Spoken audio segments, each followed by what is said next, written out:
It's another beautiful yet sweltering day here in Southern California as we are joined with players waiting to sit and play the game of Flesh and Blood for the last time in the regular season here at Arcane Games and Events. That's right, folks. This is the last chance for players to get their AGE points as we look to the future towards the Players' Championship.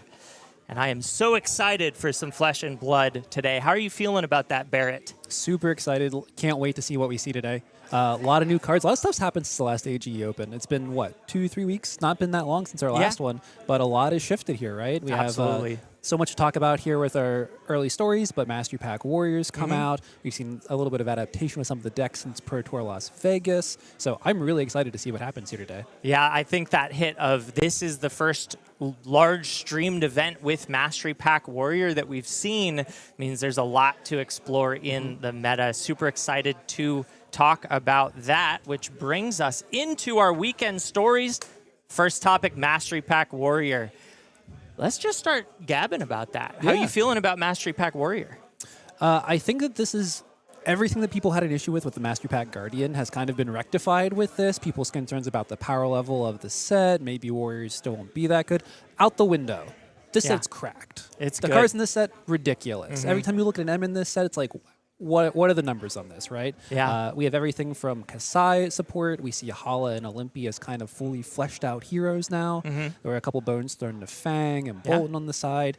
Our very own resident Dory players are probably really happy with some of the tools that they got here. So I think that we're going to see some insanely powerful decks here out of this set that really help to push the Warrior archetype forward in Flesh and Blood. And I can't wait to see what our players bring this weekend with it. Absolutely. You hit a lot of popular names, Kassai, Dorinthia, some of the mainstays in the Warrior class. New one coming out to the scene. I hope we see. I actually don't know if we will see any Olympias today, but I think we have some courageous people in the room that may be willing to try it out. We'll have to wait and see what everyone brought. But that is definitely a breakout deck that I'm excited to see. What do you know about Olympia so far? Have you tested it out? Have you played against it? I've played like a good amount of with it and against it. So there's a lot of really interesting things with it. We saw that with Betsy in the log out of Omens of the Third Age, we saw getting a brand new weapon really kind of pushed the hero forward. It really helped to make sure that she kind of had her own identity that she was missing before that. Before that was kind of like Sledge or maybe Titan's Fist with it. The log really kind of gave her her own win condition centered around her weapon.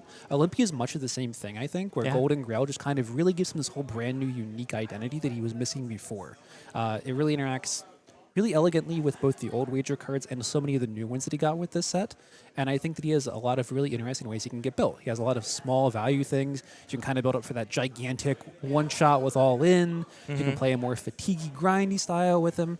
So I think there's a lot of ways you can build this hero, and it feels really cool to just see this hero kind of come into his own and really like kind of become the hero that they might have envisioned him being from the start.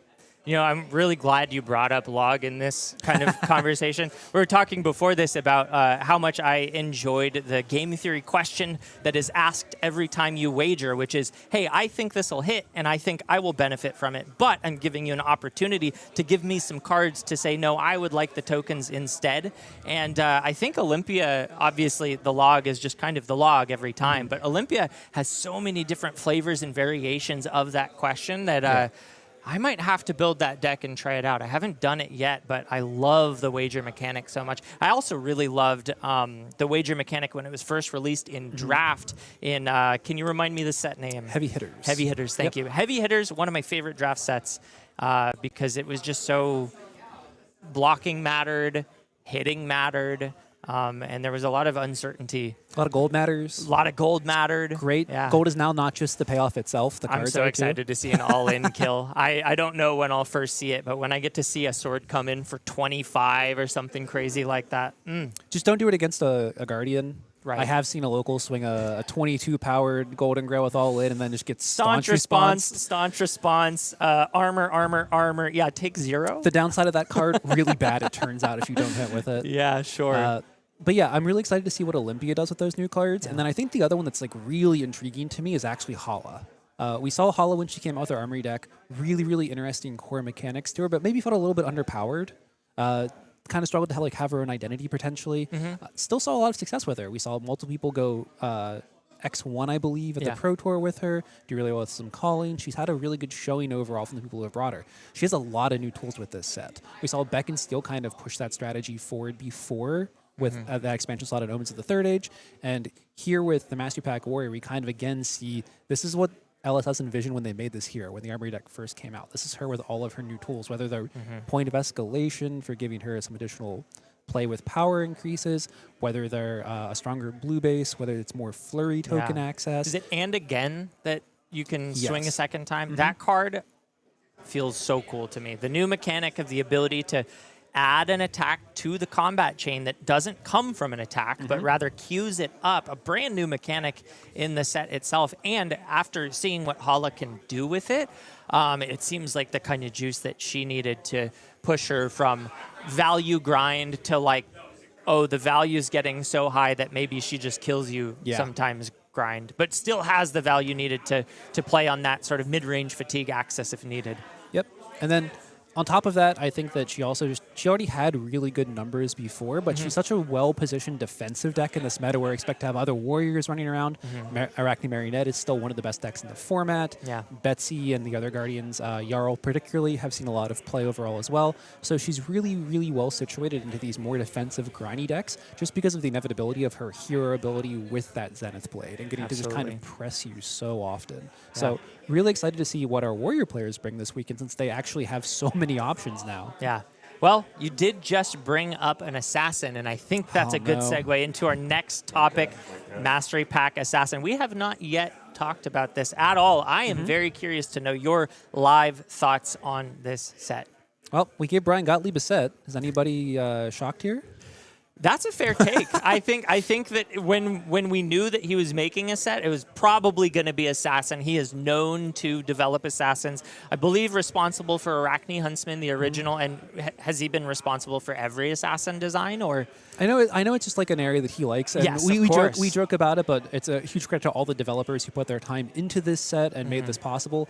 We've only seen a couple spoilers with this. The headliner, of course, being Dr. Mortimer. Yeah, he looks super cool, by a the resident way. Plague Doctor who is referenced, I believe, in Arcane Rising for the first time with Back Alley Breakline. He's the flavor text on that card. Okay, yeah, okay, so I see that. Continuing our trend of old heroes mentioned in cards coming back 5 years later, I think that the design of the card is incredibly elegant. He plays incredibly well with all of these cards that deal with diseases. We have seen that errata with those tokens now where they're a little bit more specific towards the diseases.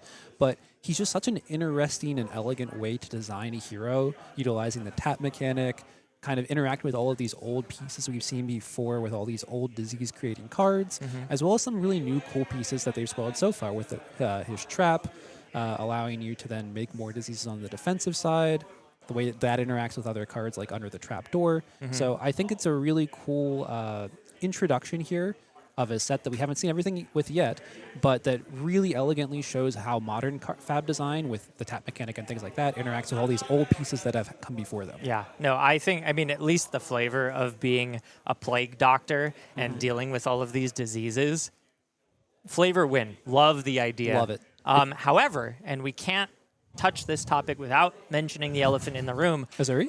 No, I was gonna start with the backlash. We can talk about Azuri. Why don't we circle back to that? Because I think that the thing that is on most people's minds right now is why Mastery Pack Assassin? Is this poorly timed? Why not Ranger? Why not Brute? Why not something else that needs the love? And I'm curious about your thoughts on that. If you understand it, if there's something that you're upset about. I think realistically that there's a good chance that Marionette leaves us here in the next couple of months before this even comes out. The deck has been incredibly powerful since its inception and kind of just continues to do well. Shout out to Jacob Clements for continuing to single-handedly push this hero across the finish line. Yes. But from the initial cards that they've spoiled, it's either a new hero that we're looking at with Dr. Mortimer or some support for older heroes. We saw, again, there's an Azuri spoiler there. At least one of the cards looks like it potentially does really well and slip through the cracks Arachne. So it might actually be a really good opportunity for them to take older assassins that might not have necessarily seen much play and kind of support them and push them up to maybe where the Huntsman standard is currently, where it's a really solid deck. I don't think that means that we're not going to see Ranger support or any other underserved class here in the future. It just means that right now it fits in what their schedule was for kind of trying to bring some of these older heroes into the limelight. And I feel like they've done really well with that, right? Like, you've been talking a lot about Betsy and how you've enjoyed her coming back into the meta, kind of becoming a playable hero here. It's nice to see them kind of just support that with maybe some of these older assassins that we haven't seen. One of the things I think that I am very aware of is the fact that Assassin has been one of the hardest classes for new players to get into due to the price point. Assassins are popular, their cards are rare, and they can get really, really expensive. I don't know yet if they're going to reprint anything, any staples. It is fully entirely possible that they don't. But given the theme, I feel like a Codex reprint of all three flavors fits quite well. Yeah. And that is one of the staples that I think people have been waiting a long time to get a reprint. And we can look at Mastery Pack Warrior and see that they really delivered on reprints. We got 3 staple Warrior Legendaries, 2 staple Majestics, as well as a handful of other types of reprints, you know, in the rare category that allow new players to buy the product and have a really good starting place. My hope is that what they saw and what they're trying to solve here is not necessarily, oh, this is the class that needs the most help, but maybe the cards that need the most help, the reprints that need the most help. And if that's their angle and the reason that they timed this, I actually think it makes more sense than Mastery Pack Ranger, which doesn't really need the reprint support as badly as Assassin. I will also caveat, I think Hayden Dale brought it up in the Arsenal podcast, the Arsenal Pass podcast on my drive over here. One of my rituals of coming out to the AGE events is to catch up on the World of Wraith through their podcast. So love those guys. And I thought he had a really, really interesting take on why maybe we're not ready for Mastery Pack Ranger yet. Or not us, but maybe the development team. And that's that we have 2 playable Rangers and 1 has a talent.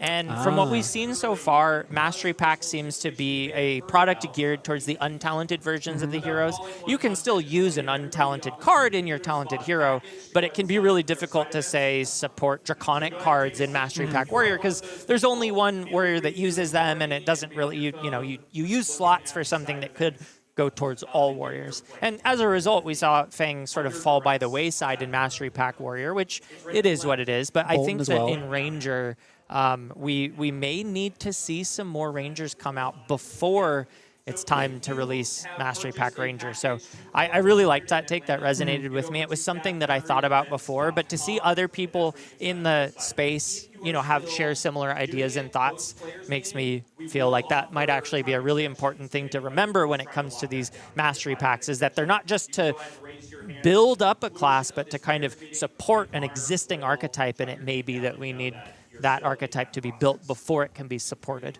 Yeah, and I think that's a great point. I really like your point about bringing the staples back. We saw with the Mastery Pack Warrior. I think one of the most successful things with it is like the Quicksilver, Blade Flurry, Unleashed are all arguably 3 of the best Warrior M's. Yeah. Most Warrior decks that you build are going to start with some combination of those. Glyn is almost always in your blue base. And now new players have access to those with almost no additional cost. They're going to be a couple bucks each instead of the 10, 15, 20 they were before. So it's a really good entry point there. And we look at Assassin, we think of things like Leave No Witnesses, the Codexes, Previously Bonds. There's a lot of kind of like assassin cards that fit all the assassins that would be right at home in a set like this, especially the disease-oriented ones. And again, we've always had that joke as players, just the assassin deck, every assassin deck starts with the same 40 M cards in it, right? So there's so much opportunity there for those reprints to come out and really help new players get into this class that I think it's a really good point, and I think that we should all be looking forward to it. I think Mastery Pack Warrior kind of shows what they can do with a Mastery Pack when they're kind of like locked into it and have figured out where they want to go with it after Mastery Pack Guardian. I am really excited to see what they do with it. Absolutely. I will even say that there are some cards that I looked at wondering maybe why they didn't make it into Mastery Pack Warrior. For example, the copper one that gives Go Again. Spoils of War? Spoils of War. I was looking at that card, just kind of looking at Mastery Pack Warrior in general and trying to understand why the developers maybe chose certain Majestics to put in it and didn't choose others. And Spoils of War, I think the copper doesn't really have a place in the set, so I was just looking at that as an example of like maybe why some didn't make it and some did. But that being said, I think cards like Leave No Witness might show up because Contract is likely to show up too with the reintroduction of Arachne. So I think Contract will probably make a big reappearance, Stealth, and then of course the diseases. And in my mind, that kind of covers even more assassin cards than warriors. I don't think they'll have space to reprint all of this stuff, just saying. So it's kind of more a speculation. But if we are blessed to have these reprints, I think we might see some good ones. That's my hope, and I think if that is the case, that would really explain a lot more about why this is timed here, so that new players can have that chance to dip their toes into assassin. And of course, as always, brand new gorgeous marvels. Can't wait to see what they do with that. Yeah. I'm personally hoping, even though I'm not an assassin player, I think the Marvel Codexes are one of the most beautiful Flesh and Blood cards ever printed. They are. Maybe more things that have that sketchbook look. We'll see. I don't know. All right. Well, we know what we want. It's probably already in printers as we speak, so too late to change anything if LSS are getting any ideas. But yeah, really excited to see how this set and the spoiler season for it fleshes out. And hopefully, as a community, we can start to understand a little bit more about the intention, because I do know that on reveal, I think even my initial reaction was, really? Huh?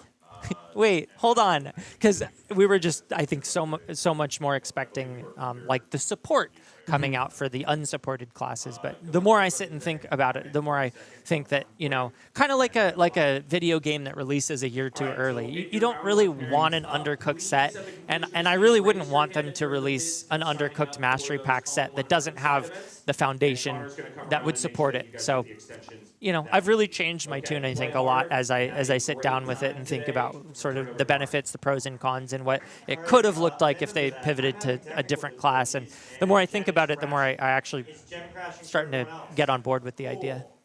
Can't wait to get angry at inertia tokens once again. My least favorite part of Flesh and Blood, and I see many in my future. Okay. Well, we've got some upcoming events to talk about. AGE today, August 15th. We're doing the Los Angeles last AGE Open Series. Of course, we've got two more coming up in the Open Series. New England hitting twice, August 22nd and then September 5th. And then that will be it for our Open Series. So just 3 more events to look forward to, one happening live today. And then we move on up to the Players' Championship, which sitting there on our screen happens to be the next beat on our weekend stories. And I got to say, I am always so excited for the Players' Championship. We are rounding up the last crumbs of points to lock in our top 16, and then that will be it.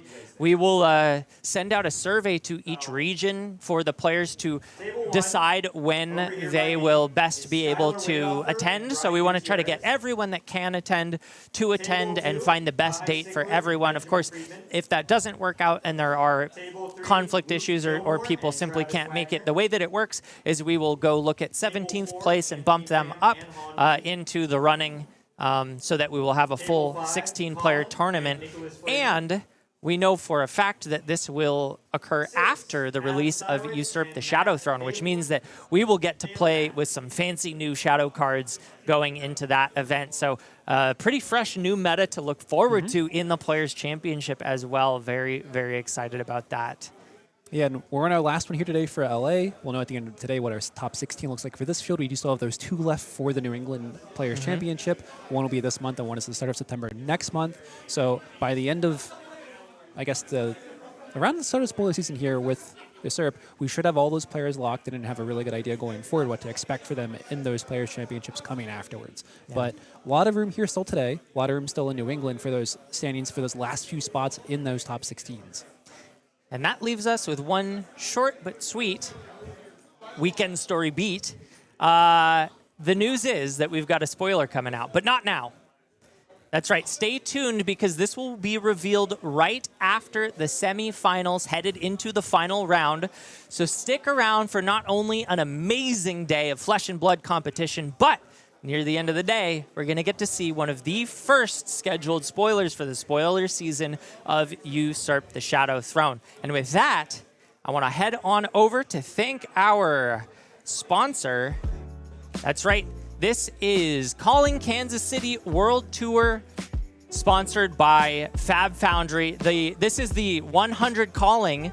Oh, I'm sorry. This is the Atlanta October 2nd Calling. And for folks at home who don't know, this one sold out extremely quickly. So I wanted to give everybody a friendly reminder to make sure to go ahead and sign up for the side events. Those are going live shortly. And if I have a time, I will tell it to you. I don't have it at the moment. It's up right now. Oh, it's literally right now. Okay, so if you're listening to this and you forgot, go head on down and sign up for those side events. They will likely be snapped up quickly. So just a public service announcement for those of you viewing at home. And, of course, we've got a product link here down on the screen. AGELA10 is a place that you can go, scan the QR code, or head on down to fabfoundry.co/discount/AGELA if you are shopping around and trying to get some cards for that event or any other reason for that matter. They are sponsoring us, and we are very thankful to them for that. And this code will remain live until Tuesday, so make sure to utilize that before it goes away. And I think that's just about it for us. We've got the players sitting down and chattering behind us. You got any closing thoughts for us? No, I can't wait to see what everybody does here today. Again, make sure if you are scheduled for Calling Atlanta 100, you go to fabfoundryevents.com and you go through and you sign up for that now. Our players have, I believe, gotten the chance to do that now, and then are sitting down for round one. So we'll see here really quickly what our matchup is. All right, well, we're going to take a quick break, so we'll be back with round one in just a minute. Don't go anywhere. Starting Flesh and Blood after this.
Welcome back, folks. We are about to start round one, but just before we get into it, we've got a couple player profiles to pull up as these two players are fighting for their life in the Top 16 Players Championship. One of them here on your screen is Zachary Wallach. If you were reincarnated as an animal besides a human, which would you want it to be? And he chooses frog, so he could chill on a lily pad. Yeah. It's a great responsibility, just chilling. Yeah, frogs literally, I mean, they just like shoot their tongue out and eat flies. That's kind of, that does sound like the life. I like that answer. I like his question for if you would qualify for the Players Championship, which hero will you bring? It'll be a hero that loves gold, smiley. Hashtag I love gold. Wow, I didn't realize. You know what? He played Victor for a long time, so I can see how he would fall in love with that token. And we also know that he's Betsy in this match, so staying true to his love of gold. But we've got another player profile as well. Clark Moore sitting in the seat across from him and trying to counter him as well, playing Rhinar. And I guess if you know that the animal to be reincarnated as is a lobster. And I don't know. So that goes right over my head. But maybe you folks at home understand the reference. I also have to say that this man seems very pragmatic with the choice of a wolf. I feel like a wolf would tear through 30 rats pretty easily. It can't fly, so the crows might get annoying, but you got your hands to handle that. Maybe you take the high road, they take the low road, and together you could fend them all. I like that Clark is like, I'll figure the first thing out and the rest will figure itself out. Exactly. I also like his piece of advice here, just draw a better forehead. Yeah. Yeah, no, he should follow that advice more often. I have seen him lose to a top deck or two in his career here at AGE. And with that, we've got a quick message and a shout out to our sponsor, Top Deck Keep. Thank you very much to them for putting our butts in seats and giving us a beautiful and air-conditioned space to play the game of Flesh and Blood. And of course, if you are here or you happen to live in the area, come on down because they've got a lot of Flesh and Blood singles and products for you to pick up. So huge shout out to them, and thank you very much. And one more thing to hit right before we get down. That's right, it's the standings. And as we mentioned, these two players are vying for spots right now. Zachary Wallach sits in 13th place with 49 points, and Clark Moore sitting at 15th. So this is a fight to decide which one of them is getting the higher seeding.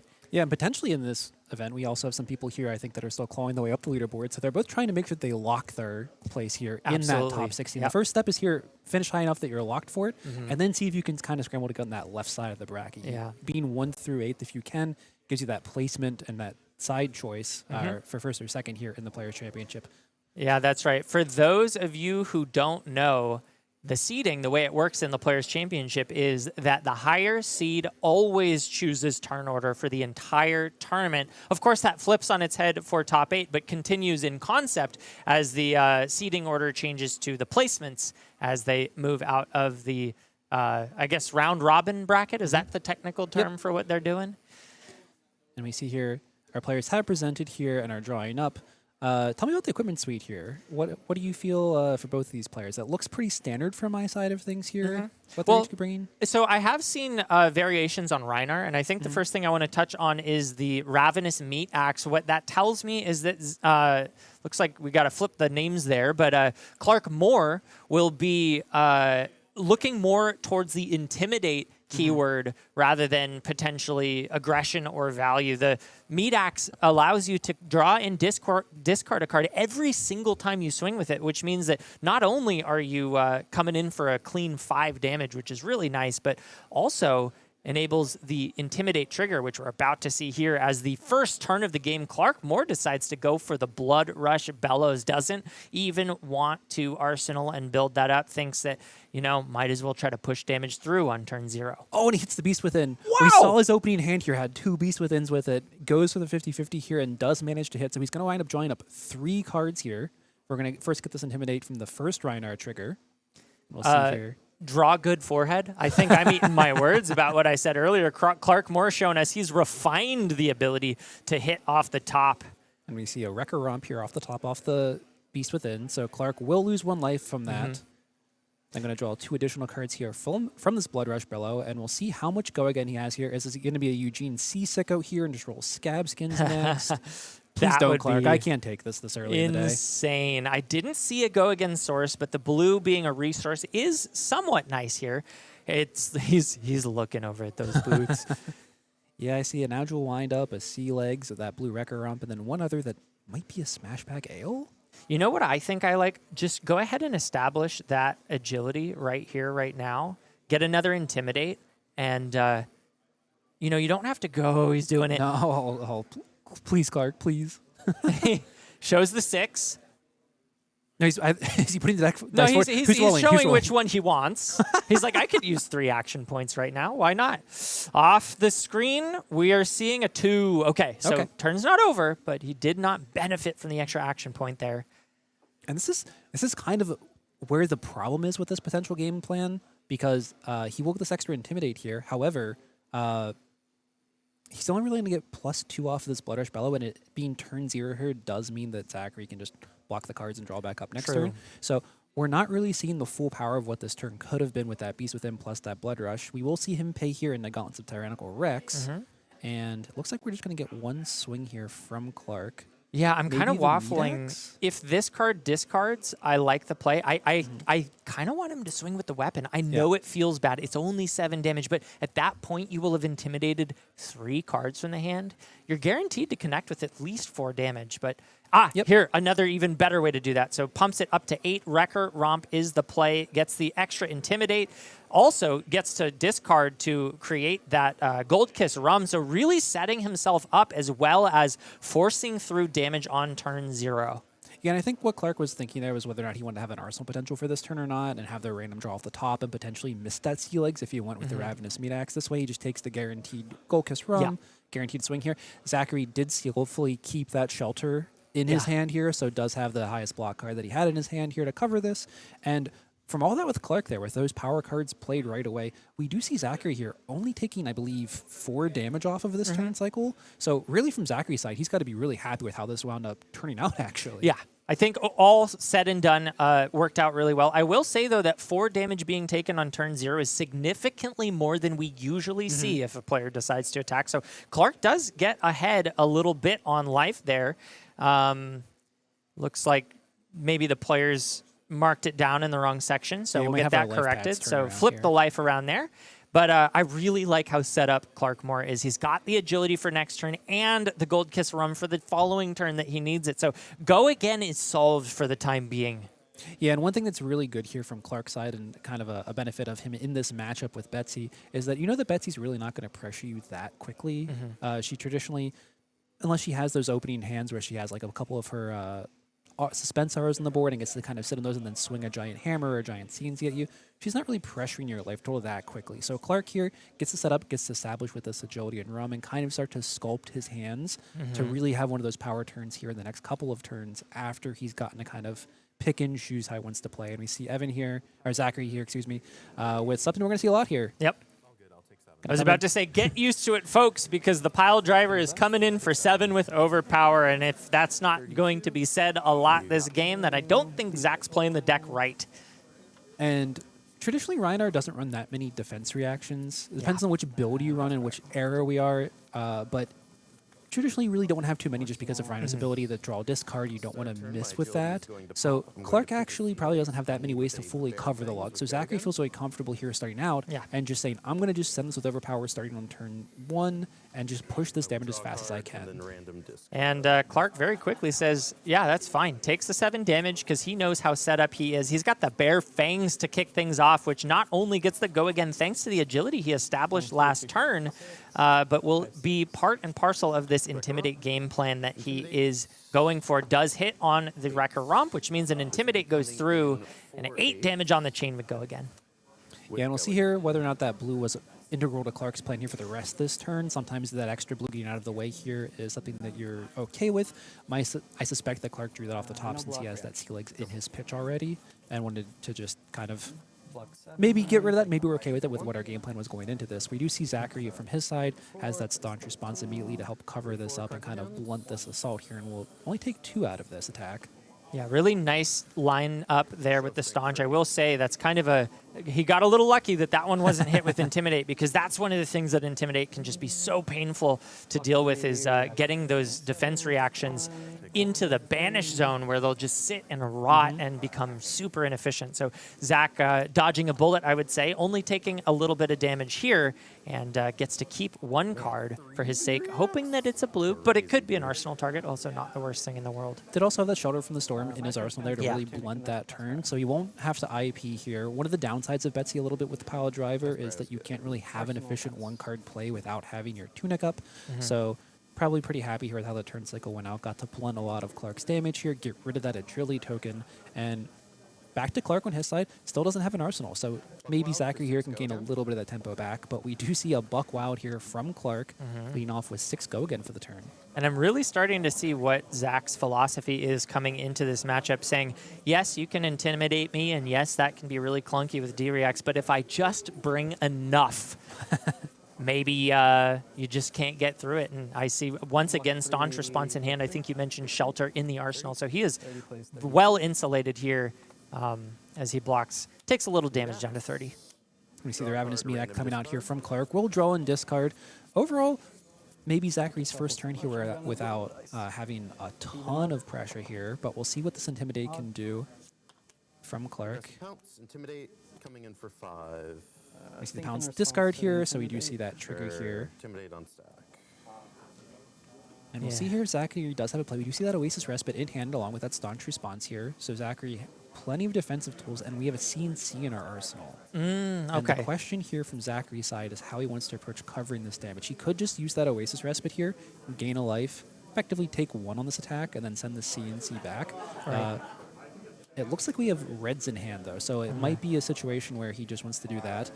Pitch the 1 red, use Tunic to kind of send that CNC, and then get to Arsenal that Staunch for next turn. And Staunch and Arsenal, one of the best tools Zachary has in this matchup. Yeah, you know, I'm seeing a different line, and it looks like the one Zach is taking here, pitching away that Staunch response and playing the Oasis Respite allows Zach to have the 4 resources, blue plus Tunic, to send the CNC alongside a overpowered utilizing the Good Time Chapeau to give it overpower and wagering that Might and Vigor, one of the premier power plays. Although doesn't look like he's utilizing that right now, just sending it naked. So I think it's really hard to want to utilize that extra gold and that resource now when Clark does have that Crown of Providence. He did get to bring that instead of having our normal loadout here in the hat spot with the Scowling Flesh Bag, because Zachary doesn't really attack more than once a turn. So Scowling Flesh Bag effectively just says 2 block. So in this matchup, Clark gets a lot more value from that crown. But he does manage to clear out that crown here, so in the future, Zachary doesn't have that as something he has to worry about. But we do see Clark here with the second Blood Rush Bell of the turn. And a 5-card hand. And a 5-card hand. Vigorous smash up. Does get the 6. And a blue in the pitch. He's really set up here.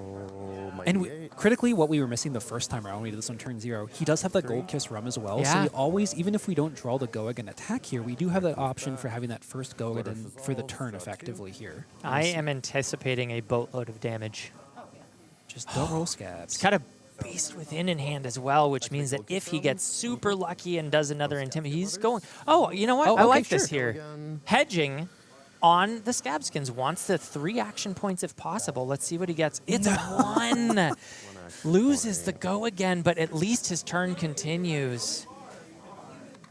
And we'll see here how he wants to approach this. I think this actually does rob him of being able to play the extra card out of hand because we don't have a natural go again from the hand.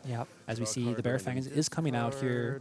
Clark maybe hoping here not to hit the Beast with it now since we don't have anything that we can do with that extra action point. Since we lost the action point. I'm looking for just the silverest of linings here. It's possible, not great timing on that, but it is possible that Clark can still push some damage because he has the Agile Windup in hand and could get Zach down to a single card blocking, but it's just not what you want out of the Blood Rush Bellows.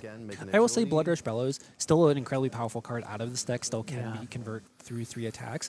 Maybe a little bit less powerful compared to the Mandible Claw days, back when it really was kind of servicing 3, maybe even 4 attacks consistently. So it's not quite as ridiculous as it once was, but it's still very, very powerful, and you really want to see 2, 3, 4 attacks sometimes. So Clark missing on that's a really big deal here for him, unfortunately. Yeah. Also loses a sketched plan to the Beast Within. I think he might be more annoyed of losing the extra life point than he is losing the Sand Sketch plan, to be honest. As we see a Fearless Confrontation block here from Zachary. We'll take 7 here, down to 23 from this attack. Yeah, it just... it is a shame. I think we got to move on from it. Clark needs to move on from it more than anything. So important in the game of Flesh and Blood not to let your bad luck affect your mental, because that can have ripple effects to the rest of the game. So it's time for Clark to lock in and count his losses and move on, as well as us here in the caster booth. And we'll see here what he's going to choose to Arsenal.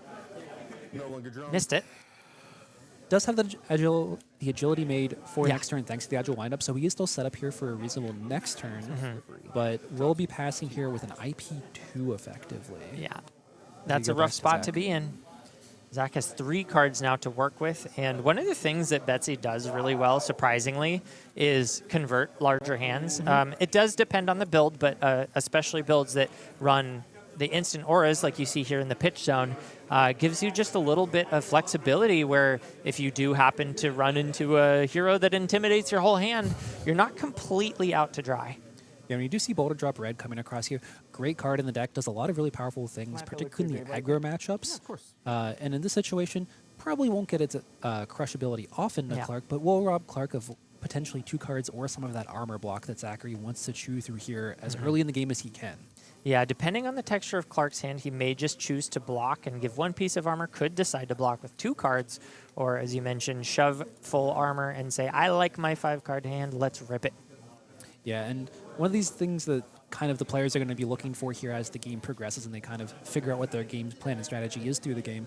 Zachary really wants to rip this armor as early as he can because as soon as that armor is gone, he gets to start using that overpower ability that Betsy can give her attacks to kind of push that extra damage through to end the game. So the earlier Zachary can rip this armor away from Clark, the better for him.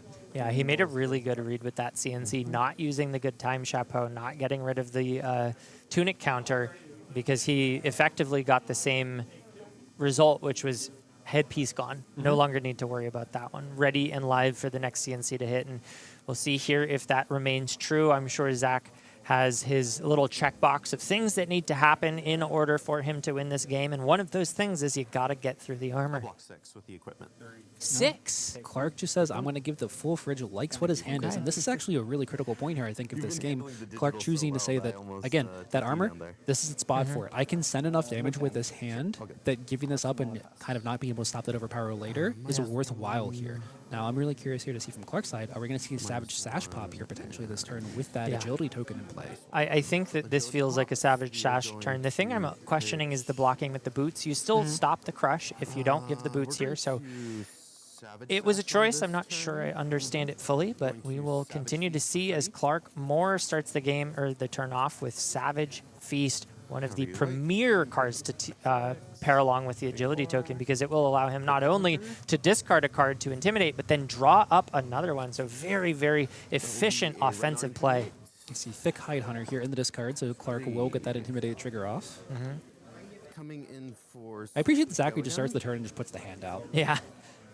He knows what's happening here. Still has the Sink Below available here. Did not get that one intimidated away. Looks like an aura, maybe.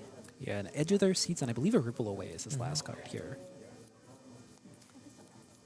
Clark still working with 3 cards from hand and 1 in arsenal. And this is kind of like the quintessential Rhinar plan of what you have to figure out as the opponent of Rhinar definitely has at least 1 more attack that should have an Intimidate with it. So how much do I commit here to this block? Do I cover it with just the 6 and hold the Sink and just know it gets intimidated? Do I give the Sink plus a card knowing the other one gets intimidated?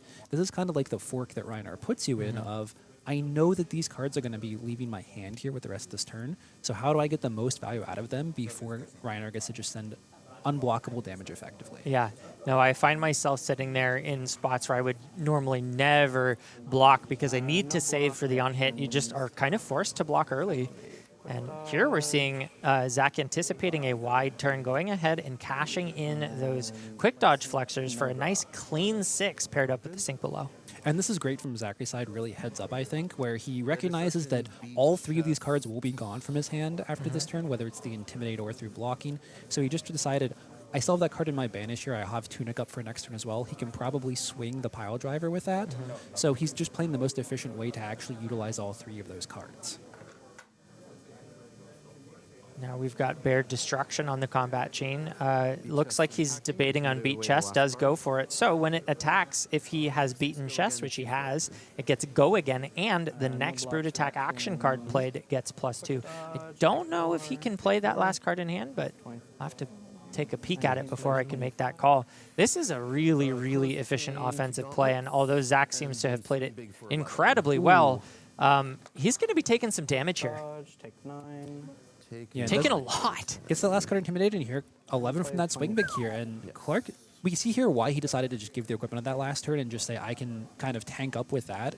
He pushes through 13 damage this turn, I believe, dropping Zachary all the way down to 10 here. Yeah.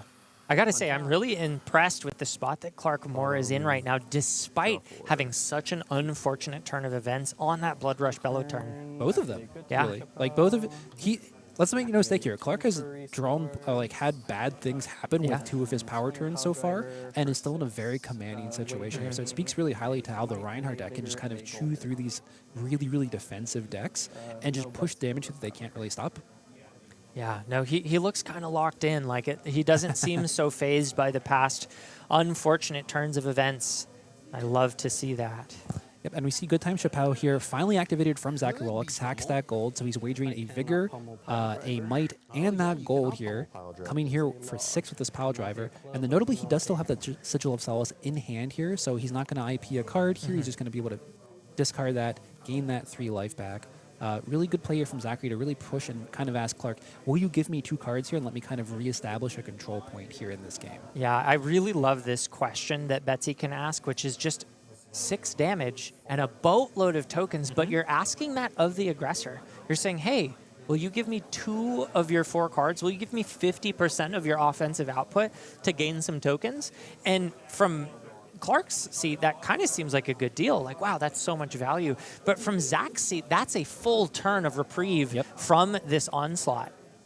Yeah, and it's really one of those situations where, as the player that's this far ahead as Clark, you really don't want to do it. But in this situation, I think that he just recognizes that he can kind of slow down a little bit here, kind of reset the board. He at worst has a Ravenous Meat X swing on his turn if he wants to Arsenal. And I think that gold in general is a really powerful thing for Rhinar to have, because it lets them kind of reset some of those really awkward hands that they can have where they don't have to go again maybe, or have extra cards they need to kind of chew through. And I think he may be holding back. Was that a pulping? Yeah, it looks like there's a pulping here in this pitch zone. Okay, so utilizes the Vigor and sets the pulping down. Now, this is a really, really important thing to catch in that pitch zone. Why is that? Because at this point, getting the go again for that is actually really important. In that second cycle, once Zachary has burned through all of his D-reacts, once he's burned through his armor, that can effectively read as true damage here that can end this game. Yeah, and one thing has Dominate, right? Has so Dominate. That could be that kill shot. And one thing that we know for sure here is that this game is not necessarily going to be a fast one, right? We have Betsy, even to this point, still down to 13, but has played a ton of D-reacts, still has some life gain in the deck, still has plenty of block value here. So we'll see here if Clark actually gets to see that pulping again. Right now, though, just a Ravenous Meat Axe coming in for 6 thanks to that Might token. Zachary blocking with a Fate First Scene, and Wallach to opt that to the top and take 2 down to 11. Yeah, Clark with that massive life lead right now, but Zach finding a window to slow him way down with that Pile Driver wager. And we'll see here what Zachary's response is. We do see an Oasis Respite in his hand. I believe an Edge of their Seats, and one other card I can't quite catch here. I think that's a Cranial Crush. That's a Drink Him Under the Table is the one that I saw there. Did you already say Cranial Crush? My fault. I did not, but I thought it was. I thought it might have been a different card here, but it looks like that Drink Him Under the Table will go into the pitch zone here. Don't have the resources for it if we want to keep that Oasis Respite. Yeah. As Pile Driver comes in for 6 with that wager for a gold. Keeping Oasis Respite in the hand is a choice. Now, he has a 75% chance of successfully being able to utilize it next turn, but when that card gets intimidated in particular, it's a very clunky one to have to convert into offense. So one nice thing that you can do with it is that you can play it in response to the Rhinar trigger, so you might just want to have that there as something you can utilize. As we do see the Suspense Is Killing Me come out here, showing us why Zachary is willing to hold that, buffing this up to a 7. Looks like Clark blocking with 3 red cards here. Yeah, he had the all red hand, so we're just seeing him kind of dilly-dally a little bit, trying to sculpt the next kill shot, if you will. And one thing that I didn't realize the turn prior was that there was a Suspense Is Killing Me in the arsenal. Clark Moore played around that brilliantly when he put 3 cards in front of that. So I just want to shout that out. Really smart heads-up play from Clark. Arsenal pass from Clark back to Zach now, asking the question, how do you convert a 5-card hand? And it's going to be clunky because I see a staunch response in. Oh, but there is a Terra Sunder in hand. Oh, so that's if true. Zachary has the resources here, potential to push a ton of damage with Dominate. So we see a staunch, what looks like a red boulder drop, and I believe another blue. Yeah, so he's- I actually don't think that we can Oh, pay yeah. for all this, unfortunately. Does just go for the boulder drop. Not enough resources. Just pushing 8 through here. And again, this is one of those things that can happen with these super defensive decks. Like I said earlier, Betsy does have the potential sometimes to be able to convert those big hands with those field auras, but without them, it is a 5-card hand that can only send 8 back at Clark Moore. Yeah, and this is the spot now where I'm questioning the decision to block with those boots early on, because this could have been a 1-card, 1 piece of armor block. Instead, he's looking at 1 card and destroying his arm piece, or giving 2 cards here, or just biting the bullet, taking the 8 and losing a card anyway. And it does look like that's his choice. Decides he'd like to put a card on top instead of using it to block. And one of the interesting things here with the boulder drop is that Rhinar, as a deck that likes to draw and discard a lot, it actually like is maybe a little bit less of a detriment to them to have that card back on top, because now Clark knows that he can draw and potentially discard a card that would be a 6 and will trigger his abilities along with his Rhinar activation, Rhinar ability to trigger that Intimidate. So it's actually like a really interesting situation where maybe Clark has a hand that still converts anyway, and then has the added benefit of knowing he has a 6 power or greater on top of his deck as well. Yeah, the plus sides and minus sides of that boulder drop a little bit less effective than, say, a discard effect, as it does let your opponent choose what's on top of the deck. But of course, it seems like Clark would have really preferred to have that 5-card hand. Ooh, and he's reaching for the scabs. Oh, not again. Clark, please. So He's I think rolled a we're 1 due and for a 2 6, so right? far. Yeah. Another 2. So this is not the game where scabskin leathers carry it. And there's the pulping from Clark Moore. Zach does have Drawing. the D-React in hand, so... And like we said earlier, knows that he has a 6 on top of his deck, so he knows that there's at least that there, that he's not drawing a potential miss for this as he sends it. Would need a D-React in Arsenal to turn it off. And it's an Oasis, which is not a blocking card. So we know here that while Zachary can cover this if he wants to fully with that D-Reactor with the Oasis, he can't turn that go again off here on this turn. So Clark taking a big risk. Does look like he timed it all right. As we see, I believe, a Splatter Skull in hand still. So it has a potential follow-up here as well of hitting that Intimidated card. That could be a play. I also do not hate just swinging that meat axe one more time. Intimidate just being so important for pushing damage through. We see Zachary here does have a red heavy hand again. We have that Drake over the table. I believe a Sigil of Solace and the Staunch response in hand. So a hand that, again, critically, he has that Oasis in his arsenal, but doesn't have Tunic to 3. So we're kind of seeing one of those situations that Clark just saw in a previous turn, where he just doesn't really have the resources to convert this hand fully to the way that he'd like to. Yeah, he did, but the 1 blue he had is now intimidated away. So really probably wishing that was still in the hand. Could have utilized not only the Staunch, but also the Oasis.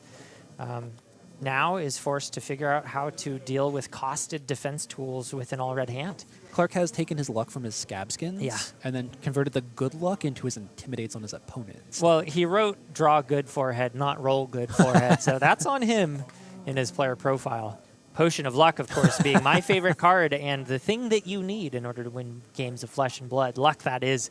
And Clark Moore finding it in unlikely places. Looks like Zachary Wallach elected here just to take the 6. Wants to hold up his hand here for a potential follow-up to this pulping. Yeah, and he just took 6 to the face, down to 5. So one of the nice things here from Zachary's side of things is he knows that he can always pitch one of these cards to that Oasis in hand. If he gets intimidated for the other card, between Tunic and the blue in hand, he can always swing Pile Driver next turn and still have an Arsenal target as well. So he can actually still cover this if there's a potential on hit here from Clark. And we do know that Clark here does have that option of it, as we see it looks like Splatter Skull gonna make its way here. Yep. Importantly, as you mentioned. Feral Instinct instead. Feral Instinct is costs 3 less less if you've intimidated this turn. Yeah, so decides to keep that Splatter Skull for the arsenal and instead play the damage-efficient hand. Interesting. Probably just expecting that he won't get that Splatter Skull through with the armor. It's really a question of did he want to use that Splatter Skull to rip Zachary's armor here or hold it for a later turn. Looks like he'd elect to kind of rather hold it for a turn where he thinks he can actually get through and get that plus card value from it. So you just see 7 raw damage coming through. Zachary Wallach is down to 5 here. Yeah. Does have the equipment still, but maybe time to cash that in. You see that Oasis Respite here as that drink under the table. Not seen a lot of play in this game instead of just being a pitch card. And he will cleanly cover this and gain a life back from that Oasis Respite. 17 plays 5 here from Clark Moore as we pass back to Zachary. And Zach does have the benefit of not only having a blue in hand to swing that pile driver, but has some defensive tools that he can put in the arsenal as well as the sigil. So very clean conversion and will be well insulated from the next onslaught that Clark Moore could present.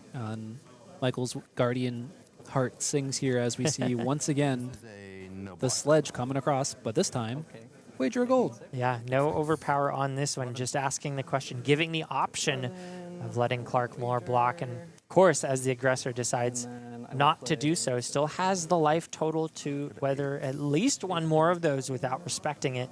But Zach now up to 8 with a staunch in arsenal. All of a sudden, this game is really close. Yeah, and if you remember, we were down to, what, 10 to 25 here from Zachary? He's been able to call us back really well as Clark has kind of had some of those hands that maybe don't necessarily string together perfectly. But this turn, however, we finally found Wild Ride from Clark Moore's side, and we'll see here, can he hit the 6 and start the Intimidate train on Zachary? Didn't catch Zach's hand, but if it happens to be blue light again and Clark is able to intimidate it that early. Oh no, the sand sketch plan! That had to have been his draw off the top. There's no way he would have had that in hand if he pitched the agile windup here. As we see, just 6 damage coming across now from Clark. Yeah, and this is exactly what Zach needed to turn the tables, and exactly what Clark did not want to see happen. Zachary here looking through his hand. We do see the defense reaction here. We know we have the staunch and arsenal. There's a blue. Zachary here loaded with how he can cover this, thanks to Clark missing on that intimidate and that go again from the Wild Ride. And all of a sudden, Zach's in a position, just for folks at home who don't play against a lot of Betsy or don't understand, that weapon can kill you. It has overpower, and all you need to do is get the opponent low. It's not like traditional Guardian where you then have to spend the rest of the game grinding them out. Yeah, sure, you're sending 8, 9, 10 damage per turn, but okay, they just give you 3 cards and move on, give you 3 cards and move on. Betsy is not like that.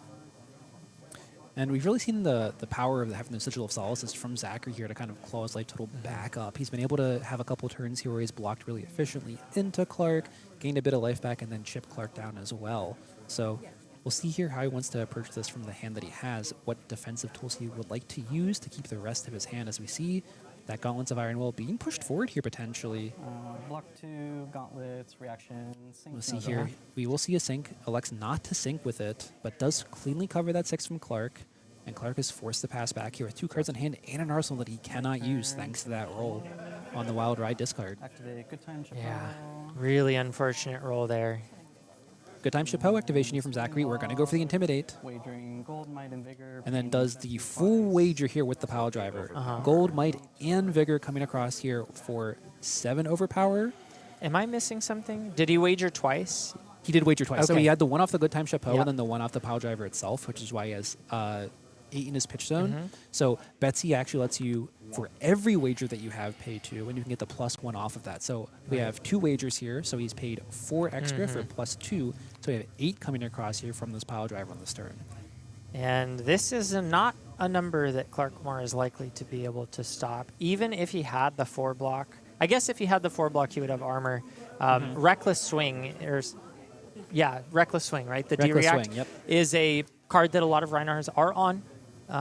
Doesn't look like it's in this hand, though. It's like another Sand Sketch Plan and a Vigorous Smash Up.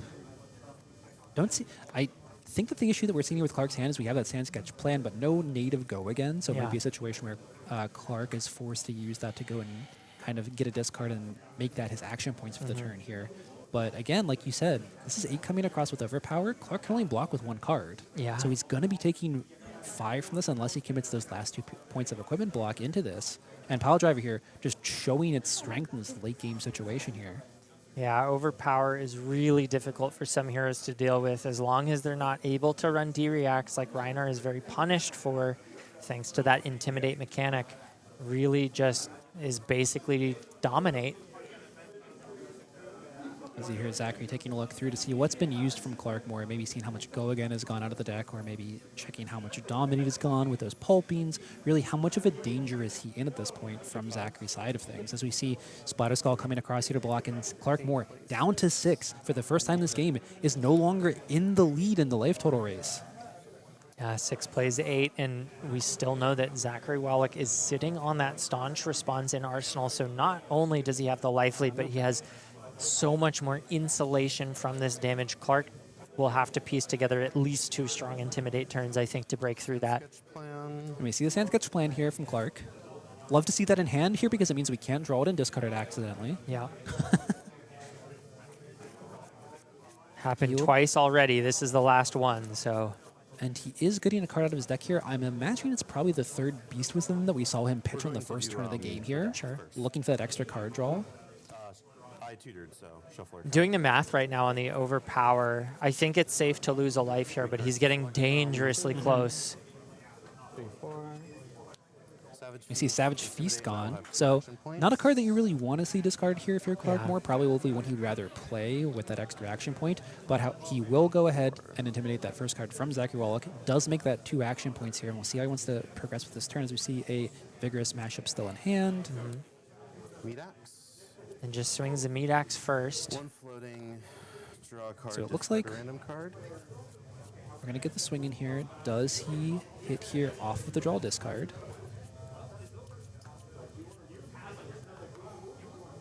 Even on.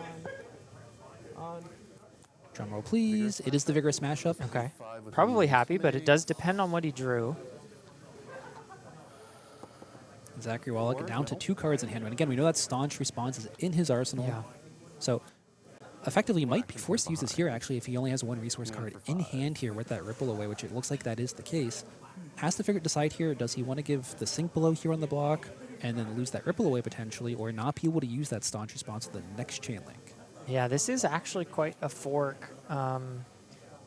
He's got a lot of life and still has some armor block to boot, so I don't hate Sink Below. But you do have to worry about some kind of crazy Chain Ender that intimidates the last card. I'm thinking maybe a Bear Fangs would be worst case scenario. Does still only have 2 points of armor block here as well, if he doesn't want to give up his Tunic. It's really an interesting spot here of just what angle he wants to play for Clark's last card or last play of this turn, since he does still have that 1 action point remaining. How much damage does he want to hedge against here? Because if he does play that Sink, he will take 1 and then potentially have no additional defensive actions here. Whereas if he plays the Staunch here, he fully covers this, but then the next Chain Link will have nothing there either. I think if he, maybe this is too much speculation, but if he sinks, takes 1 down to 7, and then it is a Bear Fangs, and Zach's intimidated 1 more time, that's going to be 9 damage thanks to the Gauntlets of Tyrannical Rex, and Zach will be at 7, meaning he will live at 1 if he shoves all of his armor. Yep, But and then the question here too is, does Zachary think that he can kill Clark on this next turn with that overpower from the Pile Driver? probably not. Clark's still got 6 life and 2 armor block, so still have at least 2 turn cycles to get through still. Again, I don't think that we have the 3 blues necessary to do that double wager again either from Zachary's side. So just trying to figure out what he wants to kind of hedge for here as Clark's last turn or last attack of this turn. If he does go for the Staunch, he only really gains 1 extra point of value. It doesn't make a lot of sense in this spot, because if we run the same play that I just mentioned, but he plays Staunch instead of Sink, he's basically in the same spot. It doesn't change anything. That Sink gets intimidated away. Zach is up 1 life, but just decides to go for that Sink Below. Yep, doesn't want to block. He was thumbing that Tunic there, thinking about putting it in front of this as well, decides not to do that. Instead, we'll see here Clark Moore pitching that other blue here, cracking a gold here to draw and see what he has. I believe, no, is that it's a Beast Blood with Rush it? Bellow, I think. It is a Blood Rush Bellow, excuse me. As we see Splatter Skull coming out here from Clark Moore. He's had that in his arsenal for a couple of turns here, I believe. Will demand those last cards here from Zachary. Gets the full equipment suite and the blue here. Zachary does not want to give up one of those intimidated cards, apparently. Yeah, I like this here. He's feeling, I think what Staunch Response does is it just gives you that insulation. Once that's gone, it's gone. So wants to preserve that, decides I'd rather give up the equipment here. and block cleanly rather than give up the extra point and the insulation of the Staunch in Arsenal. Plus, he's got a nice 2 blue play here with the Pile Driver and Overpower. 8 overpower. And we shouldn't be able to come in here for 8 here from Zachary Wallach, thanks to that Might token made last turn from his wager. 8 overpower, Clark Moore, give me a card. Potentially also equipment here, depending on how low Clark would like to drop. He's got Blood Rush and Beast Within. Do you just block with the Beast Within here? I don't know. It's scary. I think you might need not be able block to with, because with your armor. we have a Wild Ride and a Swing Big here. He might Yeah. need the Swing Big just for his resource, or the Beast Within just for his Right, resource right. here for this turn. I mean, you definitely don't want to take too much damage and just die from it. It's a really tricky spot. Clark's definitely got to calculate and make sure he's not putting himself in a losing position, but he could be putting himself in an extremely winning position. This is a critical turn for him to think through. And Clark, really wishing he had one more point of life here. that second Sand Sketch plan. Sorry, the second Beast Within discard, hitting the Sand Sketch plan and robbing him of 2 life points instead of the 1, Yeah. just sitting on top. Yeah. Now puts him in a spot where he could otherwise have potentially taken an extra hit here or just Yeah. given armor. Instead has to actually block Look- a bit higher. Look at his face. This is a very, very difficult decision that he needs to make. Just had to be 8. Just had to be 8, just like you said. He was 1 life short. Must. Can't just give the equipment here.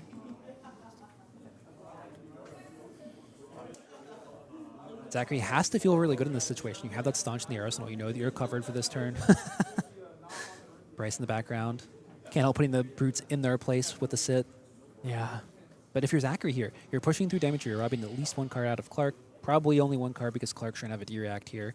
You have that Staunch response for next turn. You're feeling Yeah. pretty good about where you're putting yourself in this game to be able to win this maybe next turn even with another overpower attack.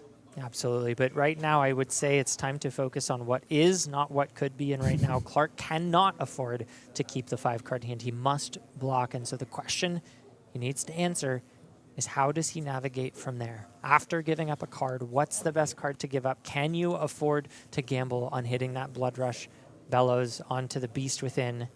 Is that your only out? Yeah, I'm expecting Clark here. My initial thought here is that he'll block with that Swing Big in hand, potentially giving the armor blocks here as well, saying, okay, I'm going to shove the fridge here, make sure I have a little bit of life total. And on his turn, he can play that Beast Within, or the Blood Rush Bellow from his arsenal, potentially put a swing together, maybe that Wild Ride into another attack. It looks like he sees that very same line. 2 cards coming down, being blocked with 4 on the table, going down to 2, just enough to successfully hit with that Beast Within if needed. Critically Now- keeps that Gauntlet Tyrannical Rex here, potentially being able to convert that into 1 more damage here if he does have that extra resource in his hand. Does keep the Beast Within in his hand as well here, so potentially could be hitting with this Blood Rush Bellow and another Beast Within. Zach not even looking at the hand before he lays it down for Intimidate. Does not care because what's done is done. Step 1, missed the Beast Within. Okay. He hits the Wild Ride! Oh, and Clark cannot be happy about that. Every single die roll on Clark's side has been probably the worst Yeah. case scenario for him, unfortunately. We got to tell him he needs to rewrite that player profile. He needs to make it about dice, not cards, because the draws have been fine, but the die rolls have been atrocious. Now it does look, however, we drew a Reckless Swing and another Wild Ride here. That's so good. Clark will get a second chance at hitting this Beast Within. 50% now.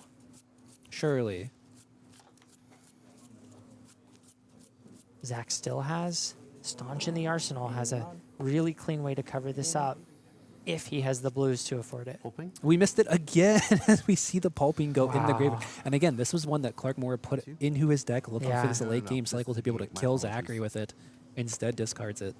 Has a potential out with drawing gold, at least to give himself a better arsenal target. But arsenal doesn't matter. He's dead next turn, right? If I a believe 7 so, yeah. overpower If- comes if this, through, if this goes through, he's done. so he needs to find the kill shot.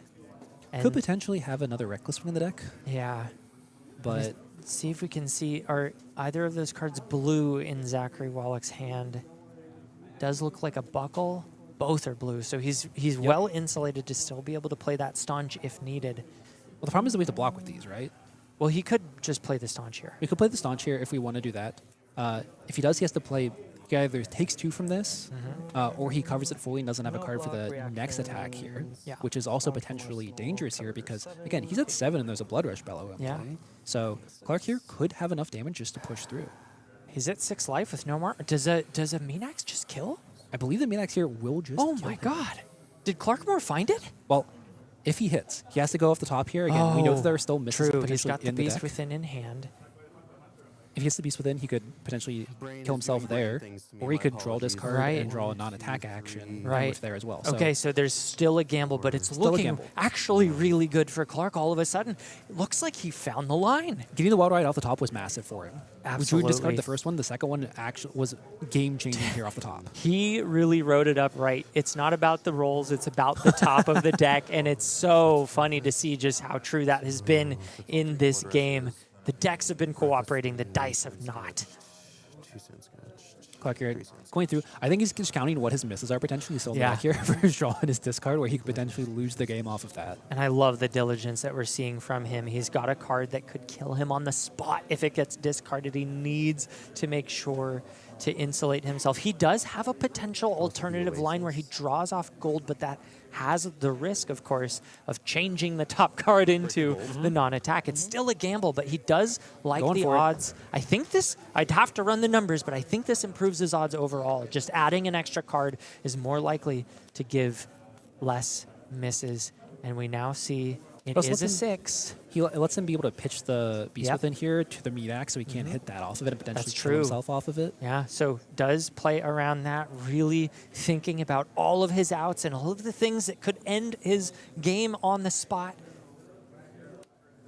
Goes for Gauntlets. So he believes. He believes in the top of his deck. Drumroll, please. And it it's is a 6. He gets the 6. 3, 4, 5, 6, 7, 8. Comes across and And Zachary that's extends the the fist. game. Clarkmore takes it, snatches victory from the jaws of defeat.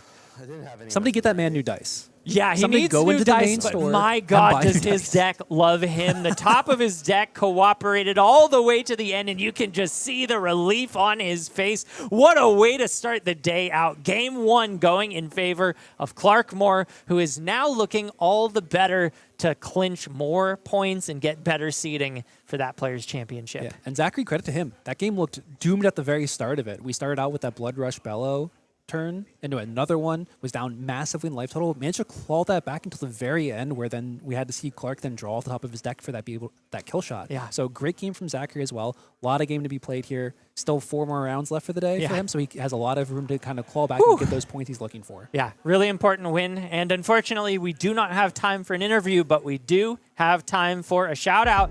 That's right, Fab Foundry sponsoring us and bringing all things flesh and blood to your home. Of course, they are farm to table. They are players just like you, and they are helping us support the game from within. They've got a really awesome website where you can go check out. You can buy singles. You can buy packages of rares and commons if you are a Silver Age player. And of course, we've got 10% off of singles if you use the www.fabfoundry.co/discount/AGELA10 code. You can also head on down to their website using that QR code at the top of your screen, and that discount will be live all the way up until Tuesday. So get your shopping done today or tomorrow or Monday, but don't put it off too long because it is not an infinite code. It has a expiration date. And with that, I think we've got a little bit of a break before we head into round 2, so don't go anywhere, folks. We've got more exciting flesh and blood after this.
say what I mean, and everywhere I go is the wrong place to be. I think I should go home, but I don't know where it is. Bring it back to me, please. Bring it back to me, please. Bring it back to me, please. It's making me feel so weak.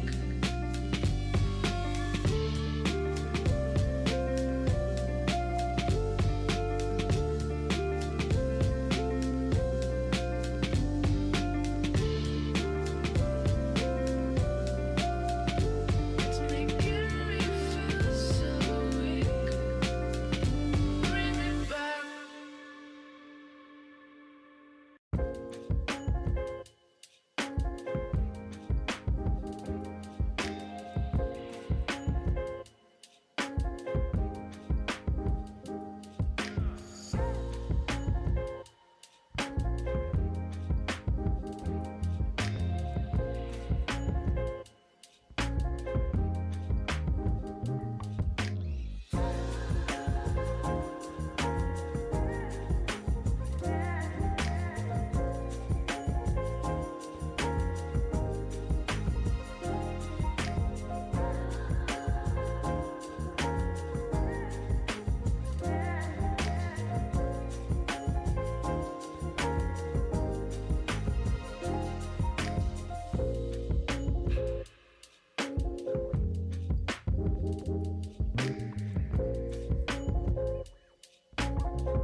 And we're back off the back of an extremely close nail biter.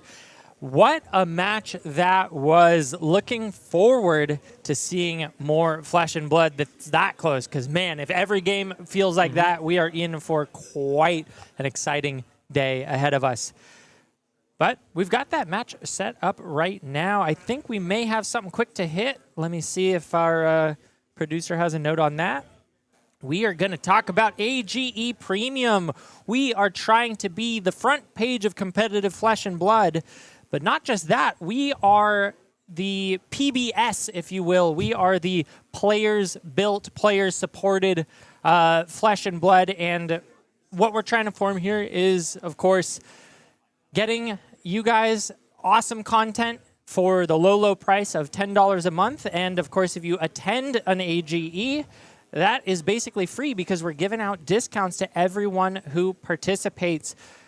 We do very much appreciate your support, and any support that you give towards us helps us bring more tournaments around the country, expand our grassroots roots, if you will, and just get more flesh and blood in the hands of the players. So come check us out. We've got a lot of really cool free content, as well as the premium subscription if you'd like to support us just a little bit more. And with that, we'll see if... Nope, players are not ready yet. So we get to gab just a little bit more. And I do believe that we've got some players' standings to check out.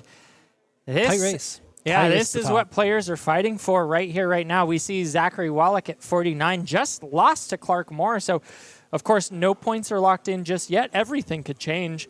But Clark's sitting pretty to potentially climb up the ladder. And Zach's got his work cut out for him if he wants to improve his standings.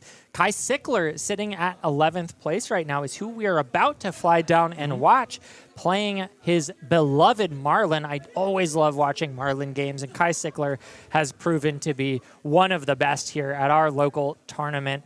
Taking a look here at his player profile. Got a lot of really interesting questions. I love his reincarnation here. Wild guinea pig, they're fluffy, they squeak, and they travel with friends. Yeah. Just what I want to be as well. Seems like, and you look at the smile on his face, and he does look like a guy that just wants to have a good time and enjoy life. And, of course, his last question, if you qualify for the Players' Championship, which hero will you bring? That's right. He's a truther. He's playing Marlynn through and through. I think that might be a hint for what we're about to see here in this round. Yeah. No, looking super forward to that. Of course, his opponent will be playing Tuffnut, and this is a matchup that I am pretty unfamiliar with. Really looking forward to how that plays out because Tuffnut, pretty off meta. Marlynn, pretty off meta. So them meeting up here is a nice stroke of luck for us as we get to see quite a unique game unfold. Even grinded out this matchup at all? This isn't like on your radar? Funny. Tell Very me what strange. you know, Mr. Know-It-All.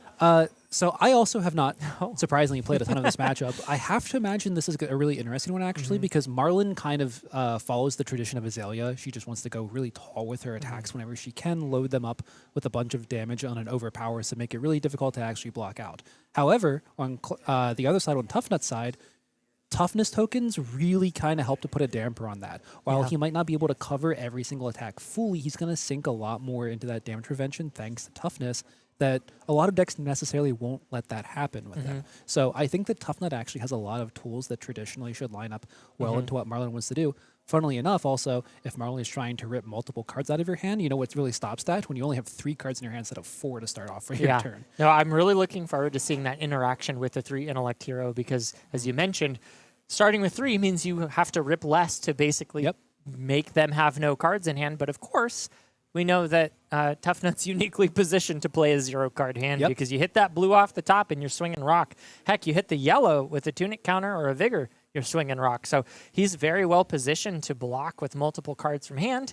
Overpowered does limit that, though. Yep, so I expect to see a lot here from the Marlynn needing to do a lot of work with this, but it sounds like we're ready, so let's jump down to the future match area and see Marlynn versus Tuffnut. Sickler here on the left with that Marlynn deck that managed to get that first round win, as well as Saiewitz on his side with Tuffnut, bumbling Hulkster here. Yeah, Saiewitz has been a regular in AGE. I'm not up to date on his point count right now, but it wouldn't surprise me if he was potentially a contender if things go very well for him today. Yeah, and like we said earlier, that bottom of that standing's really tight there. There's only a few points that separate those players, and then we have everybody chasing them as well afterwards. So every single win for these players, basically under around the 10th seed and lower, need to win here to lock up not only just a good seeding, but even lock up their spot, period, in that top 16 for the Players' Championship here. Absolutely. As we see equipment loadouts coming out here. Saiewitz, very similar loadout in the equipment suite to what we saw the first round from Rhinar. Does have that Scaling Flesh Bag here as Sickler, bit more likely to string together multiple attacks in a turn or have to string together multiple cards. And then that namesake rock here, what Tuffnut was built to work with. Is Marlynn likely to string together multiple attacks? I suppose with the boots. Murderous Rabble as well.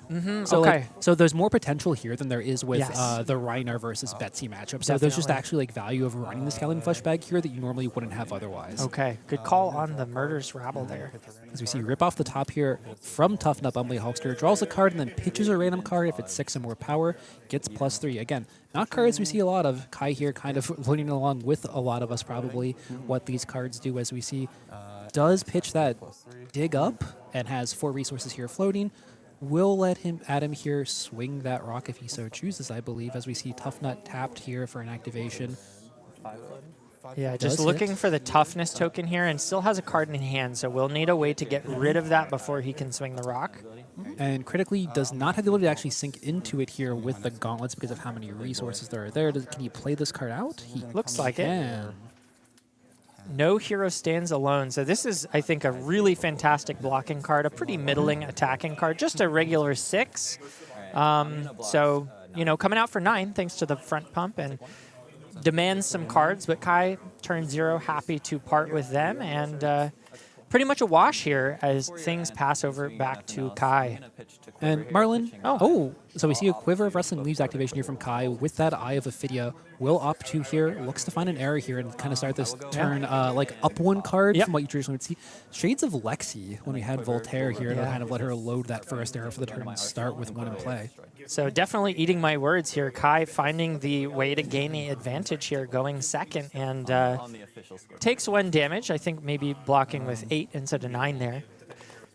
Yeah, one thing that we do see out of Marlynn here, we did take 1 extra damage, but unlike Azalea, like her predecessor for these tall arrow attacks, a lot better blocking value. Yeah. Azalea traditionally had a lot of her pumps that also block too, so it's kind of a situation of if you could send large attacks, you could kind of mess with her ability to block them out effectively. Kai does cover most of that there, and we do have that harpoon already in his arsenal, as we do see some interesting cards drawn up here, though. Yeah, I'm seeing a lot of front pumps here. Kai is going to be sending a very tall harpoon. Whether or not it has an on-hit, I don't think it will. See Saltwater Swell coming out here from Kai, and I believe we have a Authority of a tie in his hand as well. But Kai thinking here if he wants to have that swell here and potentially the hit or miss Intimidate that is, blue. is also something to fear. Yep, and has the Intimidate as well here. As we see, he will swell, pitching that the Authority of Ataya, which is active. And we do hit the blue Portside Exchange off the top here. Sickler suddenly has 5 resources here to work with this turn. That's a big deal. Still 1 short to be able to put both front pumps in front and activate the harpoon. And now Adam's got to decide how he wants to block this. Is it time already for the Scowling Fleshback? Well, it looks like from Kai's hand, we could play the Cheating Scoundrel here and still activate our Hammerhead and have the Harpoon here. Yeah. So Kai here with that blue hit off the top actually is huge for what his turn can become here. Looks like he elects instead to play Gold Tip. So my next arrow will get +3. Since I have a yellow face up, I'll get a second As the gold. yellow, like he said, here gets that gold. I will activate Great turn here from him to be able to do that. We'll activate the gold-baited hook. 12 And now we have our Harpoon coming in here for 12 overpower on hit. Arsenal Disruption not relevant off of this since Adam, very heads-up play, did not Arsenal a card last turn. I found that Tuffnut tends to be the deck that utilizes Arsenal the least, just because he really needs to clear that hand out every turn. It's unlikely to have the card in the first place to be able to Arsenal. So he just doesn't often. And we see Rockyard Rodeo in hand. Thick Hide Hunter here. And one other card here from Adam. Notably, that Toughness token is here, so we are going to blunt 1 additional point of damage this turn. And we're going to start to see, can that extra added value here from Tuffnut with those Toughness tokens add up as we see quick block here from... This will be for 7 here after Adam discards, thanks to the ability of Thick Hide Hunter. Yeah, so really nice, efficient blocking. Still has to discard a card, so it's a 2-card 7, but really importantly, sort of skirts the overpower keyword a little bit as Jaws the of single Victory. card I'll get 1 gold blocks. from Hook.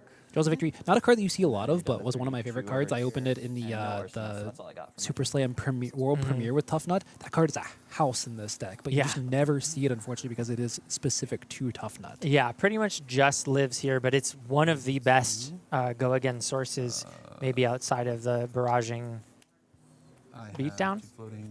Yeah. Activates the Tuffnut, does hit a yellow, so no resources for Rock right now. Dang, I biffed it. I biffed it. Doesn't have that tunic counter. Adam says he biffs it. Yeah, Happens to the best of us. Yeah. Does manage to get that Toughness token, though, off of it, so we'll have a little bit more here to kind of cover Kai's assault this coming turn. Style points. We'll just Style points, says Adam as he activates Gauntlets, yeah, we'll and just has to pass. Does get that arsenal established, not because he wanted it, but because he had no other option. And look, Tuffnut's a showman, right? He's Yeah. in the arena. He's got to show off a little bit. Why not Exactly. just activate the Gauntlet just because you can? You have to. He is revered after all. And then, And it looks like Kai's got just the punish. 2 more copies of that Arsenal Hate harpoon in hand. And really nice here from Kai. He got so much gold in that opening turn that he can kind of just do what he wants. And Marlynn's biggest weakness for people who have played her has really always been her consistency issue, right? Anyone who's played this hero in LL knows just how strong she is when she gets access to Artivore and Cash In and really can hum along. Her big stickler in CC is just her ability to kind of draw through and cycle her deck with those gold tokens. But starting out with 3 in play here means that Kai kind of gets to smooth over some of the traditionally hard points of this deck in CC, as we see Golden Tipple coming out here on the first attack. We will see him then use that Marlynn creation of that Goldfin Harpoon here for the free discard here to draw and then make that gold again. And he's got 3 of a kind in hand as well, so very resource rich potentially. The question is, are we trying to establish a pump before activating 3 Oak? And getting a block here from Adam is kind of big because it'll eat this Toughness token here. So potentially getting a 4 block on this 1 attack go again here from Kai. Fantastic here for Kai to see this. Generally, it's really hard to kind of bait out that first attack, but decks that can send these small attacks really strong into Tuffnut because they can rob him of that Toughness token that he so values in those tall attacks. Kai hitting a lot of blues, not full blues, has the Saltwater Swell red in hand, but has plenty of resources to activate that Harpoon, which he does. And now he's threatening not only the Arsenal, but a gold on hit. Shallow Water Harpoon coming in again here with that Overpower. Is only coming in for 9 Overpower this time, but has that gold-baited hook activation here. And critically here, if Adam doesn't cover it, will also strip him of that Arsenal card. Does have the option of shoving all the armor here if he wants to protect it. Don't love it. No, you really don't want to give the Scallion Fleshbag in a situation like this just because it doesn't do anything. But if you give that other 4 armor here, it means that potentially down the line when you need to cover a really critical hit, you won't be able to. But it looks like here, Adam says, I need to protect this card. Gives the entire equipment suite, including the Scallion Fleshbag, as well as a vigorous smash up here. And we'll see the players clash. Adam here winning off the top here with a Rile Up, I believe. Yeah. We'll make a Vigor here, token here. We see a C4 Salvage on Kai's side on top of his deck, so that potentially making him more gold here in the next turn. Important to note, though, that Tuffnut can clunk up severely if you have a card left in hand that you can't pitch away. And this may just be necessary to keep that in order to play the Arsenal so that he has a playable turn in the at all. I think he was hesitant to use armor, but decided ultimately that it was better than going time walking once again. Yeah. And Critically here, one of the nice things about these Tuffnut decks, things like Vigorous Smash Up, gives you that information on top of your deck as well. So Adam here now able to fully plan out the rest of his turn. He knows what he has available here for this turn cycle, so potentially if he has a go again attack here like a Buck Wild in his arsenal, he can then be able to still activate and swing that rock afterwards. Go to 4 floating. Does just go ahead and Tuffnut, gain that 4 resources, gain that toughness, utilizing double dipping, if you will, on both a 6 and a blue. I am going to discard Wind Up the Crowd. Okay, discards one up the crowd here. Toughness and Great card here for him able to use to empty that hand out, so he does have that ability to play that rock here. As we have a second toughness here for that next turn, and the vigor going to the next turn as well. We'll see the Gauntlets of Tyrannical Rex activation, and then we have him coming in here for 8 with this rock. Yeah. Don't think that damage clause in that last line is super relevant in this matchup. Right. Not very much prevention in the side of Marlynn.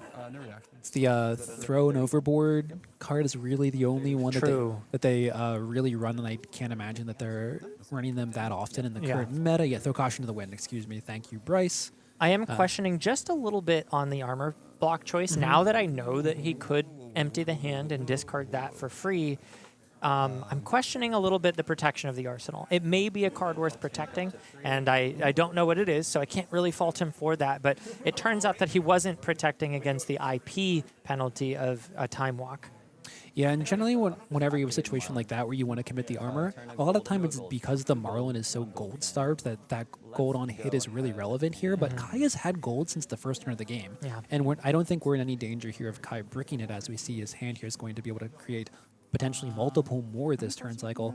So we'll see here if this actually winds up mattering for Adam down the line when he needs to stop another on hit, as we see Kai does activate that Marlyn, creates a Goldfin Harpoon, and starts the chain going here. We'll pitch a C4 salvage to play a big game trophy shot and draw a card. Wow, he's got a lot of pumps in this hand. Does he have the blues to support it, though? Like I said, Azalea 2.0 right here. Yeah. Could draw through some gold if needed to try to pump up the resources. We have a Saltwater Swell. We have a King. We have a King Kraken Harpoon as well. So right now, Kai just attempting to figure out how he can string this hand together here. I believe he's currently debating if he wants to use the Marlyn trigger to put an arrow into his arsenal. He has to think on the discard as well. Big game trophy shot requiring a discard. Yeah, he always has the Goldfin Harpoon here to get rid of that. So we have an easy discard option here. Does he have another harpoon, though? He has the King Kraken Harpoon Okay. in the back of his hand, yeah. That's good. Does he have the resources to play it? That's is our the next question here. We do have the Tunic up, so I think we can potentially string this together. He might have to think here, though, whether he needs to play the Saltwater Swell if you'd like to fully play the hand out and fully unlock the power of his hand. The other potential huge gamble, not recommending it, but it's out there, is to draw off gold and look for the blue.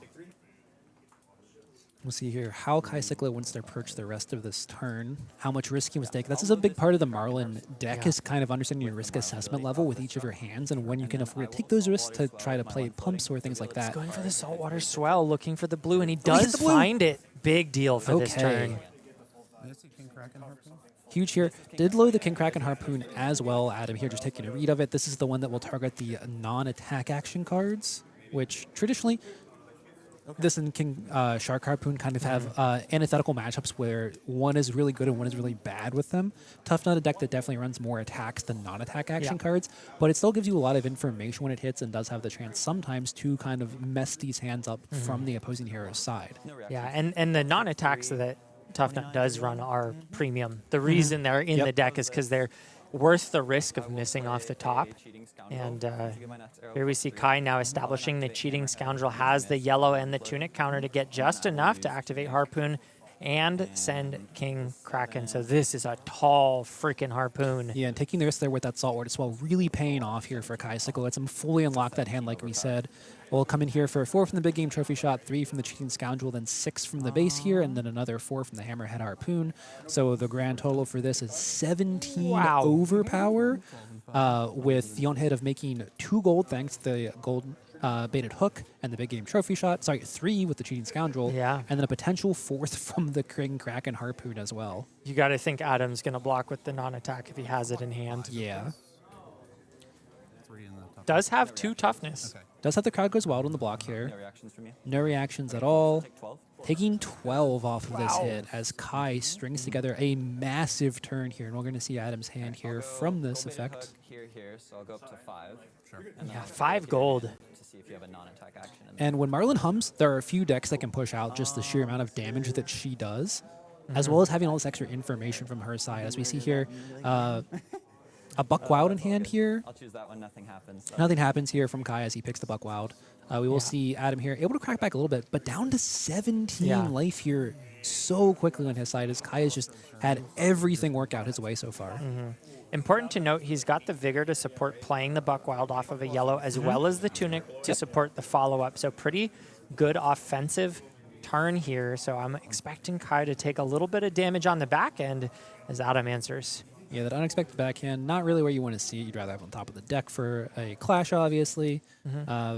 But Adam here just kind of desperate to be able to string together a little bit more damage and kind of pull his life totals closer. He has to slow Kai down at this point, because if Kai just keeps doing what he's doing, Adam doesn't have the resources or the ability to really stop these massive swings because his armor suite's gone. You're good. Yeah. You had the vigor, right? So that's why. He is almost naked and afraid, just has a crumbling bracer and boots left to speak of, and of course the most important piece in his deck, Tunic, very unlikely to see that blocked with until the very final turn of the game.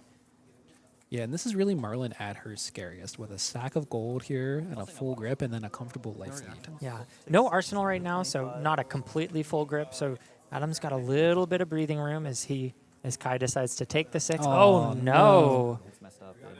What's with the right side of our screen with the brute players? Yeah. With bad luck so far today, I tell you what. Yeah, and just the one resource, and it looks like he can't establish the arsenal as a play either to follow up, so that just ends his turn on the spot. Hate to see it. Go ahead. We see a pass back here, join up. Kai will take his Tunic up, and now we have 5 gold to work with a full grip. We see a Cheating Scoundrel, another big game trophy shot, a Bluefin Harpoon, and a Codex of Frailty Yeah. here. So Looks Kai good. has the ability here, if he would like to be able to stack up a lot of damage here with that big game trophy shot and the Cheating Scoundrel, and then Codex back his most effective Harpoon here. Does hit a blue off the top, critical for making this turn work. Needed the extra resource to activate Yellow, and then this blue. So Harpoon. two floating. Really heads up play here from Kai, making sure that he overpitches this ahead of time so his Codex will be able to get back this arrow. Doesn't have the resources here for the big game trophy shot and elects not to go digging a little bit too much with the gold. You could effectively try to line that line up, but you'd have to hit 2 more blues at the top. So he says, I'm going to take the really, really safe line here, save my gold, and develop my board here with this Ponder and Frailty. And we'll swing the King Kraken Harpoon out again here, this time coming in for 13 overpowered. Why do you Good think he lord. chose this over 12, the excuse me. shallow water shark harpoon? Targeting the arsenal, guaranteed, of course, to, if it connects, destroy the arsenal, get the extra gold. Of course, it's worth 1 less damage. Do you like that choice here? I think I would have preferred the shallow water shark harpoon just because Adam has been so insistent on protecting his arsenal here. But Kai might have a different line in play. He might just really want that 1 extra damage given the life lead that he has here. Yeah. He also knows that he's getting the arsenal back this turn thanks to the Codex of Frailty, or the Codex of Frailty here, Yeah. excuse me. So has that covered and doesn't really need to push too much there. He's looking at, can I push the maximum damage here to close this out quickly?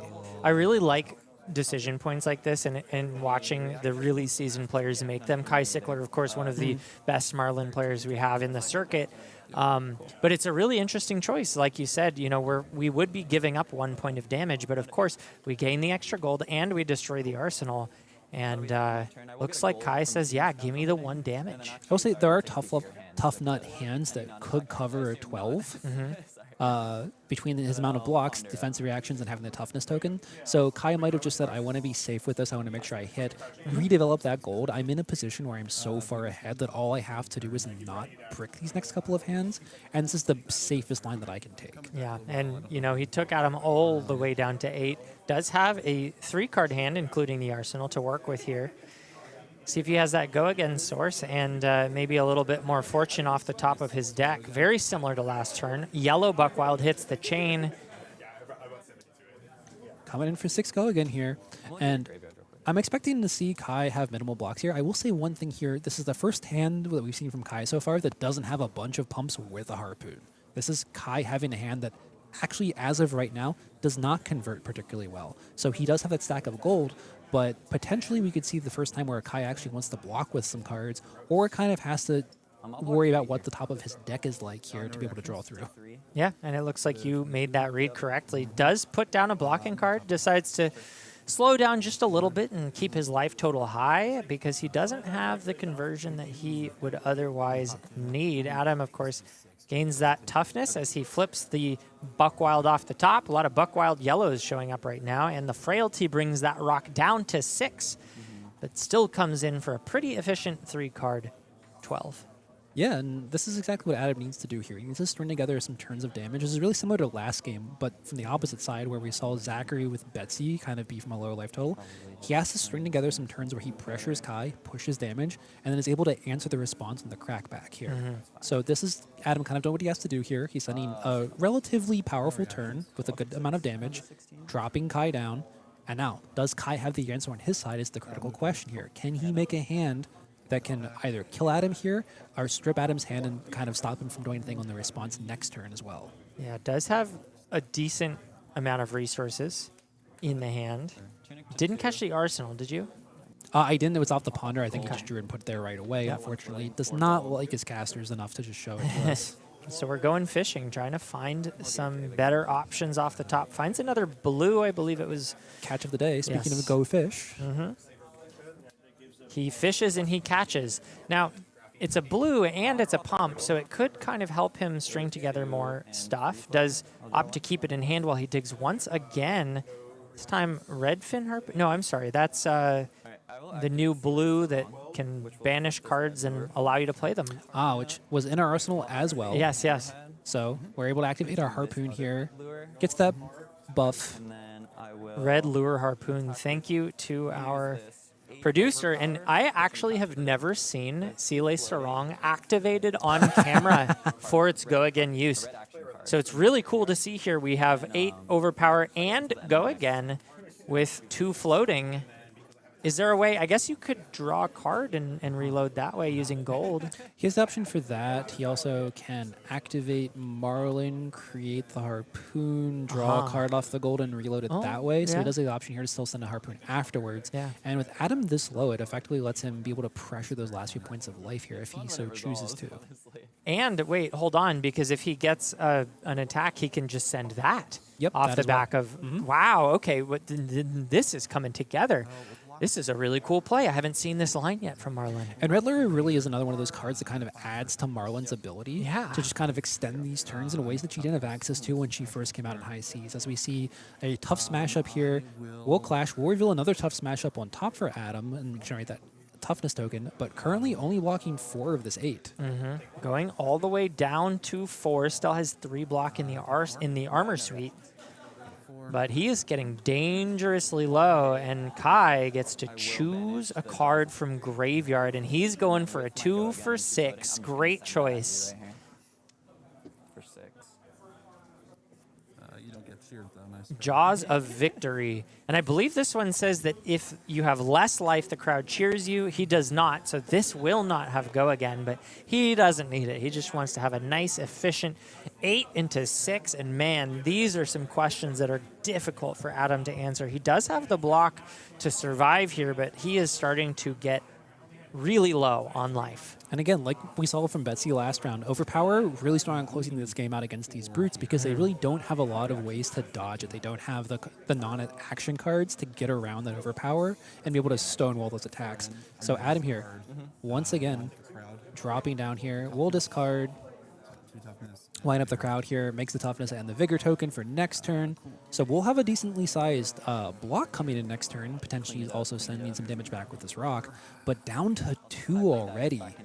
Yeah, that's scary. 6 damage was a lot of damage, and he only had the 1 card to block with because Wind Up the Crowd's got a 0 in the bottom right corner, so could not, even if he wanted to, block with that one. Instead opts to cash it in for that toughness and vigor. Now 1 floating as he goes into his turn and activates Tuffnut, hits the yellow, so thankfully, finally, I should say, has a little bit of a reprieve, gets another Tuffnut, really, really important if he wants to survive next turn, and is able to send that rock on top of it, coming for 7.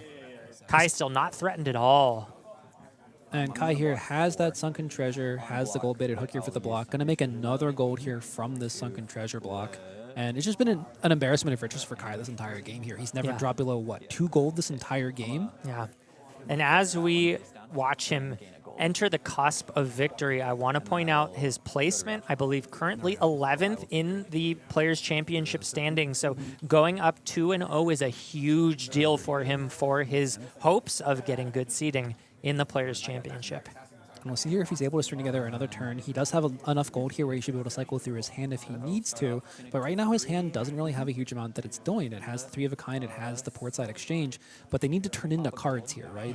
If it's just the harpoon activation and a harpoon, Adam might be able to cover this thanks to those 3 toughness tokens. Sorry, not 2 floating. I had 1 floating. Now I'll have 2 He floating. is hoping to hit some pumps. Looks like he's digging with gold first. Oh, maybe a harpoon.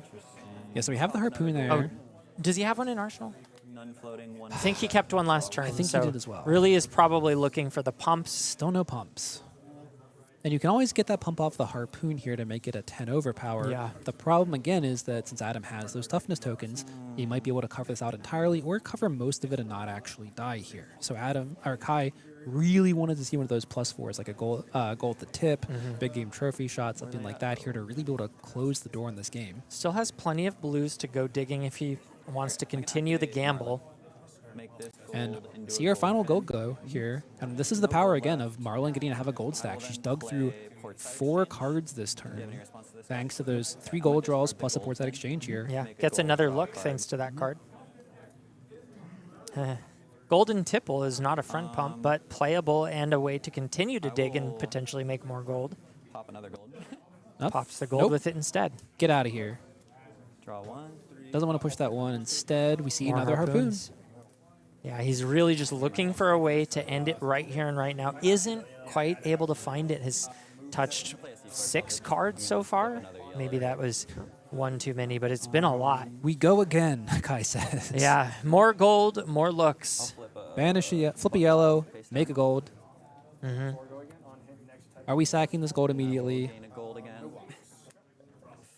Probably. Nothing happening with all. I mean, he has the 3 of a kind, but he doesn't want to play it until he finds the pumps, decides now's the time to go. He's done searching for them, and of course, there they are.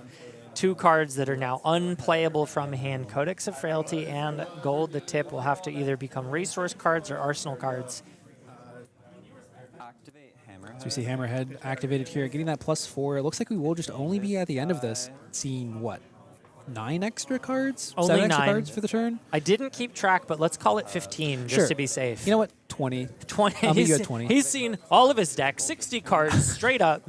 Yeah, no, it's been a lot. And we will just see a 10 come across here with Overpower, and we'll see here if Adam is able to block this out and not die, as it is a King Shark Harpoon. Critically here, again, Adam's deck, ton of attacks, so this could potentially also rip a card, even if Adam is able to block 9 of it and not die here. Yeah, this is still very likely to kill. Adam needs not just a 3 block, but he needs to have one of his infamous 6 blocks +3, maybe even plus some armor. He is not head in hands just yet, so may have found what he needs to survive this turn. Yeah, something like a Thick Hide Hunter here, one of the things that naturally blocks for 6, Yeah. covers that with 1 equipment block as well, thanks to those 3 toughness tokens, and kind of lets him stay in this game and maybe send something back even here. That arsenal has been filled the entire game Up as and we see well. No Hero Stands Alone here coming out from Adam, and this Yep. is critically what he needed to see here. Lets him kind of get one of those blocks. It is not He a needs block to win this 6. clash, though. This is really important for him. No, and he whiffs! And that's probably the game, because that does not pump up the block value, and all he's doing is blocking for 3 here. And that's it, fist bump. Adam really having a rough time off the top of his deck that game multiple times, where he just needed 1 card that was probably a 70+% chance of hitting and did not find it. And that's it. Kai Sickler feeling pretty good. Going 2-0 into the rest of the day, as the Players' Championship is coming up right around the corner, and those Players' Championship points are more meaningful today than ever before. I just want to shout out Kai yes. there really quickly. Oh, Kai, yes. Kai through that game kind of showed us what somebody who's mastered Marlyn does with this deck. Absolutely. From the very first turn of this game, on his opponent's turn, got to start to cycle through his deck, stack that gold up, and really just show what happens when Marlyn has that full gold stack. So great play there from Kai's side of things, and we'll see what they do through the rest of this game. Really measured play, really awesome to see that type of stuff on camera. And we've got a little bit of a meta breakdown to bring to you, because this is pieced together and ready to work through. We've got 33 players showing up today, and 5 of them are playing Oscilio. What else are you seeing here that stands out to you? So the more things change, the more things stay the same. The top of our metagame here are heroes that we've been seeing here for months on end. We've seen Oscilio as the top of the meta since the start of the year. Arachne Marionette not that far behind. We've seen Jacob Clements again, kind of just showing the excellence of this hero. 3 copies of Ziggy Starlight following that up. Ziggy with a lot of success, I'd say, through their initial opening season with Omens. Finishing winning 3 Nats overall, placing really well at the Calling in Las Vegas. After that, we have old mainstays with Cindra, Drakaev, Retribution, and Gravy Bones at 2 copies each. Then our first of the new warriors, Hala here, Blade Saint of the Vow. We'll see here if she's able to kind of string these together and kind of push into those upper echelons of our later rounds. And then we have a whole bunch of one-ofs, Michael. Yeah, the one-ofs are always what get me the most excited. In the first place my eye is drawn is actually to that Pleiades Superstar, a deck that was touted for a while as one of the most fierce fatigue packages. I do not know what our player is playing, if it's fatigue or if it's aggressive or somewhere in between, but I do know that it is being played by one of our Guardian stands, the owner of the Guardian Discord, Brian Gutierrez, a true Guardian truther through and through. So seeing him on that deck is very, very exciting. But man, there's a lot of really cool one-ofs in the room today. We've got a Teklevossen, we've got Ira, we've got Puffin. I love to see Puffin. And Betsy, I was expecting maybe to see a little bit more of her, but she seems to have fallen off a little bit after the initial hype. Yeah, and also no Olympia's here. Yeah. We don't have our one Dorinthia, which I'm assuming is Richard, our usual mainstay. He's going to be on Hala today. He's on Hala, okay, so we have one other Dory here today. But we do see that smattering of warriors, maybe not as much as we had hoped after Mastery Pack Warrior. My shout-out again, that Ira. Love to hear her, glad to see her back. We have one of with the Aurora Legacy of Tempest. We'll see if that can kind of push through. Did have some success at Pro Tour Las Vegas with that deck. Dash IO and Phi, 2 other really kind of mainstay aggro decks that have kind of fluctuated with where they've been in the meta overall, but are really capable of just kind of crushing through all of these mid-rangey, dirtily decks here that we potentially see with all of these one-ofs. Absolutely. Well, we've got a really exciting meta to explore and a whole host of games to watch it all unfold coming up later. But first, we want to give a huge shout out and thank you to our sponsor, Fab Foundry. They hosted the Calling, or they are hosting the Calling Kansas City, as well as the 100th Calling in Atlanta in October. And this one has sold out so quickly. It has been absolutely one of the biggest events, I would say, at the Calling level for players. And you can go check out their website at www.fabfoundry.co and get yourself a discount if you type /discount/AGELA10 to get 10% off of your singles orders. You can also head on down to their website using that QR code at the top. And of course, that code will last until Tuesday. So make sure you head on over this weekend or Monday or Tuesday to get your discount before it goes away. I know I'm certainly going to look forward to it. I might even dip my toe into the Warrior pool for the first time ever. Hala, all these other new heroes that they have plenty of singles for. Maybe even one of those Marvels that they have out of that set. So yeah, looking forward to all that stuff. And I will personally be heading on over there to get my singles because I need them with all the new cards coming out because I'm really excited to build some of these new decks. Olympia notwithstanding. But we're going to take a quick break and then come at you with an interview with our winner, Kai Sickler. So don't go anywhere. We've got Marlynn coming up after this.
Welcome back. I'm here with our winner for the round, Kai. Kai, big poons, Big poons. big damage. That's all we need. Yeah, all we need with it. So how'd you feel about that game into Tuffnut? We were talking going into that round that it's kind of an interesting matchup, right? Tuffnut seems like he should line up pretty well into Marlynn with all those toughness tokens. Has a lot of ability here to kind of cover some of those breakpoints. How'd you feel going into that matchup overall as the Marlynn? I feel pretty good about it. Tuffnut, his ideal game plan is like block with 2 to 3 cards, pitch off the top, swing rock, right? So being able to limit him to only blocking with 1 card in every hand is a big part of getting those on hits consistently and stopping him from using his hand defensively, because he's not going to be able to convert every 2 or even like Arsenal and 2 card hand into full value without, you know, getting the go again pieces. So just keeping the cards in his hand and pushing through the damage makes, I think, the matchup's pretty Marlynn favored for sure. Yeah. The toughness the toughness tokens definitely help a little bit, but it doesn't cover, you know, we saw like 16, 17 in that game. It's not enough. We really saw you stringing together some of those like turns that Marlynn, like maybe an LL can do consistently, but in CC has kind of struggled with over the year plus that we've had her, where it's like so a lot of times you can kind of stumble through it. You don't have the pumps that you need. You don't have the harpoons you need. But you kind of that game just from the start had everything you needed, right? You had like, I think 3 gold in the first turn and then just was sending 12, 16, 17, like every single turn with it. How did you feel like from that? Like with the new cards Marlynn's had recently, because Redler Harpoon is new.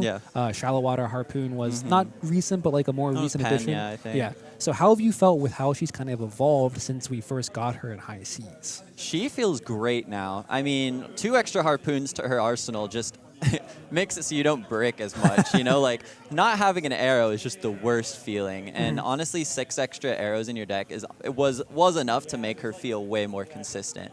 I will say the only turn I did almost stumble was like when I had the saltwater swell with 2 reds, or I think it was 3 reds in hand, and I I had 1 blue. I drew a card to a gold, and then it was a yellow, so I'm like, oh, good thing I didn't play the swell. I'm like, you know what, whatever, I'll resolve the swell anyways, and then it hit a blue, and that turn really was pieced together with saltwater swell, which has been another new inclusion in the deck recently, and I feel like honestly, in that game, my top of deck just functioned a little more nicely than his.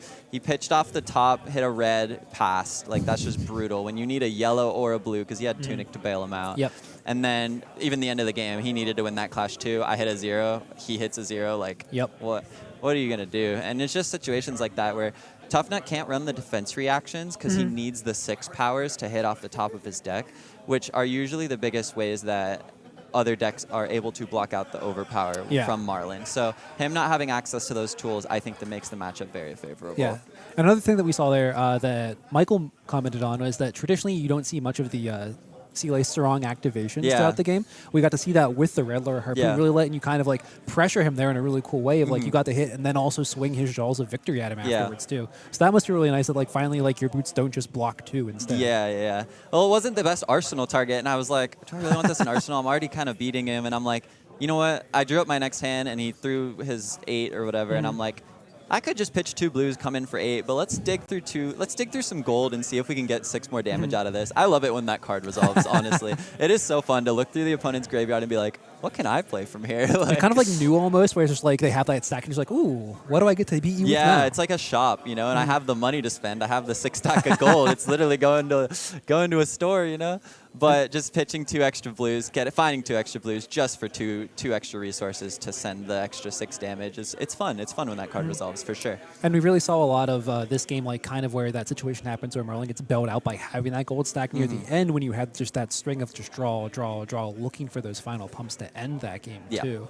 Which I feel like she's gotten a lot more consistent with over time as it's gone on. Kind of like these builds have gotten a bit more refined. Gold to tip back in the deck. Big game trophy shot. All these extra gold generators with Cheating Scoundrel. Yeah. So it feels like she's kind of like gone some of that consistency back that necessarily was gone when she didn't get to play Art of War or a Cash-In. Yeah. I think. I haven't looked too much into Marlynn in LL or Golden Age. I hear she's pretty good though. And I remember the last LL tournament, there was someone who made like top 8 or whatever on Dash and CC and Marlynn in LL, which was actually pretty sick. I didn't really look into it too much because it's not my format. The first time that you do it, the first time you go Art of War and you like get rid of one of your Goldfin Harpoons, you're like, oh, I get how they designed this hero. Like I understand like the core concept when they made this hero, what they were looking for. It's kind of a drug, I'm not gonna lie. Like I know. anyone going to Calling Atlanta for the LL side event should definitely look at this deck. It's one of the most fun things you can do because Check you're it just out. like every turn you're like, my hand is actually 12 cards. Yeah. I'm just gonna draw through and just see whatever I want. Oh, it's so good. Yeah, it's like basically Art of War is just like 3 more copies of 3 of a kind, right? Except you're not linked. You're not And you locked to cash in. Arsenal. yeah, You yeah. cash in with it. You have Art yeah. of War. You're just like, oh, I can do anything that I want with this game. It's great. You have 9 golden tipples. Like it's Oh yeah. I totally forgot about that card too. so with this, you're now 2-0 in the day. You are still, I believe, you're 11th going into today in the Players Championship race. Yeah. How do you feel the rest of the day going, and then also like going forward to the championship if you do make it in? We think that you're pretty well set up here with where you're rated going into the day that you should make it. What are your thoughts just going into the championship? How the season has gone so far for you, and what you're looking forward to in that top round of 16? Yeah, sure. So I started right like this year. This is my first year ever doing AGE and even like competing at a higher level than just local armories. And the Marlynn cards have definitely supported the journey. It makes me feel like I, have a deck that can somewhat compete. It definitely still misses sometimes, but it's strong when it does its thing. And after basically it all just started when I just won the one in April, the AGE in April, when it was like all locals at the top tables, people that I knew. It was like friends, like super low stress for me. And I was able to take that one down, and that one kind of just like made me think, I'm like, maybe I could actually make it to the player championship. Yeah. Like a win will get you there. So 35 points, really good start. Yeah, for that. it is. I had a top 16 before that, but I didn't even honestly know I had that because I wasn't looking at the leaderboards until I had won one. I wasn't.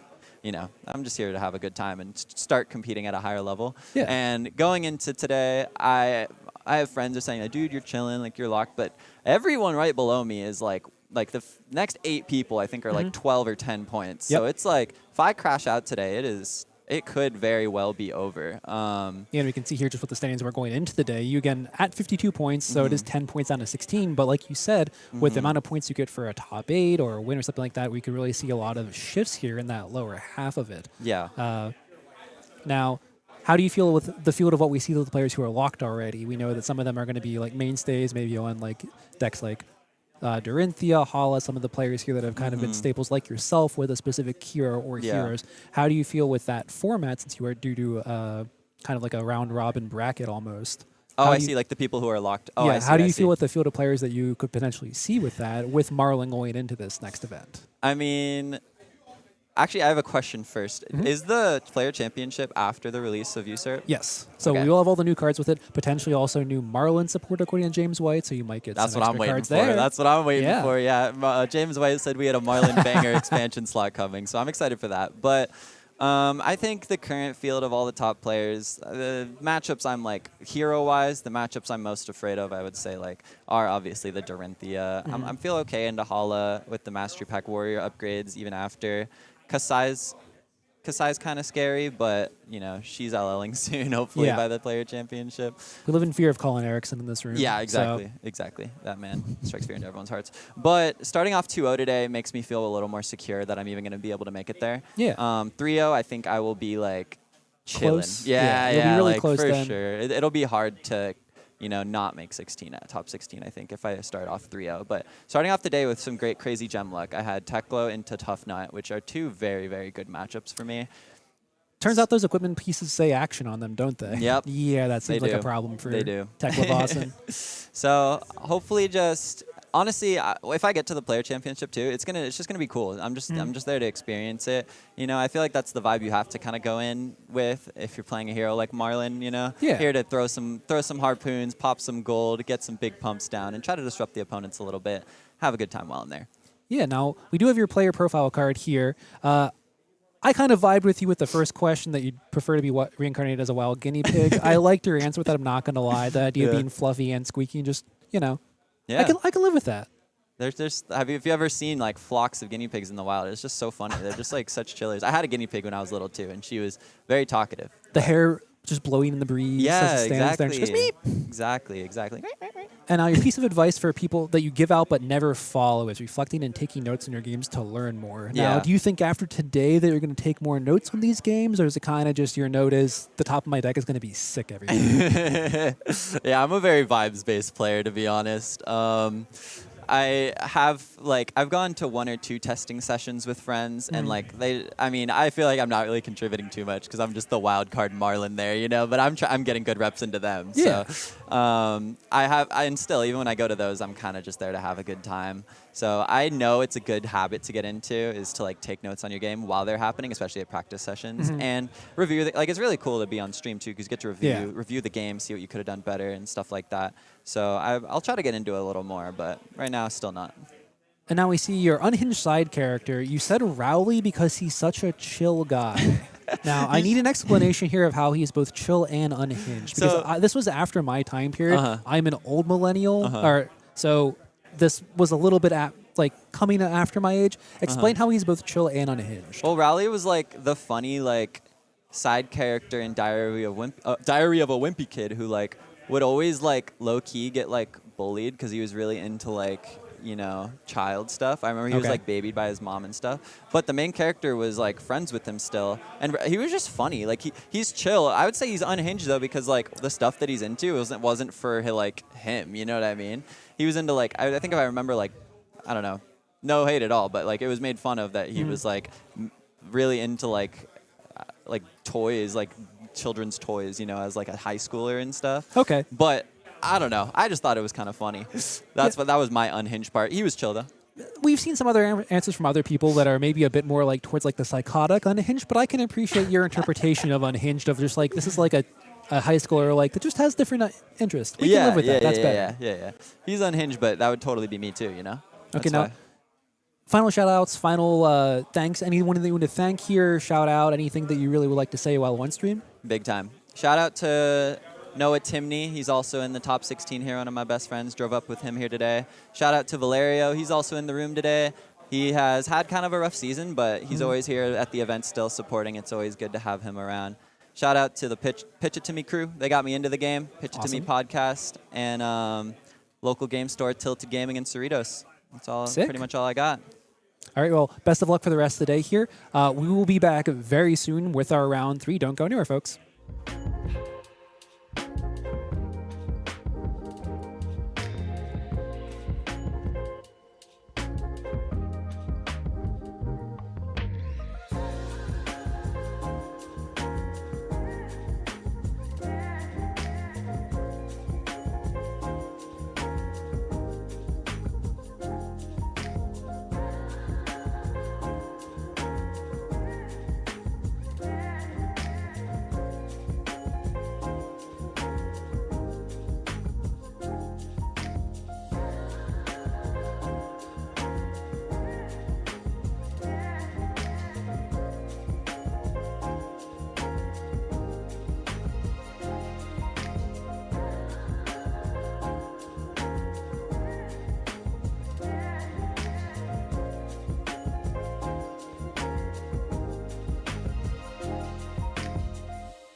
The fish fells the rock as Marlynn takes round 2 up against Tuffnut, heading in next into round 3. But first, I want to talk a little bit about AGE Premium.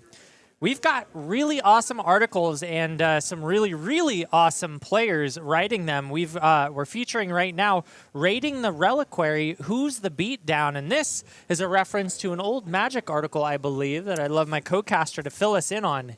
Yeah, this is considered like one of the seminal works for Magic about understanding like how your deck functions in the game, whether or not, depending on what the matchup is or how a game is unfolding, how you approach that matchup with your deck. If you're taking an aggressive stance versus a defensive stance, how you're approaching it from a holistic viewpoint, not necessarily a turn-by-turn numbers situation. It is considered like one of the things that new players, when they start Magic, are told, go read this to understand how to play higher level Magic.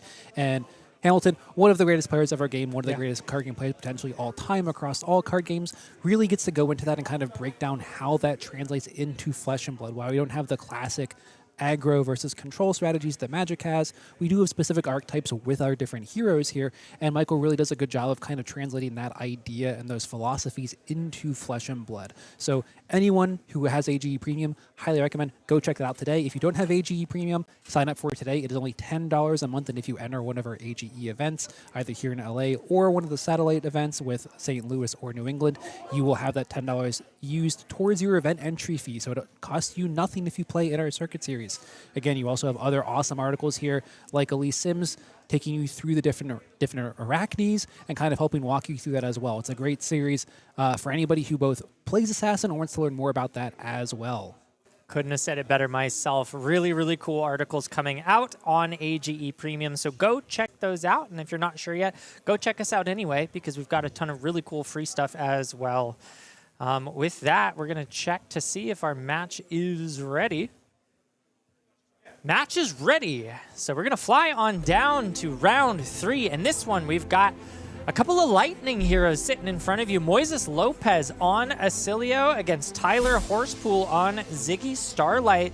Two heroes fresh out of the Omen set. Of course, Oscilio 1 was featured previously, but got a real new fresh coat of paint with that set. So looking forward to seeing exactly which archetype these players are playing. And we see here Tyler Horspool on that Iris of Reality build against Moises Lopez on the Lightning Greaves Gone in a Flash build. Yeah, one of the seminal things to like understand here about like the Oscilio matchup from no matter what deck you're playing against is understanding the sideboarding strategy for each of the different builds, right? There is Gone in a Flash with the aggressive build. Then there are the builds that are more arcane focused, whether it's the counterburn build played by Alexander Vore at the Pro Tour in Las Vegas, or the build played by Majin Bay that was Spellcilio focused. It looks like Moises here, again, like you said, on that aggro plan with those Braces of Belief, as we see him here blocking out on this first turn to cover this Miraji Metamorph from Tyler. So Tyler here does have good coverage with his equipment suite. We see Arcane Barrier 3 here to cover any amount of Arcane that Moises will throw. We'll have to see here if he also has the defense reactions and blocking ability here to be able to stop the attacks that Moises is likely to throw at him.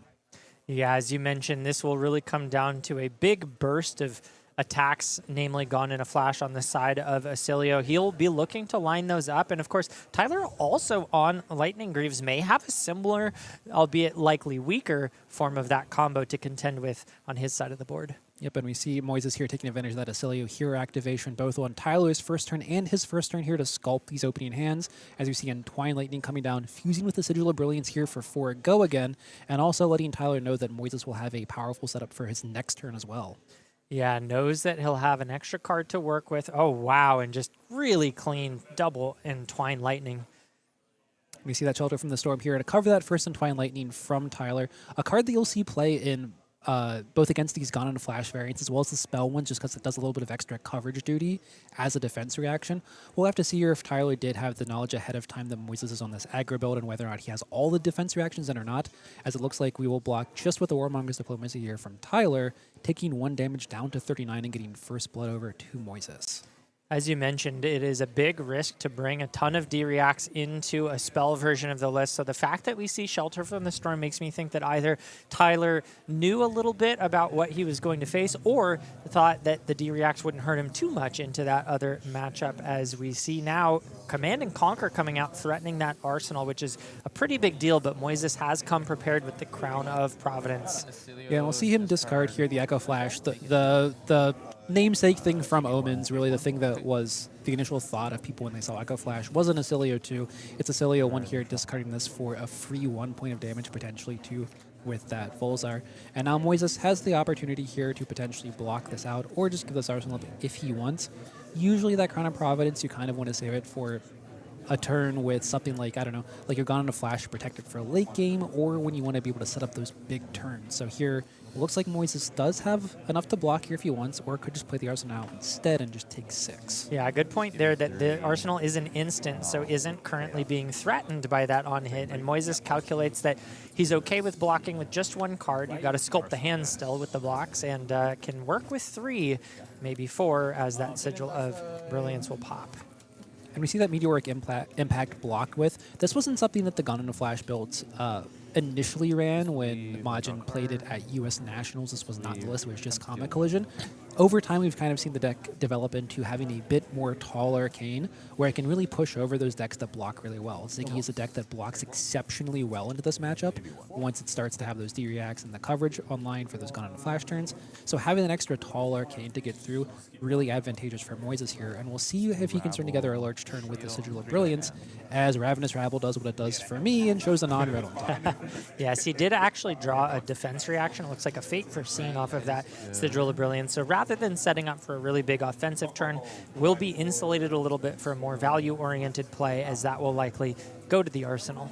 And Tyler kind of giving us a bit of an idea here of what his game plan is overall as a deck, as we see that Astral Etching's blocking here. Tyler has a build that's very similar to what Lucas Wynn ran for Pro Tour Vegas that was highlighted on the Fab Mothership. A build that kind of gets to play in the middle ground between maybe what Jonathan Magnuson played initially with the first build of the deck that broke out, and then the more aggressive builds that are running things like Spirits of Reality or Astral Retreat. It's kind of like a happy medium with it where it can take either angle here. Yeah. So Tyler kind of giving us an idea as Moises will fire off this Comet Collision for 4 Arcane, and Tyler just says, send me the bill except for the coverage that of what I have with that Fleeing Starbreeze that's pitched for the Arcane. Yeah, already had the 2 float, uses that to block, and only goes down to 36. And as you mentioned, we've got this very mid-range centric game plan. It seems like he's valuing the life total while keeping just enough cards to send really meaningful attacks. And we see 2 Consign to Cosmos, a Flittering Charge, and an Astral Bridge here on the side of Moises as Phantasmaclasm coming across from Tyler Horspool. One of the best 2 card plays in Flesh of Blood, perhaps. Yeah. Does opt to put the attack on the bottom, trying to clunk up the hand a little bit. Oh, that's a good draw from Yeah, Moises. especially with the texture here. Lots of instants to support that. So he's probably super, super happy to see that swap out. And this is even already a spot here where if Moises' arsenal is set up well for this, we know that he has the Fate Foreseen in his arsenal here to block with. Looks like he's just going to block with it and potentially just set up here next turn to fire off one of those big Gone in a Flash draws. Yeah, he's got the Astral Bridge, as you mentioned, so if that's an instant on top, he is looking really, really good for this combo. Yeah, leaves it on top here. Is a hand that maybe you don't want to necessarily fire off right now. Only a 4-card Gone in a Flash combo through a Ziggy's defenses can sometimes really struggle to put any damage through as long as they have a good blocking hand here. So we'll see if Moises decides he wants to fire this off this turn, or maybe just send the Gone in a Flash, get an Arsenal off, and then next turn send the full 5-card hand at Tyler instead. I used to play a lot of Oscilio, and I gotta say, I'm going here. This is good enough, especially if that top card is an instant, because it's the equivalent of having the 5-card hand instant, and that's usually about as good as you can get when it comes to Gone in a Flash combo. So it does look like Moises is either going for that or maybe just sending it and sculpting. That is possible, but he would lose a lot of value in terms of intellect penalty. But no, he does pop those Lightning Greaves and gives his first instant, and the all instants rather go again for the rest of the turn. Yep. And what we can assume here, he did Fate Foreseen leave on top of that Astral Bridge, so there should be a hit on top with that. He's decided that even though this is early in the game and that Tyler's still really healthy, he's going to send this here because he's not going to really have a better setup than this 5-card, this fake 5-card hand with the Astral Bridge. As we see 1 Arcane coming across here, Tyler does elect to pay into that, and that Gone in a Flash will return back to hand. We have popped the Old Knocker with the Lightning Greaves here, so every instant will give Moises back his action point, so that Gone in a Flash getting to put in all of its work here as it comes in again for another 4. We've got this at least 3 more times. Tyler with 2 cards left in hand and just a little bit of armor to block with. Not much. I think just the Lightning Greaves, actually. And pairing these Gone in a Flash with an Arcane source like the Shock side of Consigned to Cosmos is one of the highest value ways to play Gone in a Flash, maybe aside from like the +3 that you get off the back of an electric. See the Astral Bridge off the top here, and is a Lightning Press, so not one of the best ones with the combo turn. It will let him actually convert this for an extra 4 damage, but there's no additional damage, like you said, with the Consigns getting to ping an extra 1. But you know, if you're Moises here, you got to be happy. This is sending an additional 3 Arcane up between the Consigned to Cosmos and the Astral Bridge, and you're sending Gone in a Flash for what, 24 over the course of this turn? Yeah. That's good. I mean, it pushes your game plan, but as you mentioned, Tyler's going to still have quite a lot of life after this ends. Decides to say no blocks here, but still Moises will have quite a lot to do before he's able to kill Tyler. So the rest of the game he's going to have to navigate without the combo available to him. Yeah, and Tyler hitting that hand, that's the unfortunate one whenever your opponent has the combo off where you're just sending a bunch of no blocks in your hand. Yeah. So even if he wanted to cover this turn, he really wasn't able to with his hand. However, his hand is set up really nicely for covering a lot of prevention in future turns. As we see that Stardust Spike from Arsenal, another one in hand here, Tyler's going to have a lot of prevention effects that he can just float and slowly chip away at Moises' deck size here as the game progresses. Yeah, that's the really nice thing about Ziggy in particular is that all of your offensive weapons double as defense, and as you gain tempo and start to build up that board state, it just gets harder and harder to break through. And one of the interesting things here, Tyler did present Iris of Reality here. So his attacks are only coming in for 4 with Go Again instead of the 5 that they would with Refractor. So his turn is a little bit slower here. But one of the things that's interesting is that also means he doesn't have that floating resource. So if Moises has an Arcane spell on his turn to deal damage with Tyler attacking, he doesn't have the floating resources to cover that Arcane necessarily. Yeah, I'm glad you pointed that out. I don't think I registered it, even though I said it at the start of the game. Iris and Reality Refractor have similar enough art that my eye will sometimes confuse the two. And this is a big deal in terms of value. Tyler effectively losing 5 value on that play by bringing the Iris of Reality in. We'll have to see if later in the game it gains that value back, because what's the real advantage here is you gain Go Again on your attacks, which can string 4 into 4 into 4 once you do get that tempo and that board state. And we'll see here, Moises only having a comma collision here, so having the full card hand, and this is one of the things that can happen with this deck sometimes that can be awkward, is you get these hands that don't actually function particularly well in the single turn cycle because you are attacking from multiple directions. You have arcane spells, you have key reacts, you have attacks, you need Go Again. There's a lot of moving pieces with the Gun and a Flashboat of this deck. And sometimes it just turns into situations like this one where you'll only have just a single card that you get to play out of your hand. Yeah, tell me about it. I think the worst hand I ever played in Oscilio was a 5-card 2. So yeah, that can happen. It's one of the things that Oscilio is so great at is sometimes your 5 cards amount to like 40, and other times they amount to like 2. And in this case, bit of a stumble for Moises, and Tyler, I'm sure, is very happy to see that. Only needs to pitch a blue to Arcane Barrier and gain the Ward 2 to prevent almost all of that. And critically here, as we talk about throughout this day, as we do approach the end of the AGE circuit, Tyler is currently 26th in the standing. Is farther down, does need to make up a lot of ground today, needs to make top 8 and have a significantly high finish to make it into that Players' Championship. So Tyler here playing for a lot throughout this day, and we're going to see here whether or not he's able to kind of claw back where he's in a bit of a hole to start this game. As we do have a judge call here coming out from the players, potentially talking about, it seems like, Stardust Spike and its ability when it leaves to amp 1 and make a resource. I am dealing 5 Arcane. Okay. Can I respond before he gets the resource? He has a ward.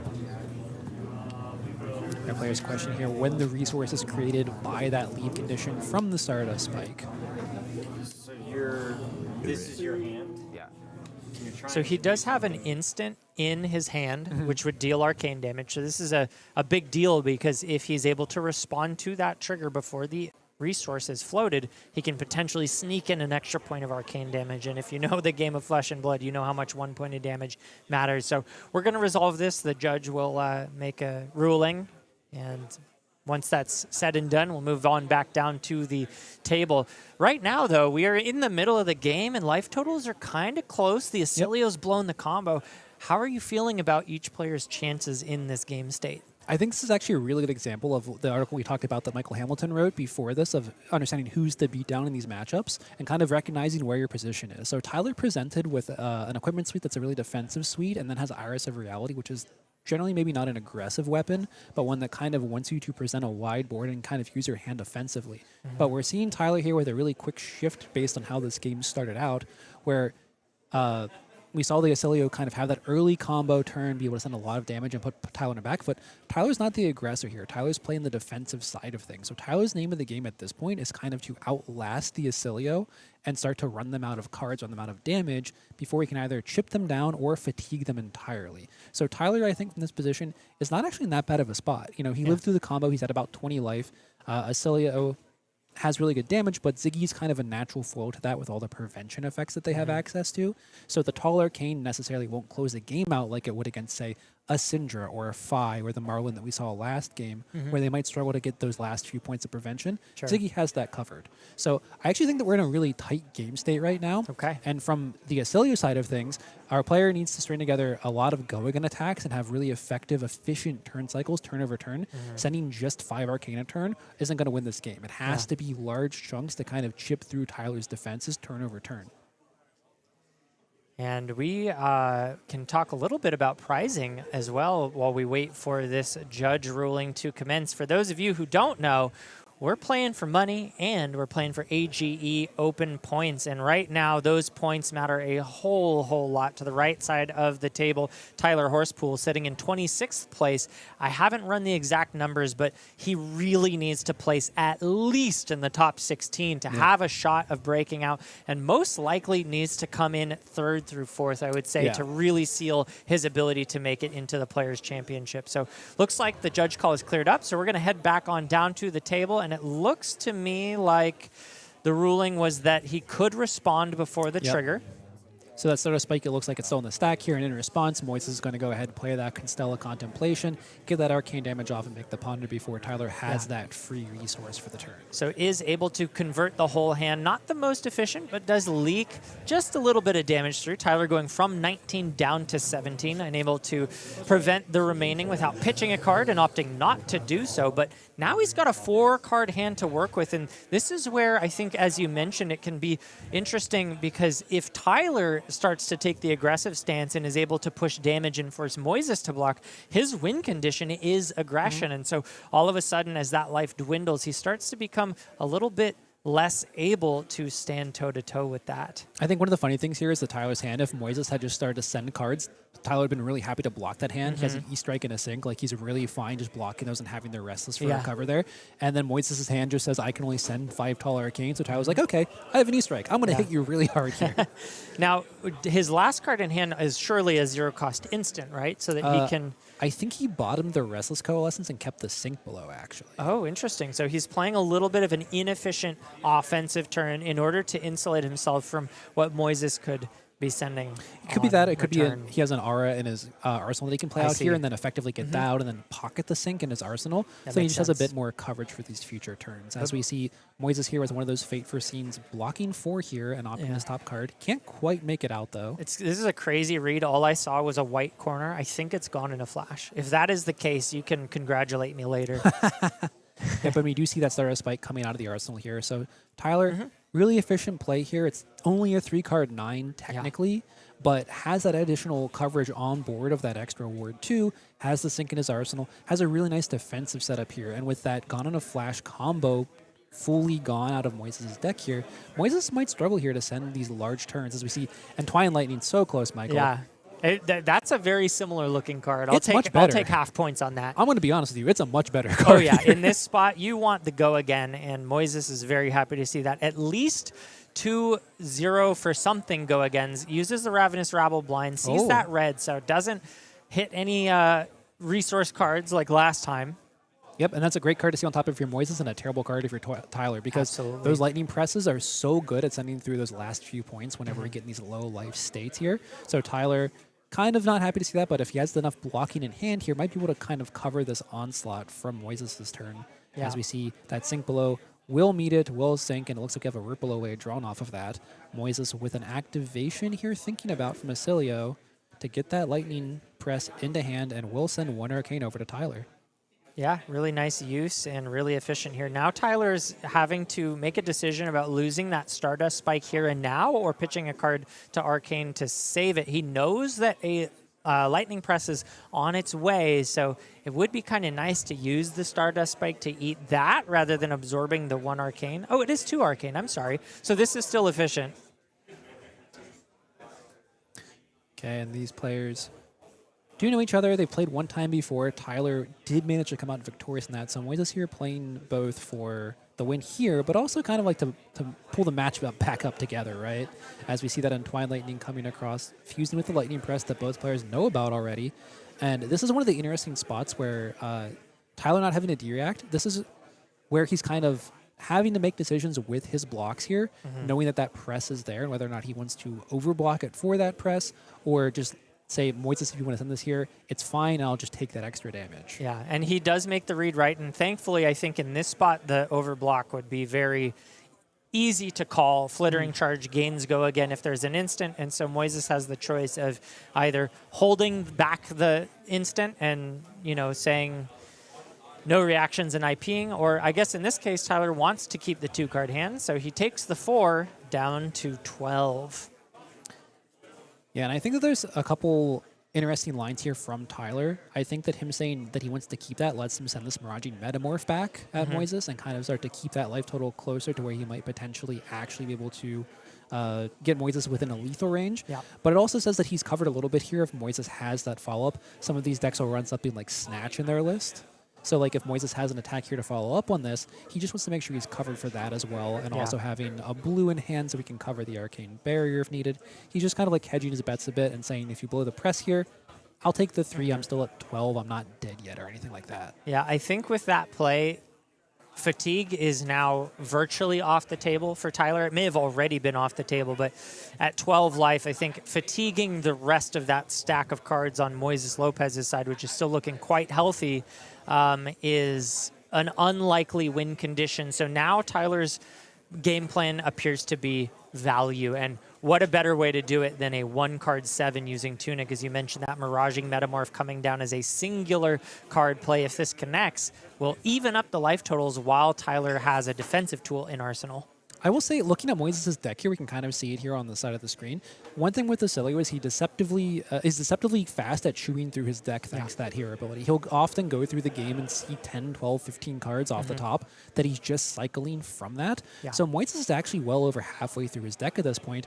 And this was a thought that I had before. If Tyler attacks here with the Miraging Metamorph, he's kind of opening up Moises to be able to use those D-Reacts if he has them. And one of the issues with this deck is if it gets those D-Reacts stuck in its arsenal, then it basically loses that entire slot until you actually swing at it. So Tyler electing here, kind of going for that aggressive plan, but does still have that option if Moises stumbles here for a couple of turns of actually being able to still go with that fatigue plan, I think. Yeah, but one thing that could hamper that is Tall Arcane, as we see Moises bottoming the Comet Storm Shock, preparing for that potential direction the game could go as things move over to his turn. Thunderous Retort played out, giving his next red attack go again. And I believe that this was a tech first played by Justin Gottlieb at the AGE New England circuit that we saw it for the very first time on stream. Really interesting card because it kind of gives you a little bit of a hedge into the mirrors and the tall Arcane Oscilio matchups, while also just converting as a red go again card. It's also an instant that pops for Volzar, so it does a lot of like little things with this deck, but really interesting in this case because it lets Moises give his Gone in a Flash go again. Ooh, and Moises has the Astral Bridge into Astral Bridge combo. Of course, this Gone in a Flash will not have go again the next time it's played, but there is potential to string together some instants for some value regardless. And we see Tyler here has an easy block here just for the 6. But we will see Moises here being able to convert this. The Astral Bridge will hit an Astral Bridge and have that 1 Arcane ping here. And Tyler going to be taking some amount of damage this turn, even though he has the block on this Gone in a Flash that go again granted by that Thunderous Retort, letting Moises string together a larger turn. Yeah. And 2 Arcane thanks to the Volzar. Means that this is looking to be another nasty offensive turn from Moises. And Tyler does have the Sigil of Solace in hand and I believe a blue aura. So he will have the ability to cover some of this Arcane, gain some of that life back here. So I don't think that he's in a bunch of trouble this turn, but he is going to be taking some amount of damage here. It looks like a Restless Coalescence, so he's going to have 2 coverage there plus 3 life gain, but no more block available here, crucially. Yeah, still thinking on 2 damage is Tyler. I believe has Ward 2 in Arsenal if you wanted to deploy that now, but Tyler pointing out that Gone in a Flash has now returned to hand and we're dealing with the Astral Bridge. And he could AB this with the Restless Coalescence if he wants to. Could just decide to take it. I think that at this point in the game, one of the interesting things is that since Moises has limited go again options, Tyler can kind of drop a little bit lower than you normally would want to here because he does have so much Arcane Barrier. He has so much effective life from getting to keep all those blue non-attack, or the blue instants that he wants to play in kind of like a modal form, that he's not really in danger of what a lot of decks have where they line up and they kind of have to attack instant everything and then die to the Arcane on their opponent's turn. Yeah, and Ravenous Rabble, although it does hit a yellow, shows another instant, which means that second Astral Bridge is also live here. So even though you're not stringing together a ton of Gone in a Flash, you are stringing together a lot of Arcane ping damage. Yep. And that's a big deal as Tyler drops all the way down to 6 and still has to face down not just the Astral Bridge, but the... Constella Uplift. Thank you, Constella Uplift. Oh, and that untaps the staff too, so that's 2 more Arcane damage coming his way. Now, the real question is, does Moises have an opportunity here. He needs to have another Arcane Source in his hand. You can't untap it and then put Oh, it okay. on the Arcane of this one. Sure. The trick with it usually is like you tap the staff Yeah. with the first ping, untap it with this, and then you send the Arcane afterwards for like a +2 with it. So if Moises has another instant in hand that does damage, which we know he doesn't, he could get it here. But for now, just one Arcane. We'll drop Tyler down to 3 here, though. We see Tyler just saying, I'm going to gain the 3 life here. I don't need to hide it. Yeah. Went Just up to 7. plays up that sigil right here, right now. No reason, as you mentioned, to hide it. And yeah, 7 plays 18. The fatigue angle is still looking difficult, although plausible. What he really needs to keep that dream alive is Moises to stumble. And does the ask there of trying to pass back. Moises lets him pass the first check of no damage on your turn. So Tyler breathes a sigh of relief to see that, as we do see Easter egg coming out here. Have to imagine it's 5 go again coming across here. Yep. The least efficient mode to play for Enlightened Strike, but of course the most versatile, as it allows you to continue your turn. And Tyler here looks like turning the card sideways, Marching Metamorph, and a Haze Bending. Haze Bending is an excellent card in these matchups, but realistically, with that life total he's actually usually fine blocking the 2 there for a breakpoint. As we see Moises here with a Lightning Press. We'll push 3 over, and I think Tyler here is just checking to see if this is the last one or not. Yeah. I know we've seen at least one. And right there's the other one. Yeah. So we saw Moises, I believe, spend it for his Gone in a Flash turn. That's right. So that's all 3. So Tyler knows here he's going to take the 3 off of this. However, we also knows at that point that the shields are down for that particular combat trick.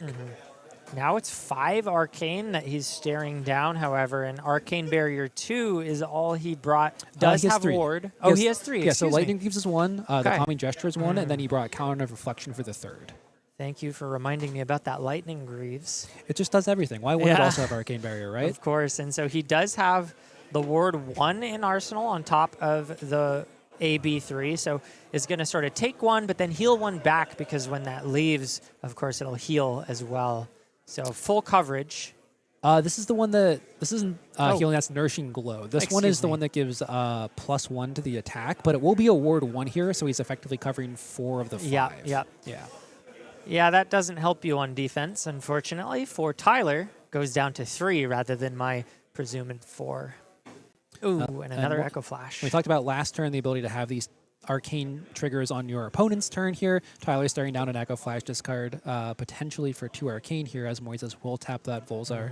Does have the Phantasmaclasm in hand to pitch to it, but unfortunately can't cover it entirely. Yeah, this is a tough ask. I think at 3 life, it's a reasonable play to pitch to Arcane Barrier here. You do not want to go down to 1. You also don't really want to go down to 2 either, but you can only do what you have the resources to do. Tyler hoping here that Moises doesn't have multiple other arcane spells to be able to force this through. But again, we talked about this earlier. Look at the size of Moises' deck. He's down to about 15 cards left here. Oh, another Echo Oh, Flash. no.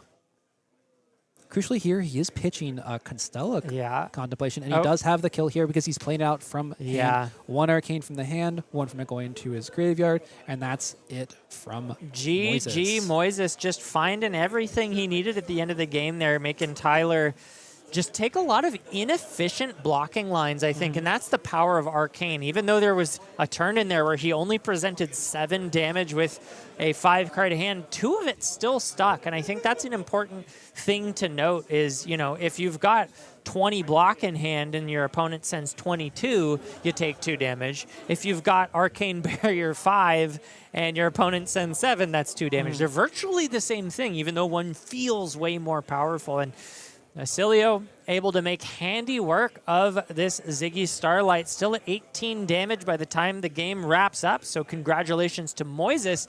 And Tyler's got a little bit of an uphill road now for the rest of the day. I don't think he can afford to drop another game, or he risks missing the top 8, which he desperately needs to make the Players' Championship. Yeah, and hats off to Moises. We saw there from his side that he had all of those arcane spells. Again, that change with the deck list over time where it's kind of been refined to be able to do that kind of a thing. Really, really strong to close those games out. And we saw there him able to claw back when Tyler just drew the red. So really heads up play there from Moises. We do have one quick word before we go to our interview with Moises. That's from our sponsor, Fab Foundry. That's right. Fab Foundry, farm to table, flesh and blood. They've got all the singles you could possibly want. or need if you're going into any upcoming competitive events. On top of that, they've got really awesome packages. If you're a Silver Age player, you can buy your Commons and Rare package, as well as, I believe, Majestic packages. If you don't want to sit there and gamble on ripping box and packs, it's a really awesome place to get all of these packaged card deals. They've got Armory decks on top of all of that. And of course, you can even get a discount by going to www.fabfoundry.co/discount/AGLA10 to get 10% off of your singles orders. You can also head on over to their website using that QR code at the top. So a huge shout out to Fab Foundry for sponsoring us and providing you guys with a sweet discount to get those cards into your hands. And I think, I believe that discount code also lasts until Tuesday this time. So you have not only today and tomorrow, but also Monday. So get those orders in before that code expires. Well said, and thanks for reminding us. We're going to go to a quick break, and then we'll be back with a winner's interview with Moises Lopez after that. Don't go anywhere.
Welcome back, folks. We are joined here with our winner from round 3, none other than Moises Lopez. And I got to say, you are positively glowing.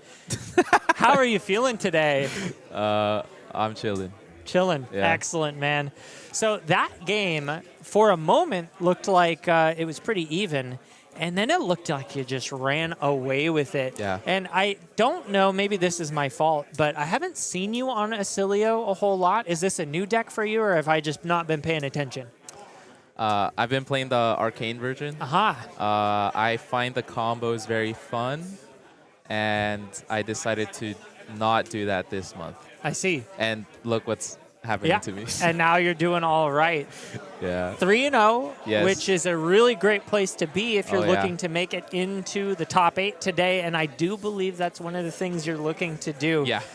Because I think you might be sitting at 16th place. And that's not something we brought up during the match. The story was how important it was for Tyler to win because he's sitting at 20th.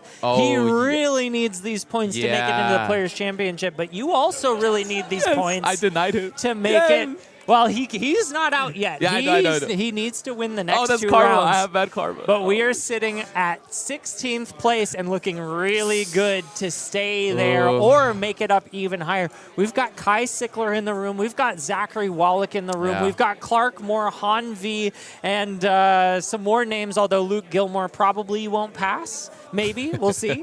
But a lot of players who are looking good for the Players' Championship are in the room, and some right on the bubble, like you, are now 3-0.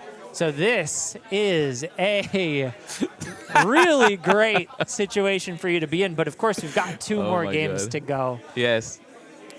Yeah, I'm happy to be playing Oscilio. I used to play Aurora, and I was sad that Gauntlet and Flash wasn't used very much in that deck. It was more of like a block 3 or, just get value out of it. And then Oscilio, pre-ban, I was playing that. I enjoyed that deck a lot. Yeah. A lot. I like Did you like doing 12-plus damage Mind Warps? Yeah. Is that a thing that you enjoyed? Yeah. You Or even for sick 5. man. Like the ones for You 5 know, are good, and they're have all good. Yeah, I maybe loved one- that card too. I was playing Oscilio back then. I haven't touched him yet since the Omens release, Okay. but he looks to be similar, and Astral Bridge is a real spicy addition. Yeah, I've been hitting with that card. Yeah. When it hits, it feels really good. You got the Astral Bridge into Astral Bridge today, although that was post Lightning Greaves pop, so Yes. you didn't get the full No. utilization, but you were really making the instance look good and even ended the game off of a string of arcane pings. Yeah. Talk to me a little bit about, obviously, since you've played Oscilio in both versions of him, what's your preference? How do you feel about the new combo version of Oscilio versus the spell version? It's very interesting. The deck does feel like Aurora. It's built in a way to be like Aurora, but we have gotten new cards to differentiate it from Aurora and from the old builds that it has. Like Thunderous Retort, that card just came in clutch. Yeah. It's a red Sigil of Lightning. It gives you AB. I don't think that ever comes up, but if it does. I think you made a really interesting call that it kind of feels more like old Aurora than old Oscilio did. Yeah. And it's just all of these new 0-for-4s that have made it into the list. Ravenous Rabble, Entwine Lightning. Yep. And it's just, it really does efficient things on offense, but it can clunk up. Maybe Yeah. old Aurora could too. There's even one turn in the game where I thought it was going to put Tyler in a little bit more of a winning position where I think you had a 5-card 7, but it was all arcane and you were still able to connect with 2 damage. How are you feeling in that spot? I was praying he didn't draw Gauntlet in the Flash because I know as soon as he draws that, he has enough life total to just take whatever damage and then he can combo off. Fortunately, it didn't show up, but I felt okay. I knew that I had some 4 power attacks that I hadn't drawn yet. I knew I had an E-Strike. I knew I had Lightning Presses. I felt okay. I felt like I could push through enough damage, and then I was praying for a turn where I can go wide with attacks and then end with Arcane just to really split the damage. Yeah.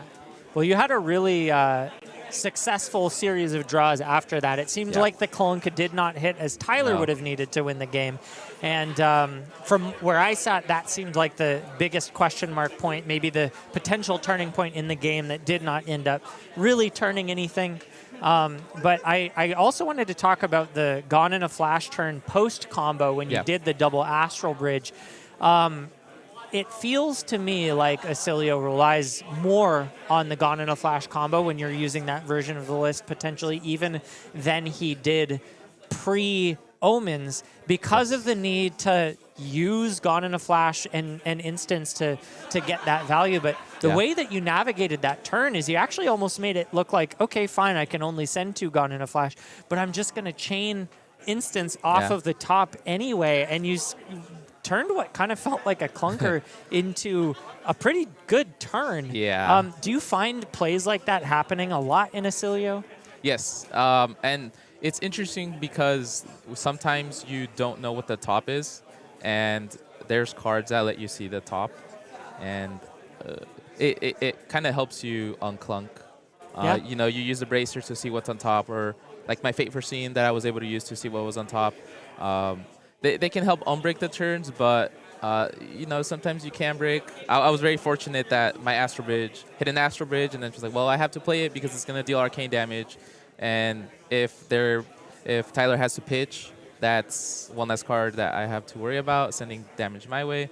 And if he doesn't pitch, then I'm conferring damage, and I have the split where it might be hard for him to block out a later turn. I think that's what I enjoy so much about the new variant of combo Oscilio is just the way that you have to navigate some of these hands is really intricate, and watching good pilots navigate them. I definitely I started the turn thinking this is a big fat clunker, and ended the turn going, wow, that was actually still really effective. Yeah. So seeing the cards fall the way that they do, and seeing the multiple uses that you can get out of instants, and actually resolving them for their power, not necessarily because one arcane is a lot for a card, but that you kind of end up getting to play an extra 4 cards out of it anyway. Yeah. It's really a new variant, and exciting to see come out. But I've got a little bit of commentary on this matchup, the fact that you just played against Tyler. It turns out that before this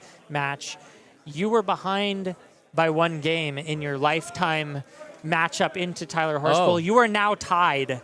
Oh, okay. You have an That's equal cool. standing. I think it's 2-2. I might have to double check that exact number, but you are now sitting 2-2. That sounds right. And might have ended his Players' Championship dreams on top of it. We'll still have to wait and see how he does, but how are you feeling about now evening up the score? That's cool. Tyler's such a cool person.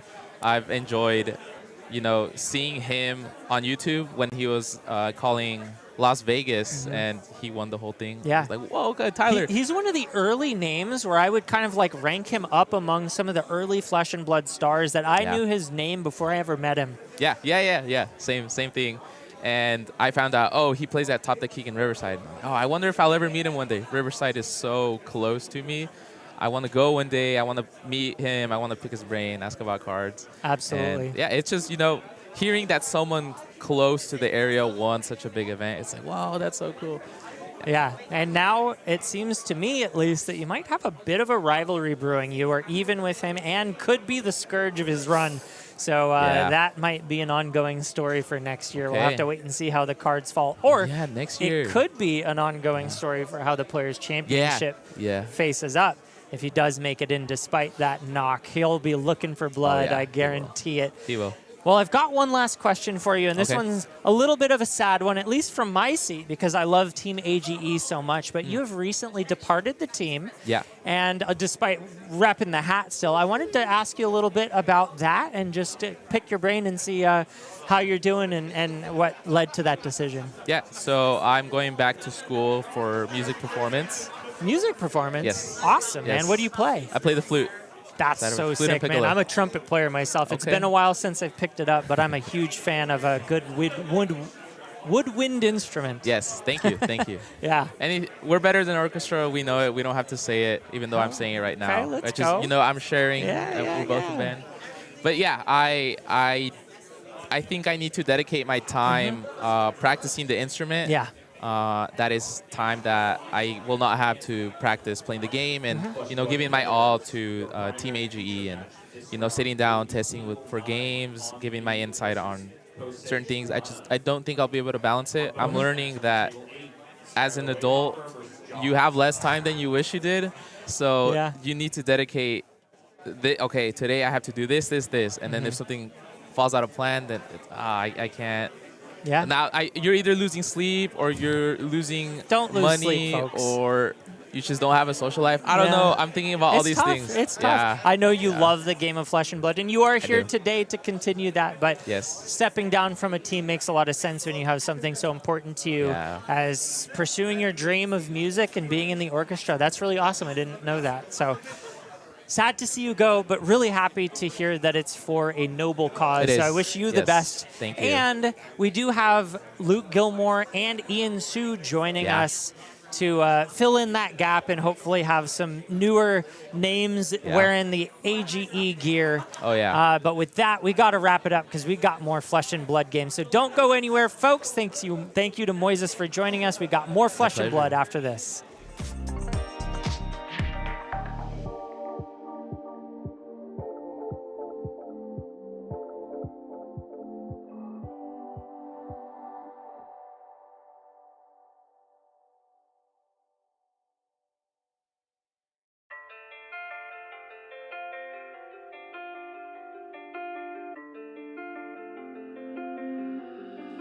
Losing control, I gotta know who's in control of me. Losing control, I'm gonna explode. Can you bring it back to me? Bring it back to me. Bring it back to me. Bring it back to me. It's making me feel so weak. Feeling like a puppet controlled by some strings. It's killing me 'cause I just can't say what I'm in. And everywhere I go is the wrong place to be. I think I should go home, but I don't know where it is. Bring it back to me. Bring it back to me. Bring it back to me. It's making me feel so weak.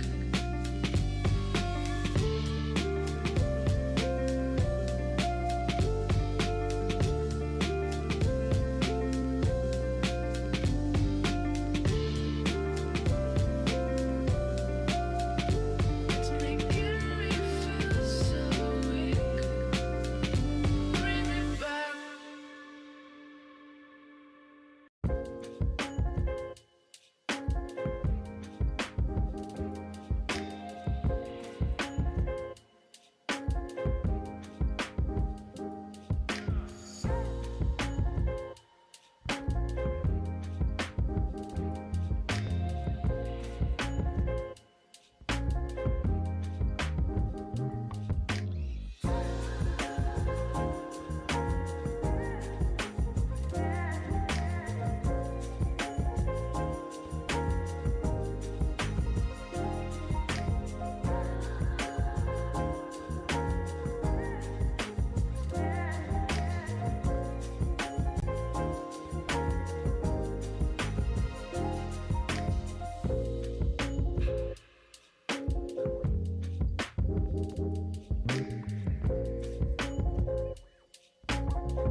in the battle of volts and amps and a brewing rivalry between Moises Lopez and Tyler Horspool, Oscilio proves to be the higher current hero, and Moises Lopez takes it down going 3-0 into round 4.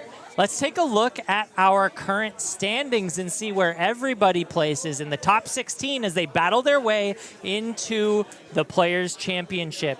The next game we're showing will include Han V, who currently sits at 44 points, still just on the cusp of top 16 in 14th place, right ahead of Clark Moore and Moises Lopez, who we just viewed on screen. Is going up against Kosei Chetanna in 18th with 40 points, so only 4 points separates these two players as they go into round 4, and this battle matters a whole lot because the gap between top 16 and top 8 is massive. It's 5 points, and as I just mentioned, 4 points separates them. This could be the difference between seeding or even making it into the Players' Championship for Kosei Chetanna, so this is a must-win game for him. And of course, upcoming events, we've got AGE New England coming up. 2 series to go before we lock in the top 16 Players Championship for them. One on August 22nd and one on September 5th. So make sure you tune into that because we've got a lot of awesome, September 5th, a lot of awesome games still left to cover.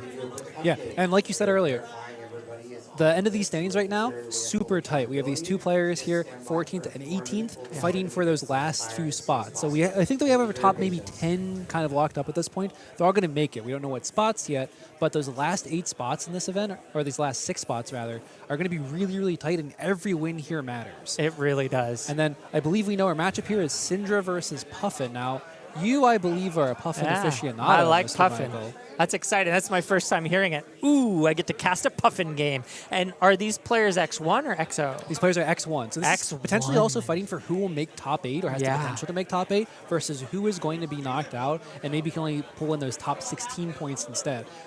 So this could actually be the thing that separates one of these players from making the top 16, the other person not making it at all here. Woo. Okay, this is going to be a spicy match, folks.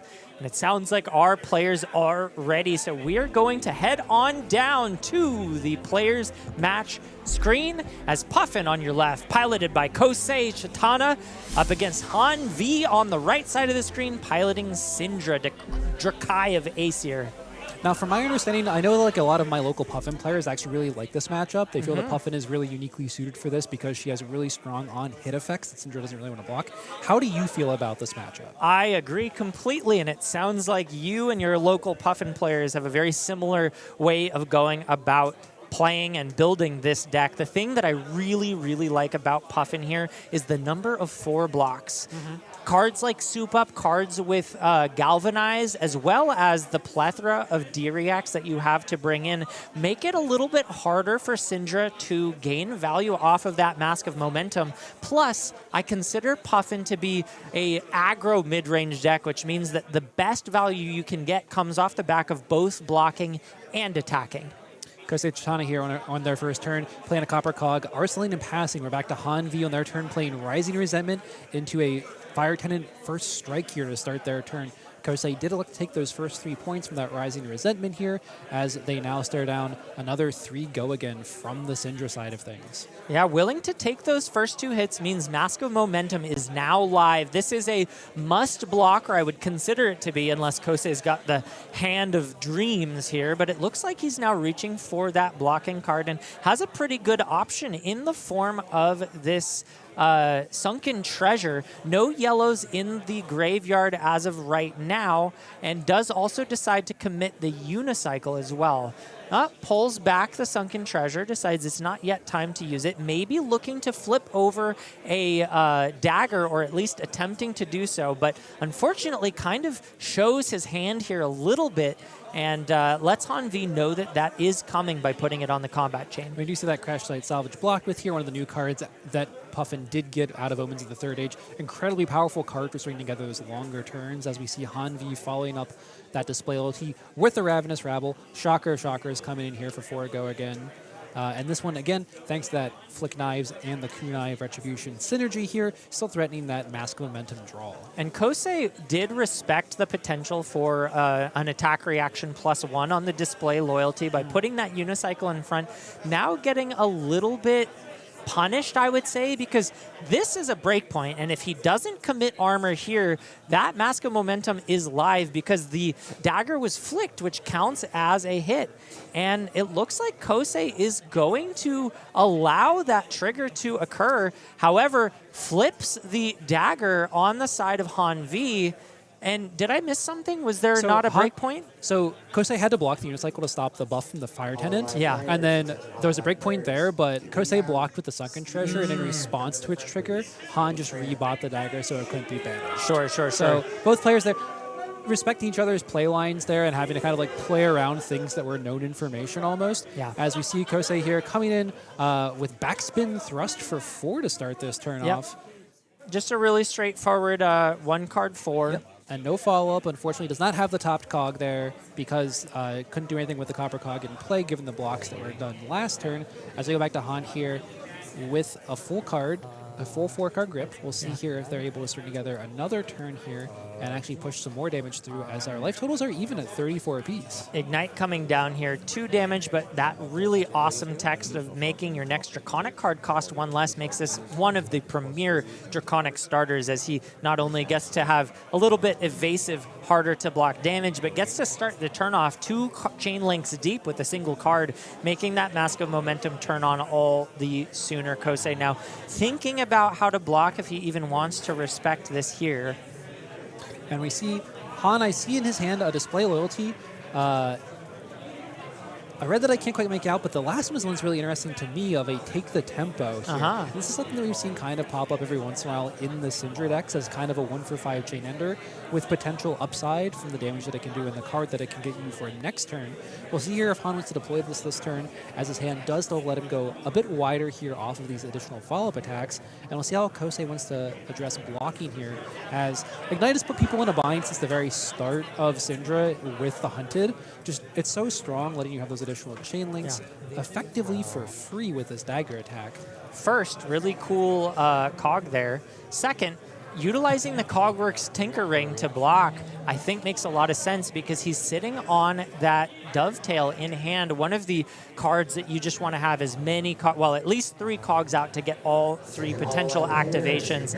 And it's nice because blocking in front of that dagger means that you're turning off the mask for the time being, since Han did not have the 3 chain links to be able to safely flick. Yeah, so we don't have a flick there from Han on the second chain link because Han can still go 3 wide. And I think wants to hide that last card as a 1-for-5, where they'll make the resource off the Flick Knives plus the Blood Splattered Vest. So they're starting to be able to continue and have the mask threat here later in this chain link. And we do see that flick come through here. As we also will see Kosei get marked here for this hit, dropping down to 25, getting marked, is not in any danger of running out of fealty the rest of this game, as we see potentially up to 3 here, and Han will critically make a resource off that Blood Splattered Vest here to send in this take the tempo. Yeah, and this feels like a must block, even though Kosei has a really nice hand to convert. This is basically saying draw 2 on hit. Yep. Such a powerful card that hasn't really seen a whole lot of play over time since it was first released. It's kind of struggled to find a deck that it fits really well into. Katsu, Ira, other ninjas haven't been able to make great use of it, but it's just such a good card as a chain ender in this deck to kind of have additional threat the next turn. Kosei now does stymie that draw and is down 9 life as things head into his turn with only 2 cards to work with, but the 2-card plays that Puffin puts out are insanely high value, and we're about to see what that looks like as the Cogworks Dovetail paired with the Spitfire. Oh, Soup up to start. Does he? Because no, he doesn't have the Tunic counter, so instead opting for a different line. Gold token broken, so he's got... Has the option still to crank with the Polycranka here, I believe, Oh, and he's head in hands right now, so he missed the Tunic counter, which he was counting on to play his Dovetail, and this is a really big deal for this spot in the game. Yeah, because that dovetail would be sending through 8 here. We're on stream. I don't know what to do. It could be 8, it could be 7 into 7 into 3. 2. It would be 3 afterwards because he could untap all of them, yeah. And it looks like he's just going to send the That's Spitfire. huge. Down to 27. He could draw off could Polly draw. if he created a cog. And it looks like this is one of those moments where the disappointment of misplaying actually caused him to fumble yet a second time. Hopefully he can recover from here, but that's a big deal for this point in the game, especially knowing what this win means for Kosei sitting at 20th place.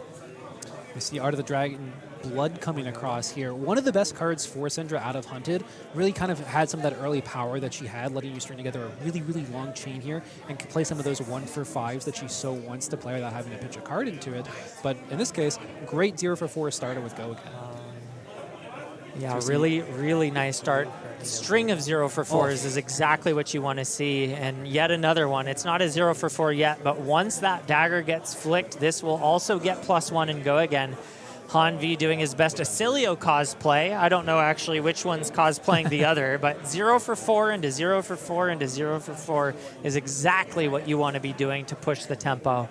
And Kosei here, just in a situation that gets really awkward when you think about the fact that that dovetail is stuck in Arsenal. Yeah. You really want to have the 3 cogs out for the full effect with it whenever you do play it. And we are going to be losing those 3 cogs at our start of turn here. So trying to navigate how to string together not only a good block this turn, at this point having to stop a Mask of Momentum trigger, but also then sending some damage back and starting to reestablish this board with cogs and putting damage into Han vs. Cindra. Yeah, this is a tough spot. And Kosei is going to have to focus back up and find his way back into the game after an unfortunate 1-2 punch of misplays, kind of missing the tunic counter and then following it up by not noticing the out of drawing a card using Polykranka. And it looks like Kosei says, I need to do something here to be able to potentially pull this game back. Says no blocks on this and lets Hanvi not only get the flick off and send 1 damage from the flick +4 at the cut through, but also draw a card off of that Mask of Momentum as we see Lava Burst for 5 coming through here. I don't know if that was the card drawn, but if it was, that is the card to draw in this spot. That one was in hand before. Okay. So Han did have that at the start of this turn. And it looks like a card is a Ravenous Rabble in hand, so a good arsenal for next turn to be able to push a lot of damage. And with 2 fealties, that could be a really nice chain starter as well. So Hanvi looking really good from this spot. Kosei has his work cut out for him if he wants to win this game. Really difficult play here, having to determine if he wants to block this. If you block here, then it kind of makes the last block not blocking it kind of rough. But also, can he send enough back here to really pressure Han's hand and make Han give some amount of cards back on the defensive side? Silver lining, I would say, Kosei is sitting on a tunic counter next turn, assuming he doesn't forget again. I doubt he will, though.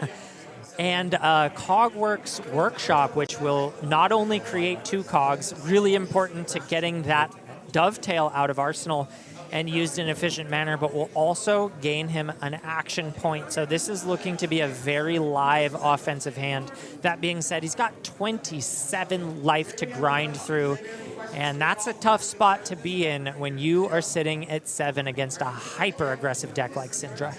And the cog of the machine coming out, just like you said, cranking both of them, drawing a card here. I believe you have a Sync Below in hand and a Sky Skimmer. Yes. Did he just draw the Sync Below? He just drew the Sync. Really, really unfortunate timing on that. Will be a nice thing to be able to have an arsenal here for this next turn at Fair least. enough. But like you said, needs to push a lot of damage here really to pull this game back. And does have the fortunate part here that he does have his dovetail to be able to push a bit more damage and untap those cogs for the follow-up action. Do you think he ever commits to Unicycle here as an extra damage, or is he holding that for a later turn to potentially be able to actually fire something back that's of higher value? I think he needs to hold on to it. 1 damage, I think right now, is not enough. There's many, many ways that he can get more than 1 value out of it. And we're seeing Kosei only react with a single cog here, pumping it from 5 to 6, as well as giving Go again with the second. Wants to keep both cogs available for a follow-up play, and it looks to me like that follow-up play will be a Sky Skimmer. Looks like maybe a blue in hand. Oh, no, it's got a Cogworks Zeppelin in hand. And the Cogwork Zeppelin is one of the premier cards in Puffin, has already done the draw effect off of cranking twice, but still could gain go again off the back of this card, as well as put this, well, to enable the Spitfire, I should say. Pitches the sink below, decides rather than insulating on defense, he wants to keep an offensive card for Arsenal, or potentially even send it here. And Han not blocking all this turn. Han does Yeah. not care what Kosei does here. Just says, you can send it. I'm going to send 5 cards back at you on my turn. As we see Kosei here, will tap a cog, create another golden cog, crank that for the other action point, and then sends that Sky Skimmer too. And I mean, Han goes from 27 to 10. It's a lot of damage. I mean, this was the right time for Kosei not to block, and I think that was a phenomenal offensive turn, but now he's staring down the barrel of a 5-card hand without any defensive pieces to rely on other than the ones that he might draw up now. And we'll see just how Han can string this turn together as we spy an Ancestral Empowerment, I believe, at the front of his hand. So already having some ways to manipulate this combat chain and make Kosei's life even more painful as we see a kunai coming across. 1 go again, Kosei dropping to 6. Wow, and Han just sends them both in, decides he's going to do a little bit of a Katsu cosplay, trying to Kadachi lock his opponent as he gets lower in life total. And Kosei not blocking with the Tunic there. I think there's a little bit of a question there, whether or not you actually want to block that just to kind of disrupt the chain here, but Kosei deciding instead, I want to have that for a breakpoint later in this chain.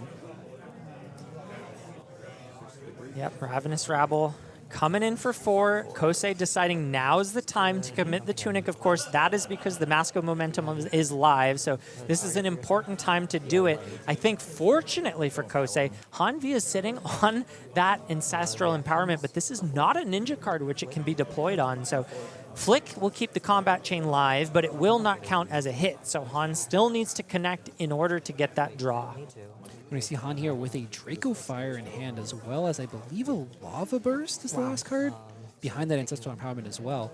So does have the ability here to continue to chain through this combat chain, but maybe not the most explosive turn that you'd want to have here to push over those last few points of damage. That being said, have you counted his Draconic Chain Links? His boots might be active right now. It'll make the third one here off of this because you have 2 kunai plus the Lava Burst, but instead he's electing here. I like this line a lot from Han. Flicking the kunai, rebuying it with the Cindra, having the buff from that Draco Fire to put it to a 3, gets a block here, then has the Lava Burst for 5 to follow up afterwards.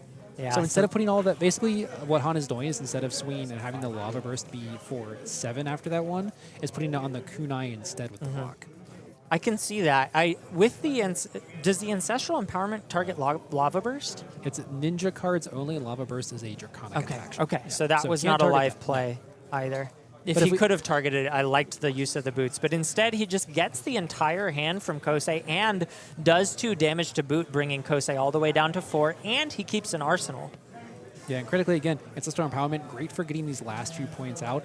However, Han critically, no daggers right now. Yeah. So potentially if the hand draws up and doesn't have any Draconic actions. He's got the fealty. He has the fealty here, which is 2, but like there are hands that the Cindra can have on her side that just kind of don't function here. It's really rare, but it's what Kosei is hoping for with this situation. Yeah, that's not that hand. Kosei disappointed by his draw. This is a Loan Shark, which when you're sitting at 4 life is not really the card that you want to utilize because it could potentially deal 50% of your remaining life if you have not created a gold. So I don't love playing this, and I almost just want him to arsenal it and play the rest of the game without an arsenal slot. Decides instead to pitch it and break the gold, which also is an acceptable play. But at the end of the day, did he just pass? The Arsenal didn't pass with it. Does he not have a Spitfire activation? I believe he should have there because he had the cog and the Kosei just tap. getting in his own head. A couple misplays, a couple missed lines here. And that may not have been enough to make the difference in the game, but you need every point you can get when you're sitting this far behind in a must-win game. We said maybe we needed Han to stumble with this hand. This hand doesn't really look like a stumble to me. Oath of Loyalty with 2 fealties is not a stumble. We have Art of the Dragon Blood here, Rising Resentment, a Blaze Headlong. So not really out of danger of not being able to convert our hand here either. Even has the fealty for the combat tricks that are needed with the empowerment. So Han V just going to be able to send a complete gas here as Kosei winds up taking 1 off of this block with the Command and Conquer. Down to 3, and another 4 coming out. This one made Draconic, which means he's got 1 resource to use for the next 3 Draconic cards he plays. I'm unsure if that will come in, although it's likely that we see Cindra activation after the next combat chain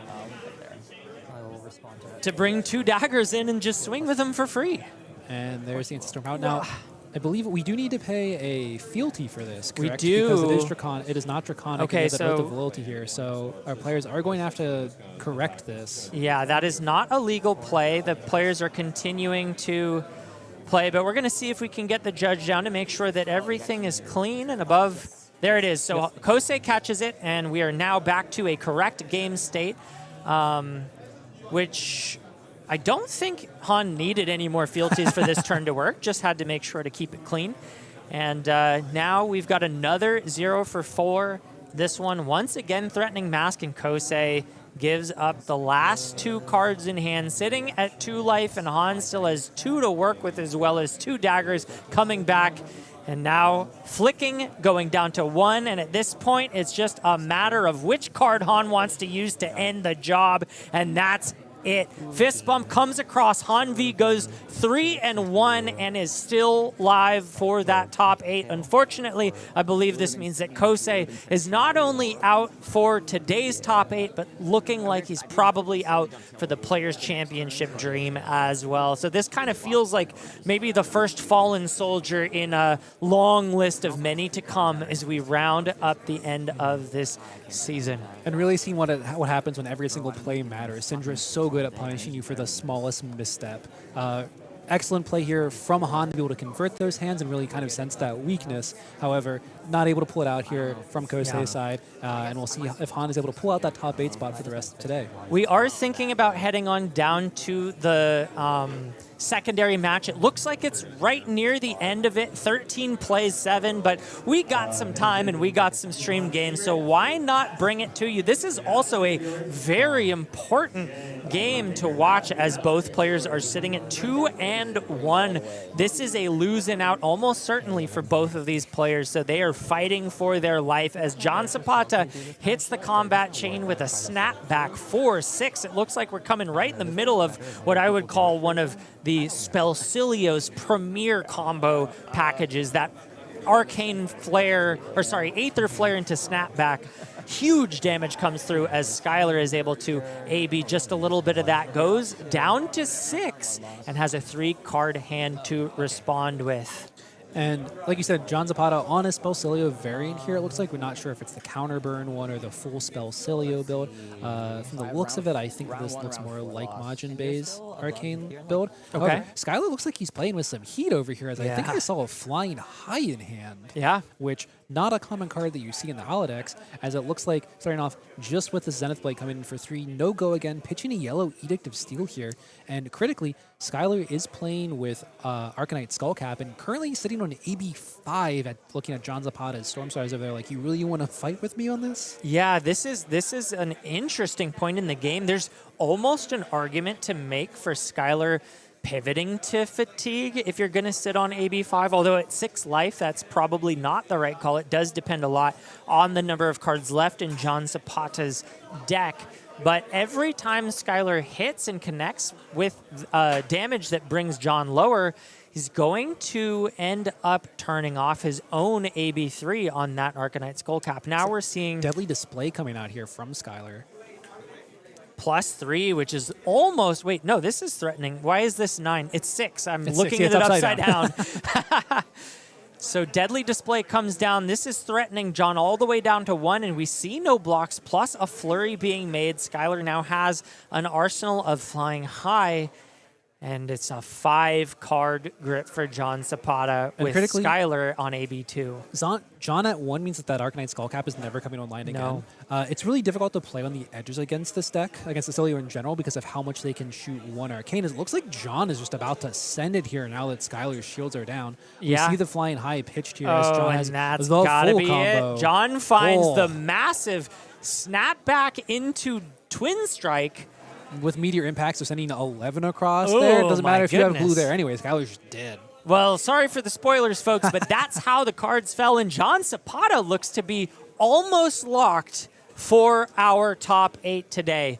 I want to give a quick shout out to our AGE Premium, our front page of Flesh and Blood. This is where we do our absolute darndest to bring you the freshest and best Flesh and Blood content.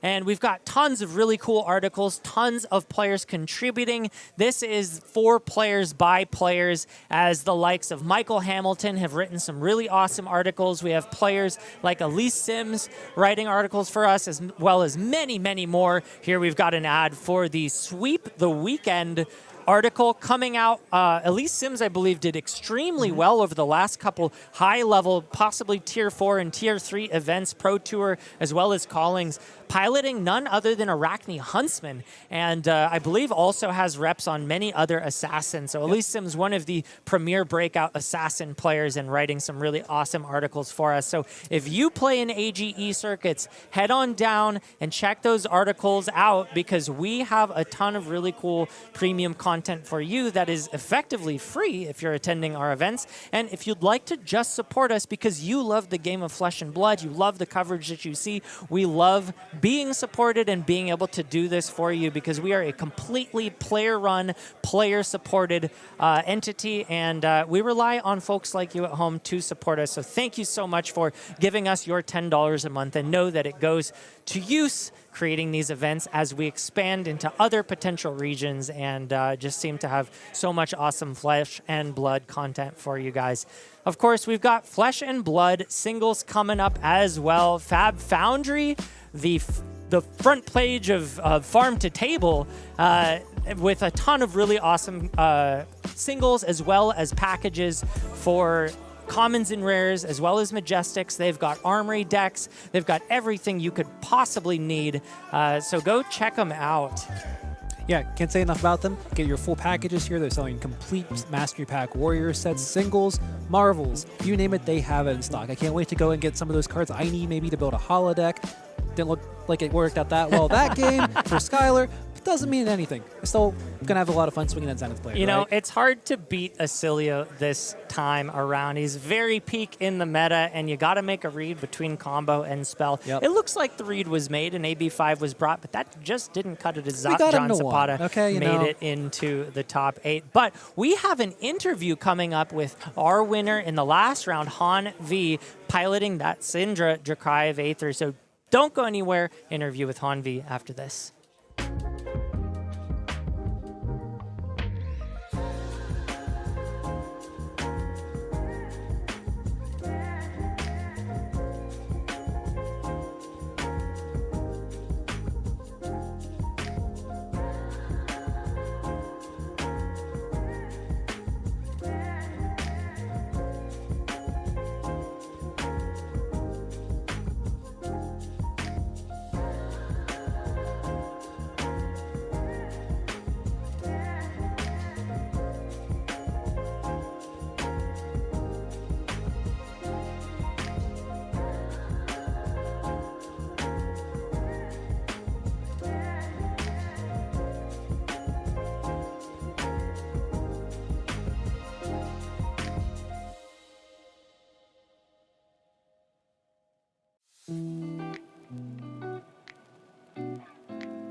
Hello, folks, and welcome back. We are back here with our winner of the last round, Han V on Cindra. Han, welcome to the booth. Hello, hello. Thanks for having me. Of course. Now, you kind of demolished the Puffin here. We were talking ahead of the stream there, kind of talking Puffin up.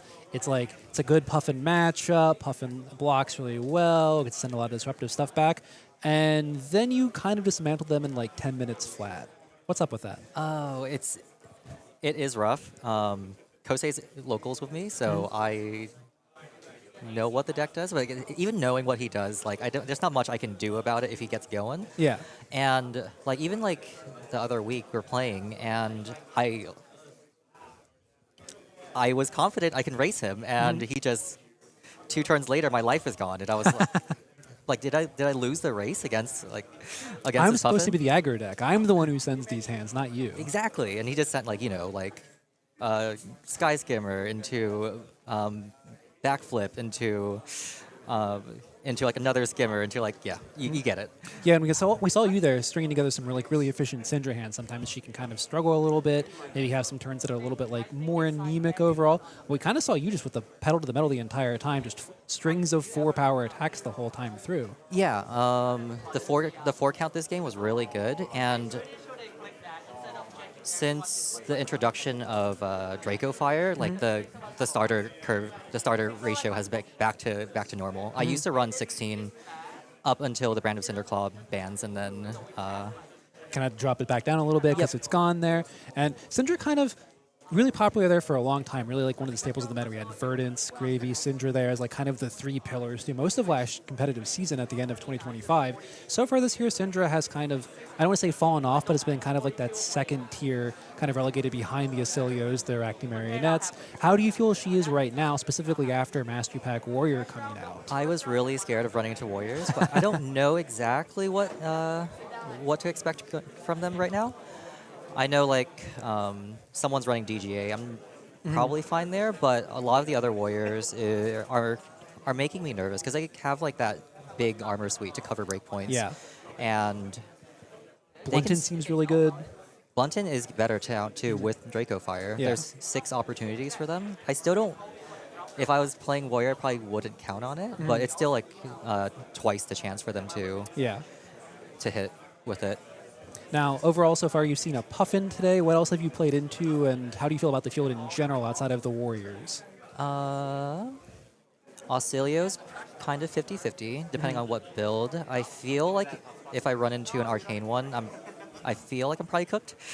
But Gone in a Flash will just depend on whether or not I find my sideboard quick enough, which is the Art of Dragon scale. Okay. And we've seen now our last round, around 3-1 feature match, we had Moises with Gone in a Flash Oscilio. And we saw at the end of last round, after your game, we jumped over to our backup match, which was John Zapata on Arcane Oscilio, and we saw him win. So there might be some of those Oscilios in your bracket here. We'll have to see going forward. But how do you feel about that situation, since Oscilio right now kind of can split you in the meta? Does that really affect Cindra at all? It doesn't. I guess because you just bring in the claw no matter what into either of those decks, right? Yeah. Okay. And we're just kind of like sending it anyway at them no matter what. You're not really sitting back. Okay. I'm rushing them down. Yeah. They have less life than me. I have to push for it. And in that game, we also saw you have not only just that string of 4s with it and having a lot of pressure there, we also saw take the tempo there at the end. Now, you said that you have a love of this card as well, right? Yeah, ever since, I think it was, I don't remember which calling it was, but there was a stream that featured it. And like when I saw the game with Cindra, I was like, why have we never thought about running this? And I've loved it ever since. I like the fact it's a 1-for-5 more than Snatch, because I feel like a lot of people run just the 0-for-4D react, so it gets over that a little bit easier. But recently I've had a little bit of tension with it in the board, because naturally I already run 3 Ancestral Empowerments, 3 Throw Daggers, and now with Draco Fire, it's another 3 cards that can potentially miss off of it. So this past week, I've been really, really thinking hard about just maybe taking out one of them for a Snatch, but I've been resisting the urge to just mess up my deck list right before a big event. It's kind of like, we'll see what you do this weekend, and we'll reevaluate after the event and see if you kind of earn your keep in the list, right? Yeah. Regard? Okay. Now, after this match, we think that you're like in a pretty good position here for making the top 8 of this event. It looks like you're actually in a really good spot here to lock up your spot in the Players' Championship. You were 14th, I believe, going into this overall, but with getting the top 16 points, we think that you're like in a pretty good spot. Talk to me a bit about how you feel with this year overall as a Players' Championship. Throughout the season, you've participated in a lot of the events. How do you feel like those events went, and how was the season overall for you as a player? I'm a mess right now. I was really nervous going into the event. I usually get the jitters around this point when around mid. I basically just started getting the jitters three rounds earlier than I normally do, because like there is this lock-in that I need to I'm trying to secure. So like this day is just me like trying to like stabilize. Well, it seems like it's worked out really well for you. Have you been looking at like kind of trying to compete for the Players' Championship throughout the entire season? Was it kind of like after you went through the season and kind of saw where your placement was? Talk to me a bit about how you approached this year with the championship. Yeah, like AGE's been pretty. My performance is pretty either like all in or nothing. Because I've been playing, or I've started playing AGE like for 3 years now. Okay. First season, I just completely bombed. It's usually like a round 1 loss and then try to submarine into like a round into like the classic. Yeah. And then I think I took a sabbatical for my second year, and we're back this year. I was just going to I planned on playing every one, but it was just dependent on performance, and it helps a lot more if my locals are getting like higher placements as well, and we like to carpool together, we play together, and it's like a sense of like a rising tide raises all ships, because like now I want to keep up, because I want to play with Kosei, I want to play with Noah, I want to play with Kai and Clark. You want to keep pace with all of them and kind of like get to play in that event with them. Now, this will be your first Players' Championship, correct? Yes, it would be. And then how do you feel about going into the field of players there? Because there's those players as well as like the AGE team. We see here the standings with this, so we know that Anthony Pham, Colin Eriksen, Peter Bedensic, players who are like usually in that Players' Championship every year, and then we see some other mainstays like Luke Gilmore, John Zapata. How do you feel going into that event with those players and getting to play through that event with the people who are kind of like the staples of the circuit over the years? I mean, yeah, I'm pretty sure it should be daunting. I'm pretty sure I'll feel it later, but for my sanity, it's just a person. Yeah. It's a great event. It gives you a lot of opportunity there to play with those people. And like you said, one of the best parts of it is kind of getting to like have that rising sense of over time, like getting to play with those players and kind of see yourself progress along with them, right? So really great event there. Now, do you have anyone that you like to shout out here with the stream, friends, family, teammates? Yeah, I called out a lot of my friends already, but locals, I love you guys. You guys are why I'm here. So I'll call them out again. Kosei, Kai, Bryce. Let's see, Clark. Team Pitum. I'm B team. Okay. To new friends as well. And like that is like an aspect of what you're talking about. When I'm playing with like the AGE Pro team, or I'm playing with more people I'm not playing with as often, so I get to make new friends, and I get to learn more stuff from them. It's always awesome when you get to go to an event and kind of like get to meet those people and kind of like develop those friendships and those bonds, sometimes rivalries with it. I'm sure that you and Kosei now will have some interesting playing afterwards with it after that event. So awesome. Well, good luck the rest of the day. You have thank you. 2 more rounds left, I believe, before you have that top 8 lock, and then we'll be able to lock also not just this top 8, but the Players' Championship standings as well. So hopefully we'll get to see where your placement ends there. And with that, we'll take a quick break before we're back with round 5. Don't go anywhere.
All my players, your parents around 2 are up. All my players, your parents around 2 are up.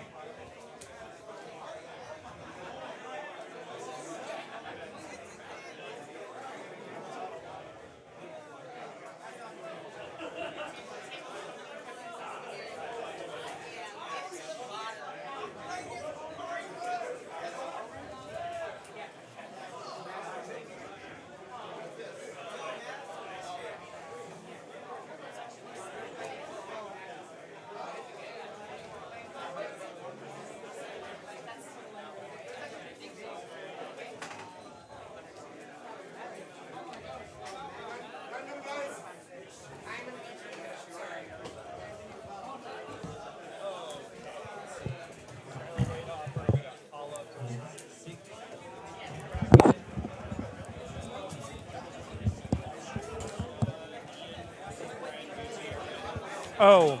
It's a Vynnset. That's a good one. Yeah, I want to see Pleiades today. Yeah, I'm good at that. Yeah.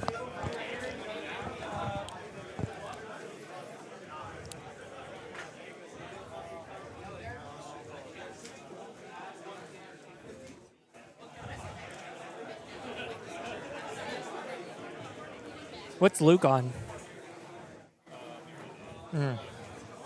Yeah. It's a good matchup. That's going to be a quick one. It's really, really bad for Marlynn. Yeah. Sure.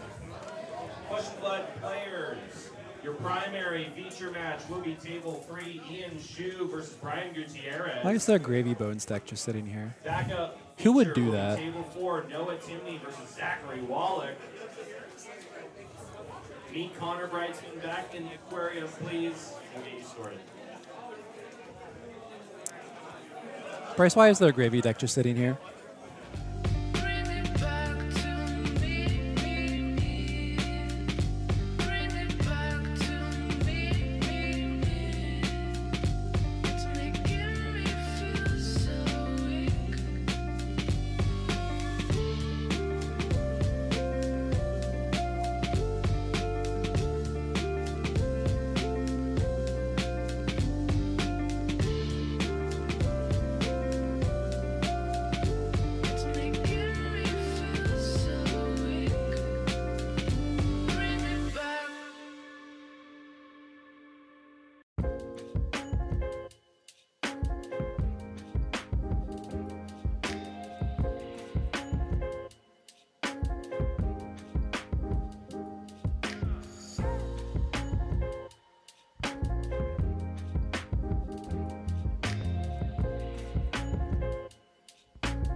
Flames beat machines as Han V takes down Kosei Chetanna in what was a very, very unfortunate match for the Puffin player because it looks like it may be his last shot at that top 16 players championship.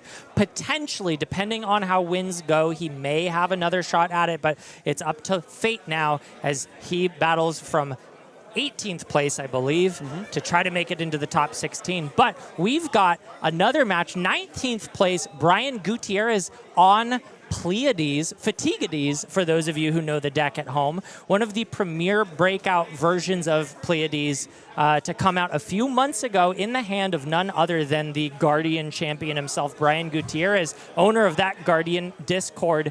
And he has a shot right now at making it into the top 8, which is oh so important, sitting at 39 points just off the screen at 19th place. And the story of this event has been that these people at these bottom 6 spots here, really, for the end of this bracket, fighting for their way. And we've seen Moises, we've seen Travis, we've now seen Brian coming up here. All these players coming out for this final event here just to try to squeak their way in for those last 2 spots for the weekend. Yeah. And with how tight this point race is, every single placement here matters. So if Brian can win this and lock up a top 8, he probably locks his way up into that top 16 for the Players' Championship. Yeah, and I believe the players are just about ready. So before we head on down to that table, I want to give a huge shout out and thank you to Top Deck Keep. This is where we are currently sitting, and the host of all of our LA circuit thus far over the last couple of years. If you like to buy cards locally, if you like to play games, they've got tons of tables, tons of product for you to pick up, and of course they have been hosting us for a while now, so a huge shout out and thank you to them. And come on down and see what they've got to offer. Drinks, snacks, games to play, as well as flesh and blood product and more. We also have a player profile for Ian Shu, who's playing up against Brian Gutierrez, sitting comfortably in the top 16 at the moment, but let's see what he's got to say with some of our questions. Reincarnation Animal Crow. I think I also know which side he'd pick for that fight between wolves, crows, and rats if we asked him that one as well. Absolutely. Our first person who goes with the Hunger Games for the most unhinged character, I gotta hand it to him here. Every single character in that is unhinged, so he's right. Yeah. My shout for him, if he's locked to the Players' Championship, which we think he will be here, Malice is his pick, even though Viscerai will be the best deck in the format. Gotta love anybody who's going to bring a board state deck and make other people suffer. That is a confident pick, if you ask me. Unknown cards as of yet. Of course, if you remember from earlier in the stream, or if you're just joining us now, we do have a spoiler coming up between the semifinals and the finals, so make sure to stay tuned if you want to see one of the early peeks at some of these new Usurp the Shadow Throne cards.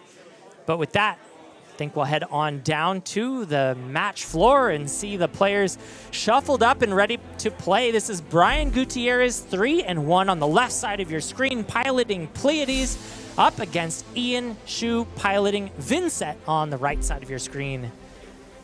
And this is a matchup that's really interesting, I think. It really stresses, from my opinion, it shows the mastery from the Vynnset side of things. Absolutely. Any of those matchups that traditionally will let them have plenty of time to set up and kind of get things going really separates the Vynsets who are good from the Vynsets that are great. Yeah, Vynnset, as you mentioned, a deck that really thrives on setting up really big explosive turns, but also due to the nature of arcane damage, anytime Brian is able to block these rune chants using a blue, that card goes back into his deck, which means that fatiguing the Vynnset is a prime way or path to victory. So it's up to the Vynnset player to offer big enough bursts that Brian is not able to survive through them, because it's very unlikely that Ian will continue to keep cards in his deck for the entire match long enough to weather the fatigue storm if he's not able to get that kill. And one of my biggest questions here was what tech cards we would see in the deck, and we see it from Brian here immediately in his pitch zone here as this Matra Grande comes in for 8 with Dominate, that Ripple Away. One of the premier cards in the game against Vynnset that every deck has access to, absolutely backbreaking when they have those setups of 3 or 4 Malefic Incantations or other ways to generate Rune Chants to really shut their turns down. So Brian showing us on turn 0 that he has that in his deck. As we see that Matra Grande come through, get a few points of chip in here as we go back to Ian Chu, and we'll see here if he's able to start the setup here this turn. Yeah, probably not a big problem to take 5 damage up front, just because, as we mentioned, fatigue should be the win condition for Pleiades. Unlikely to see a whole lot of damage being pushed through unless Ian gives a lot of space, which actually could happen too.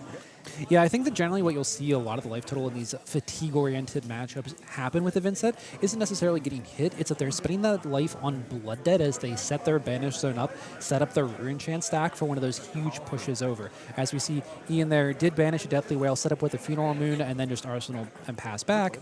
From Brian Gutierrez here, we'll see a call for backup coming out for 7. This card, I think, only searches when it blocks. Is that correct? Yeah. So just a vanilla 7. Kind of inefficient, but of course the benefit here is if Ian chooses to block, those are cards from deck that are no longer going to be able to present it on offense. Yeah, Brian just wants to get out of the deck. It only blocks for 2. It's not really in for this specific matchup. It's in for those fatigue and grindy style games where they can use this to leverage Shaloop with the cards that Pleiades naturally has for those fatigue matchups. But in this case, Brian just looking to kind of filter those bad cards out of his deck. As we see him here, Arsenal the Blue does have that Test of Iron Grip in his hand, though, as we see him kind of like start to try to build up some of his defensive pieces here as Ian builds up on his side. Tunic up, we see a Deathly Delight banished here, and then a Shadow Puppetry played to start this turn. Ian here will pay that 1 life for Vynnset's ability to make the first Rune Chant unblockable. And here, the first attack of the game here from Ian Shu, coming in for 4 Arcane with those Rune Chants, and then 6 go again on the Deathly Whale. Yeah, importantly too, when he does utilize that ability, taking damage on his side as well as forcing damage through on the side of Brian Gutierrez means that both sides of Deathly Whale will be active, and we are guaranteed to see 2 Rune Chants come off the back of this after the chain is closed, which means that Deathly Delight will be playable as well. And really like to see here from Ian's side, kind of setting this up. Knows he doesn't want to take too much blood debt too early. He really needs to hit those Malefic incantations, maybe some Rune Blood incantations as well, so he can start to set up his pitch attack. But kind of limiting his amount of blood debt here in early chip damage really shows a lot of mastery with this. And Ian actually wrote an article on Vynnset that is on AGE Premium currently for anyone who's interested in checking that out. But really just goes to show that he has put the time into this deck, the amount of reps, and understands what his game plan is into matchups like this. Yeah, I think just seeing a string of go-agains, at least 2 wide, if not 3, maybe 4. Waiting to kind of see how Ian decides to pilot it. Here, though, Brian Gutierrez is blocking with that Test of Iron Grip, trying to strip the last card of Ian from his hand. Probably won't affect the output from this turn, but likely would be destined for the Arsenal, could affect the following turn. You see in the palm of her hands here at the block as well. We do see that clash. Now, notably here with this matchup, it's not guaranteed that Pleiades will always hit on those. This isn't Victor, where Victor had such a large amount of hits with it. Pleiades plays a lot of non-attack actions in the deck, so it's actually not a guarantee here, but he does hit. We do see Ian here with the discard. Doesn't really care on his side. Breaks the chain, makes those 2 extra Rune Chants, and comes in with that Deathly Delight here as well. Yeah, importantly, though, does lose the Rune Blood incantation, which is an important setup piece, as well as timed up with that Findall Spring Tunic for next turn. So bit of a big hit, I would say, for Ian Shu, now falling just a little bit more behind on that all-important setup and board state that he needs to push over the top. We talked about tech cards. There's another one. Clash of Bravado is a massive card of this matchup if Guardians can fit it into their deck list. We saw towards the end of Victor's lifespan in CC where they were running 2 or 3 of this to combat the Vynsets and the Prisms at the time. Brian's still running this, means that Ian has an even larger hill to climb over here. However, Ian did get some trick damage in there. It's 35 to 33, kind of cleared out a lot of his blood debt, and it's kind of getting to reset the game back to where we were on the first turn almost with that, where he got to chip it a little bit, get a bit of life back up, and then come back here and rebuild his blood debt. Yes, and as Ian continues to search for those all-important auras to set up, he does find a Mordred Tide here, which enables a slew of Rune Chants to come out because it's paired up with that Deadwood Dirge. And great play here from him. Does have the Beseech the Demigod afterwards. And will come through here with that Deathly Whale banish to start the turn. 4 Arcane from these Rune Chants, 7 from the Deathly Whale afterwards, and then threatening to make 3 Rune Chants on the back end. So really clean conversion here from Ian of the full 4-card hand, and is able to still continue to build up those Rune Chant stacks without taking too much damage of his own. And then Tunic. And Brian utilizing that Tunic plus Rampart of the Ram's Head, really, really efficient way to use the Tunic counter in a fatigue deck, just constantly healing Pseudo from the Findall Spring Tunic once every 3 turns, and is able to cover that breakpoint to take no damage on the physical attack and only a single damage off of the Rune Chant. Love this. Ian is going ahead and popping that Grimoire, the Felling Song, early here since he has that Mordred tied out, has the counter on the Tunic here to pay for it. Usually that kind of gets held as almost like a get-out-of-jail-free card here, but given how slow this matchup is, you often won't need that from Ian's side, and he's electing just to get the free extra Rune Chant from the Mordred tied with it. Yeah, gaining an extra value seems like a really slick play there, and I do also like that from Ian. Now sitting on 5 Rune Chants, which means any Rune Gate card he could possibly draw is alive for next turn. And we do see a reduced Rune Chant in Ian's hand, lucky not to put it in front of this Titan's Fist, it looks like. One thing that I thought was really interesting, post-Victor LLing, one of the things that people kind of struggled with was, would Pleiades be able to do well without having Miller's Grindstone? And we see Brian here just adopting the Titan's Fist for just the generic 4, as we see a block out. Ian blocking there with a blue Mauvrian Skies, not a common card in this deck. Yeah, I like that a lot, though, just saying I don't want to take any damage. I want to set up. Gets another Rune Chant by putting this Deep Recesses into the Banished Zone, as well as arsenaling a Rune Chant generator in the form of that D-React. It would have been such a clean block, but I really like Ian's headspace here of saying I'd rather just give 2 cards and continue to build up the Rune Chants. And we see Brian here with the perfect counter to that Arsenal defense reaction. Command and Conquer. Ian's chuckling about that. It's an old one, but it's a good one, sir. Yeah, classic. This year, like you mentioned, that Deep Recesses of Existence coming into the Banished Zone, probably the single most impactful card Vynnset has had, maybe even since her initial run of Dusk Till Dawn or Rosetta when we had those buffs of cards, just unlocks so much potential in this deck. It's a massive piece here that lets them string together multiple calls or multiple banished blood deck cards. As we see here, the Ian took the damage. He did not cover it all, and I think that's because he had a second reduced to Rune Chant in hand. I thought that's what I saw, and if that's the case, that's clunky as heck. Yep, a really unfortunate draw from Aaron. Ian, instead of having that block, has to go ahead and just give that up, but also critically giving up 6 damage there, not what he wants to do here, kind of wants to use that to pay for some of those blood-deaded Rune Gate cards, so he can kind of start to build up that arsenal in his Banished Zone. Yeah, Brian having no response in terms of damage, instead opting to establish that up on a pedestal, which will allow him to give, I believe, is it the Confidence one, or is this off from Graveyard to top of This deck? puts Graveyard back into deck, so this is the rebuy card that Pleiades has. Part of what makes her such a good defensive deck and a fatigue deck is she has the ability that other Guardians don't have now with Remembrance gone to start to rebuy cards from Graveyard back on top. And this card, in combination with cards like Call for Backup, lets her really manipulate the amount of cards she has, as well as cards for Clash. We do see that Clash of Bravado in Brian's hand here. And if Ian were to attack here after Brian fetches this, or after Ian fetches this, if Brian has that block, then also sets up the Clash of Bravado to then pop one of those R's as well.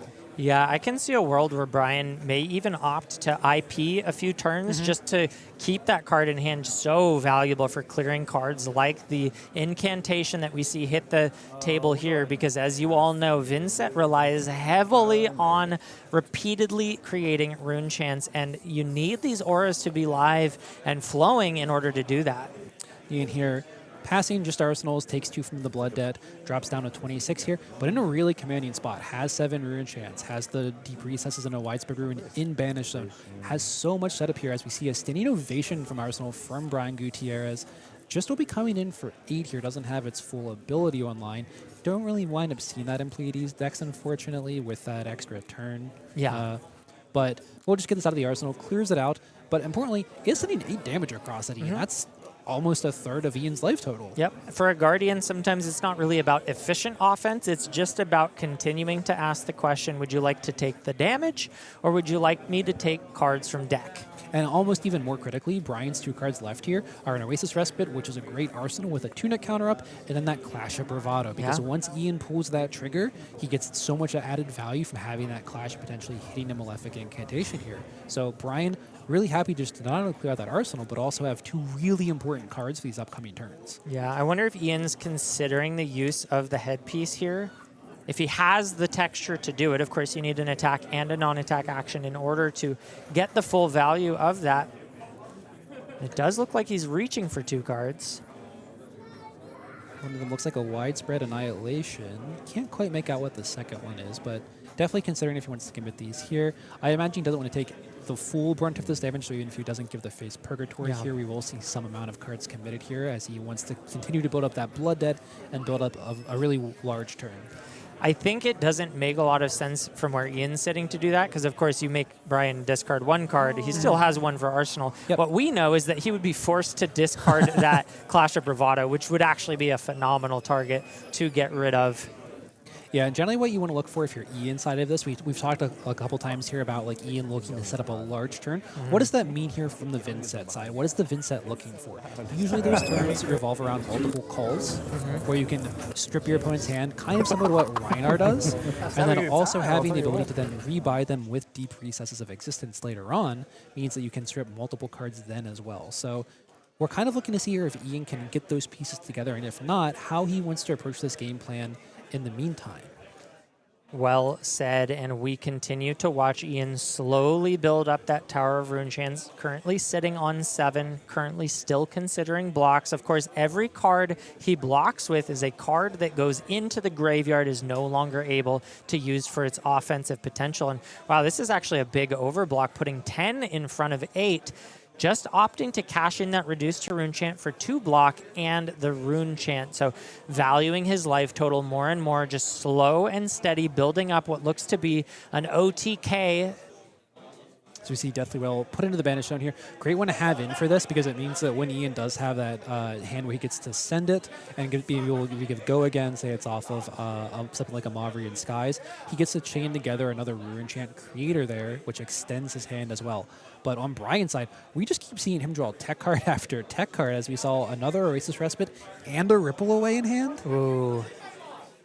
Yeah, that Ripple Away is going to be extremely powerful if Ian decides to go off next turn. Brian's should be looking to keep that one in hand with a little bit of an IP if possible, because the moment that Ian goes off, he's probably going to try to pair it with something like a Mavrian Skies, multiple incantations, any form of Runechant generation that can help him really explode out the gate, and the Ripple Away could be the answer to all of that in a single card. Yeah, this is almost one of the few situations where like Ian is like, if Brian has the Ripple Away here, it's not as backbreaking because there's only one Malefic out and he has the Deathly Will that doesn't necessarily have to come out.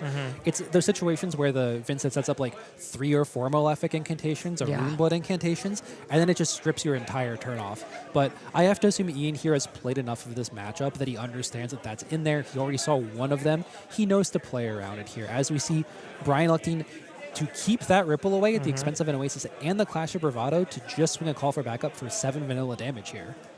And we have seen this before. Last turn it was 8, this turn it's 7, and Ian has to make a choice if he wants to continue to stall. He's guaranteed to be taking Blood Debt every turn as long as there are Blood Debt cards in that banish. And we saw last turn, despite blocking out all of the damage, he still took 3 from 26 to 23 thanks to 3 Blood Debt cards ticking away.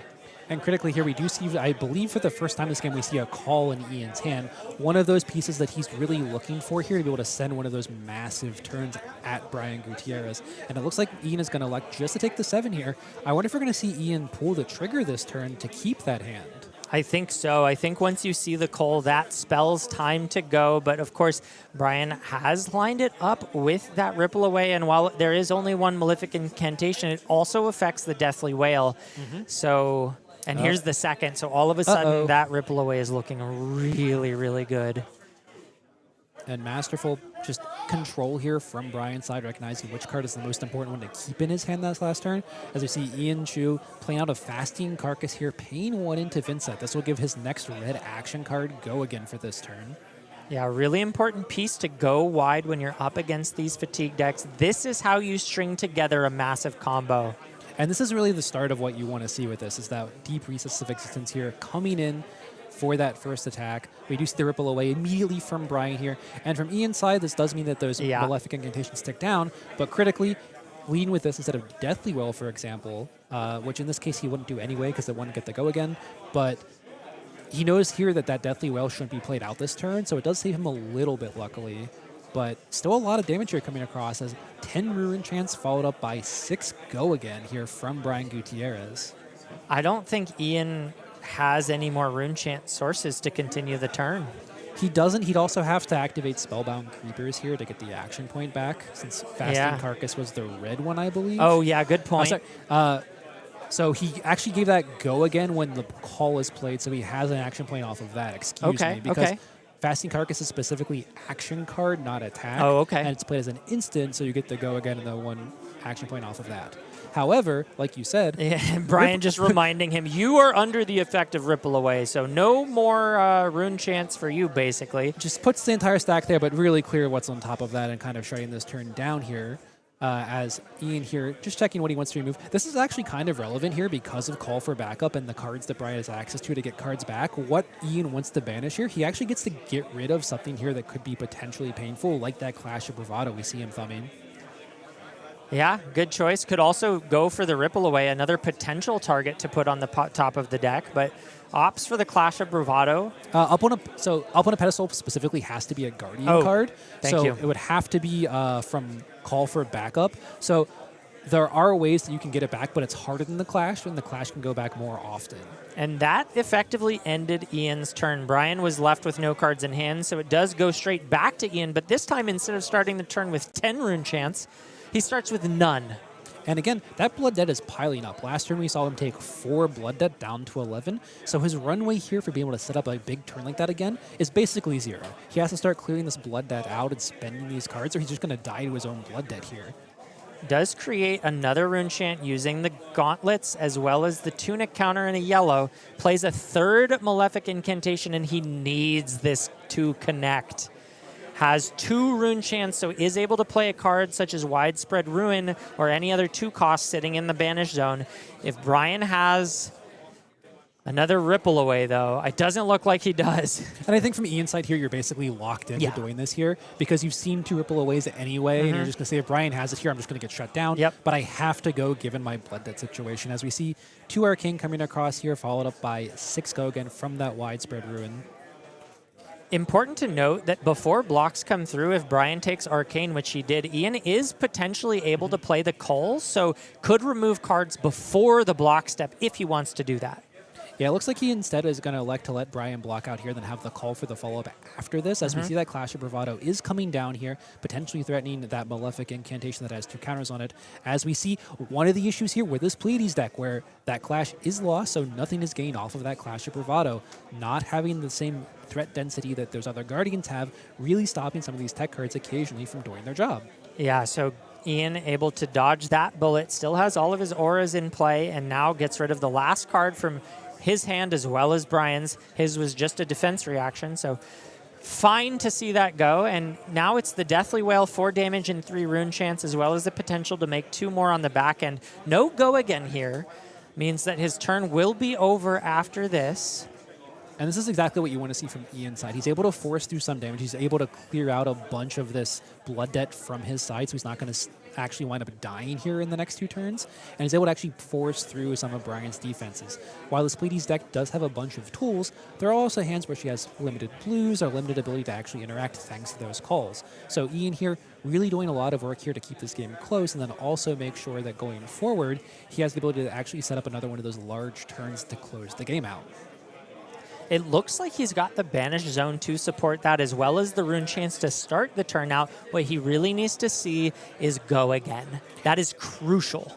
And this is a great hand for it because we see Machinations of Dominion here, as well as another Malefic Incantation here. So this is Ian having the kind of thing that he needs to see. Like you said, he has to have that go again and that ability to start pressuring Brian here, and also not dying to his own Blood Debt. As we see, Brian's hand here has defense reaction with a Fate First Scene, a couple of blues, and a Sigil of Solace. Really well equipped to kind of fight through a turn with a bunch of Ruin Chance as well as some attacks. I believe we've seen all the calls from Ian, unless one was cycled. There could be one more in the deck. But those are also critical for removing the defensive capabilities of your opponent. Once your opponent is able to block with all 4 cards from hand, it becomes harder to connect with that damage. So Ian, having burned through that resource, means still has 18 points of life to get through the old-fashioned way. And something I want to highlight here a little bit is we're at a point in the game where Ian is starting to have to be the one to kind of exert all that pressure. Still has Grasp of the Arknight, full block value, still has Face Purgatory, full value.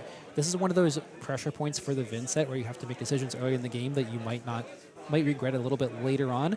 And Ian not cashing those in earlier for block value now means that he's potentially never going to get to actually cash those in before it potentially dies to his own blood debt here. So really interesting here to see if he'll be able to utilize those over the coming turns, or if he's going to wind up really regretting not saving those extra 4 or 5 life points. Yeah, and I think that's exactly why early on when this game first started, you kind of called this a test of Vynnset skill, because right now all of the piloting is happening on the side of Ian while Brian takes a cool sip of water and continues to do what he does best, which is just block out and try to make life hard for his opponent.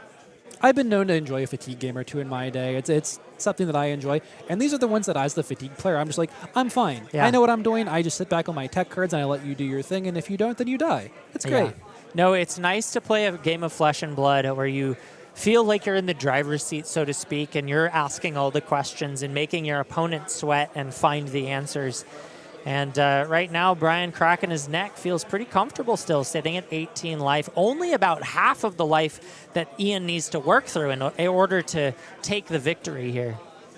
And I think Ian here just trying to figure out how he would like to navigate this turn as well as set up for his next turn. He really wishes that he had one more Rune Chant this turn so he could actually get that Deep Recesses out, get a call on his banish, and really start to threaten with an attack after that. Being short that, he still has cards he can play out here, but might be threatening his Rune Chant stack for next turn, or also kind of messing with his ability to set his blood debt up for future turns that won't actually kill himself. As you mentioned, though, he still does have that armor block. Taking 3 here would take him down to 4, which is not a comfortable life total by any stretch of the imagination, but could potentially be looking for a bit of a more mid-range line where he looks to set up once again. And this is where some of the, I don't want to say necessarily the faults with Vynnset, but kind of the issues with her hero, like her inbuilt weaknesses start to show, right? The hero ability requires you to pay 1 life. But when you get the slow, it costs you a lot more to pay 1 life when you're at 7 than it did when you're at 40. Yes. Additionally, your flail costs a life to attack with it. So your ability to actually utilize these cards starts to shrink as we get to these lower life totals. And it'll be really interesting here to see how Ian leverages that, because he's on limited amounts of times he can activate those. So every time he does, it has to be for the most value possible. Brian giving a shout out to Turn Zero Games. Thank you, Brian, and thank you, Turn Zero, for existing and supporting us. You see Ian here figuring out what his playline is. Deep in the tank here. So it looks like he's debating if he wants to play this Machinations here to start the turn. Nope, it looks like we're just going to banish this. This is the banish choice instead of one of the Blood Debt cards. So he says that this is not the turn where he needs to keep that or use that to set up here. And it looks like we're going to pay 6 into a Grasp of the Arcanite here just to make a Rune Chant. So he's looking for the kill shot, willing to take... No, does send out... Okay, so clears the blood debt. Head in hands, I don't see how this gets him to win the game. It slows the draining of his life from blood debt. But the danger here, from my perspective, is that, well, I suppose it leaves him with 2 Rune Chants still, thanks to the Machinations. So he has 2 here. He also still, I believe, has another Malefic Incantation in hand. So he can Spellbound Creepers out that Malefic Incantation, get his action point back, and then still spring the Widespread Ruin out of his Banish Zone. So this will help him still clear his blood debt this turn. But it is kind of having him start to give up some of that Rune Chant stack, right? Like he's spending 2 here, he's spending that Deep Recesses here, and there's a lot for him to have to fight through this turn, as we see a Turning Point block here from Brian Gutierrez, and then a Fate Foreseen as well. And will not get the full value from that Turning Point, will not be blocking 5, but does have the clean cover here on the Deep Recesses. Yeah, and takes no damage, but only has 1 card left in hand for the remainder of this turn. If we do see that Creepers play, no arcane damage was conferred, by the way. Super important, because that means that if the Creepers was utilized, it's going away at the end of the turn. But no, Ian does decide he needs to play it a little bit safer, a little bit slower, and instead opts to take 2 blood debt damage and send it back over to Brian, who... Sigil of Solace back up to 21, just cresting his halfway point, and asks an even more difficult question of Ian, who sits at 5 life and 2 Rune Chants. And Ian, a little bit unfortunate here to see Oblivion come into his hand this turn, I believe is one of his blues. It might have been the Widespread Annihilation here. Can't quite make it out, but if it is the Oblivion, it's almost like it's 1 turn too late. Like he could have seen it last turn and then elected to keep it and arsenal it here, but will not be able to, because I don't think that we're going to have a chance here to actually see 6 Rune Chants again this game, or at least not anytime soon. Well, you say that, but we've got a lot of rune chants Never about say to never. come out. So we get a Shadow Puppetry here. Uh-huh. We can pay 1 life, and we'll make 3 rune chants in the back end. Yes. I don't know if we'll be able to make the other 3 we need after that. However, Yeah. this is still a... Oh, no. Oh, no. This is a really nice Oh, hand no. that Oh, Brian no, gets indeed. to destroy. Ripple Away comes out in the face of Ian's only out. 3 Malefic incantations. He desperately needed to find equity in this game, and you can just see the look on his face. A little bit of a stunned look as if he just got jabbed in the face with a, well, not the finishing blow, but one that certainly has left him on the ropes. I've made that face before. I know Yup. exactly how Ian feels here. Yup. It's just, at this point, the game isn't technically over, but man, it sure feels like it might as well be, as he is left stranded with 7 on the chain and no rune chance to speak of. 2 blood debt cards ticking his life down. Righteous This is Cleansing rough. plus an Oasis Rest, but here we'll also cleanly cover the widespread ruin here. Yep. We see the chain closing here from Ian. And just an absolutely brutal shot down here from Brian. Ian had like a window where he thought, maybe I can start to call this back with all these ruin chants. And Brian has the 3rd and final Ripple Away just to shut it down immediately. Yeah, that was really rough timing. And he just passes back and says, "Can you kill me now?" And we're now down into the danger zone. Ian, Yeah. We're already in a bad spot, but now Ian is down to just 3 life, has 2 blood debt cards here, and he has no room for error. He has no room Yeah. to play with. He effectively also won't even really have a window, I think, to play and use Vynnset's hero ability to get that free 1 point of damage across. He needs a miracle here Yeah. with his hand to convert maybe into a Deathly Delight or something like that to give himself some breathing room. Not only are there 2 blood debt cards, one of them costs 4 rune chants just to play. it's a very, very difficult hill to climb for Ian. But for Brian Gutierrez, sitting at 19th place, ending today's round robin 4-1 means he is locked for top 8 and has a very real shot of skidding into the Players' Championship. So he is feeling great right now. Still has his work cut out for him, but if he can place high in the top 8, he may just scrape his way into the Players' Championship yet. And it looks like on the Ian side, we have 3 Deathly Wells in hand with the Mavrian Sky. So he doesn't want to banish any of the Deathly Wells, but the problem is that he then banishes his Go Again option. So then he just has a handful of 3 Deathly Wells here, none of which you really want to play.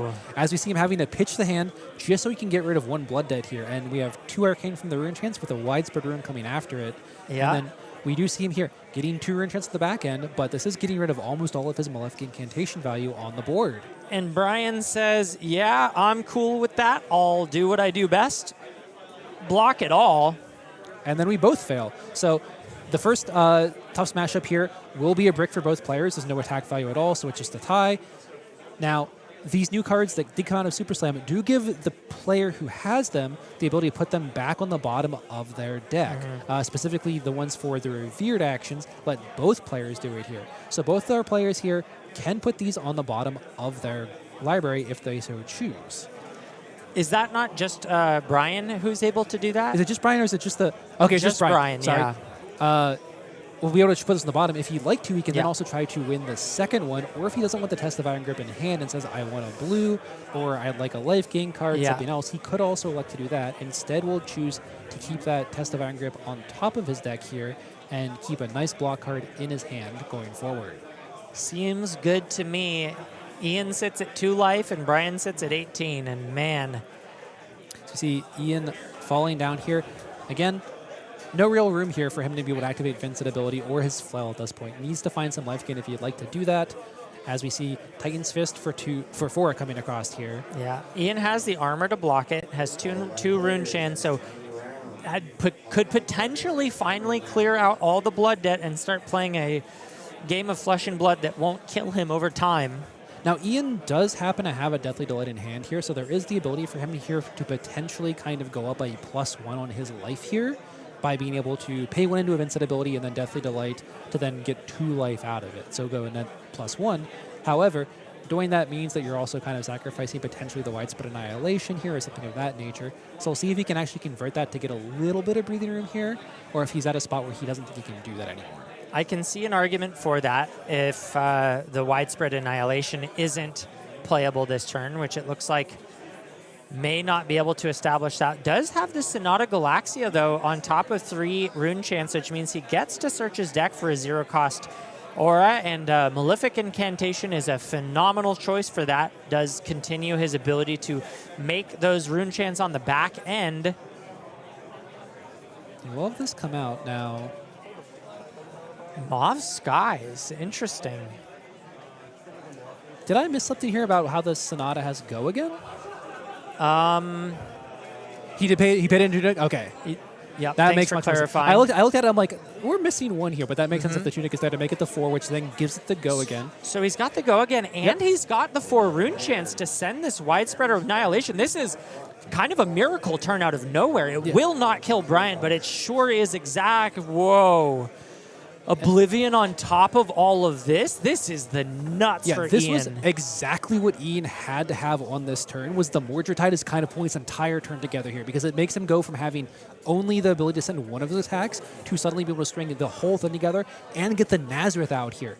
And crucially, clears out all of his blood debt for this turn. So suddenly he goes from being in a position where he can send nothing is about to die to sending a 5 go again off the death, or 5 off the death, excuse me, gaining life off of it as well, and then also having this ally on board. Yeah, no, this is massive, because now what Ian can do is block with a majority of his hand and just swing the Nazareth over and over as long as Brian doesn't clear it, or gain 6 in air quotes, because he has to spend damage to clear it out. So this gives Ian a ton of extra breathing room. Now, Ian does go to 1 here, so Ian doesn't get to gain the life off of that. Brian does get to pay for it and block out fully, so nothing there. But if Ian is able to get a go again on this turn, clears out the Widespread Annihilation here, he's actually in a spot where he can start to pressure Brian a little bit more. Brian has to be able to keep resources to kill this Nazareth. If Ian can start to spring it into Brian, Brian has to be able to clear that and also start to prevent this damage from Ian's side. So the question here is, can Ian effectively clear out his hand here with the Widespread Annihilation, and then also set up here and have go again so we can start pressuring Brian's life total in hand? Yeah, this wasn't the line I expected, but of course Ian, being the better Vynnset player, sees a better line where he can instead lean into the go again, as you just mentioned, and utilize the Nazareth on offense combined with a giant attack like this Widespread Annihilation. We'll see here. I can't quite make out with Ian's hand here if you have a non-attack action that we can utilize our Spellbound Creepers for. If we do that, I see a Mordred Tide there, so there is an option here for him to be able to convert this hand, and then also have the go again to then swing another attack as well here. Would have to pay for it. Would also have to have Brian take damage out of this to be able to keep it around here. Crucially, we are out of our Malefic Incantations here, so this is kind of our last Rune Chant here. We can still play in the Grasp afterwards if we need to, but it'll be interesting to see how Brian wants to navigate the rest of this turn given his hand complexion here. He should know that there is potential here if Ian is swinging with this, that Ian also does have that Spellbound Creepers to continue the turn afterwards. Yeah, Ian doing his darndest to hang on by a thread. Brian's still at 21, so it is an absolute mountain to climb. And Brian painfully into the Rune Chance here to cover it. We are going to see the first block here with these boots to the board. And we'll see how much else Brian wants to commit. Probably that Fate Foreseen in hand is about to come out here to cleanly block this Widespread Annihilation. And Brian here, interestingly, paying into these boots to the boards here, creating 2 additional toughness tokens with that ability here. Likely trying to clear his hand in case Ian wants to break the chain, because there will be a banish on the back of this Widespread Annihilation. So rather than give him that value, pitches it into the toughness tokens. You see Brian here thinking about his Fate Foreseen, his opt whether it will go to the top or the bottom of his deck. Still giving this game a ton of respect, despite being 21 life ahead, playing every single turn with intention. Yeah, and Ian here, still capable of, with the right hand complexion here, he can still string together a lot and actually really pressure Brian's hand. Like, we're going to see this turn that he's able to string together here, this Mordred Tide, will then be able to swing with the Nazareth, get 6 damage here, or he can pitch in the Grasp here, up his Ruin Chant count, swings with the Nazareth, and one of the critical things about ally swings is they don't trigger Ruin Chance. So this is 6 damage coming across to Brian, with Ian still getting to keep those 3 Ruin Chants critically. Yeah. So it's actually letting Ian set up for this next turn where he can potentially have a Blood Debt Ruin Gate banish here that he can then also play out. So we do lose the Spellbound Keepers here, which is a cost, but I think the value that Ian was able to get out of that really high at this point of the game. Right, you are, as those 3 Ruin Chants mean that any Blood Debt card he could possibly draw is live, including the expensive 4 costs. Does opt instead for the Deathly Whale banish. Red critically and goes up to 4 Rune Chants. Does he have a Go Again source to pair with? And he does. We sure do. Not only a Go Again that gives Overpower here. So Yeah. this is 4 Arcane from the Ruin Chants, as well as 6 Go Again with Overpower. So Brian Gutierrez here having to have maybe an Arsenal D-React or the Oasis Respite here to be able to cover this. And from Ian's side, this is him getting to put a lot of pressure on Brian here and really rewarding him for that setup last turn with that Mordred Tide turn, creating extra Ruin Chants.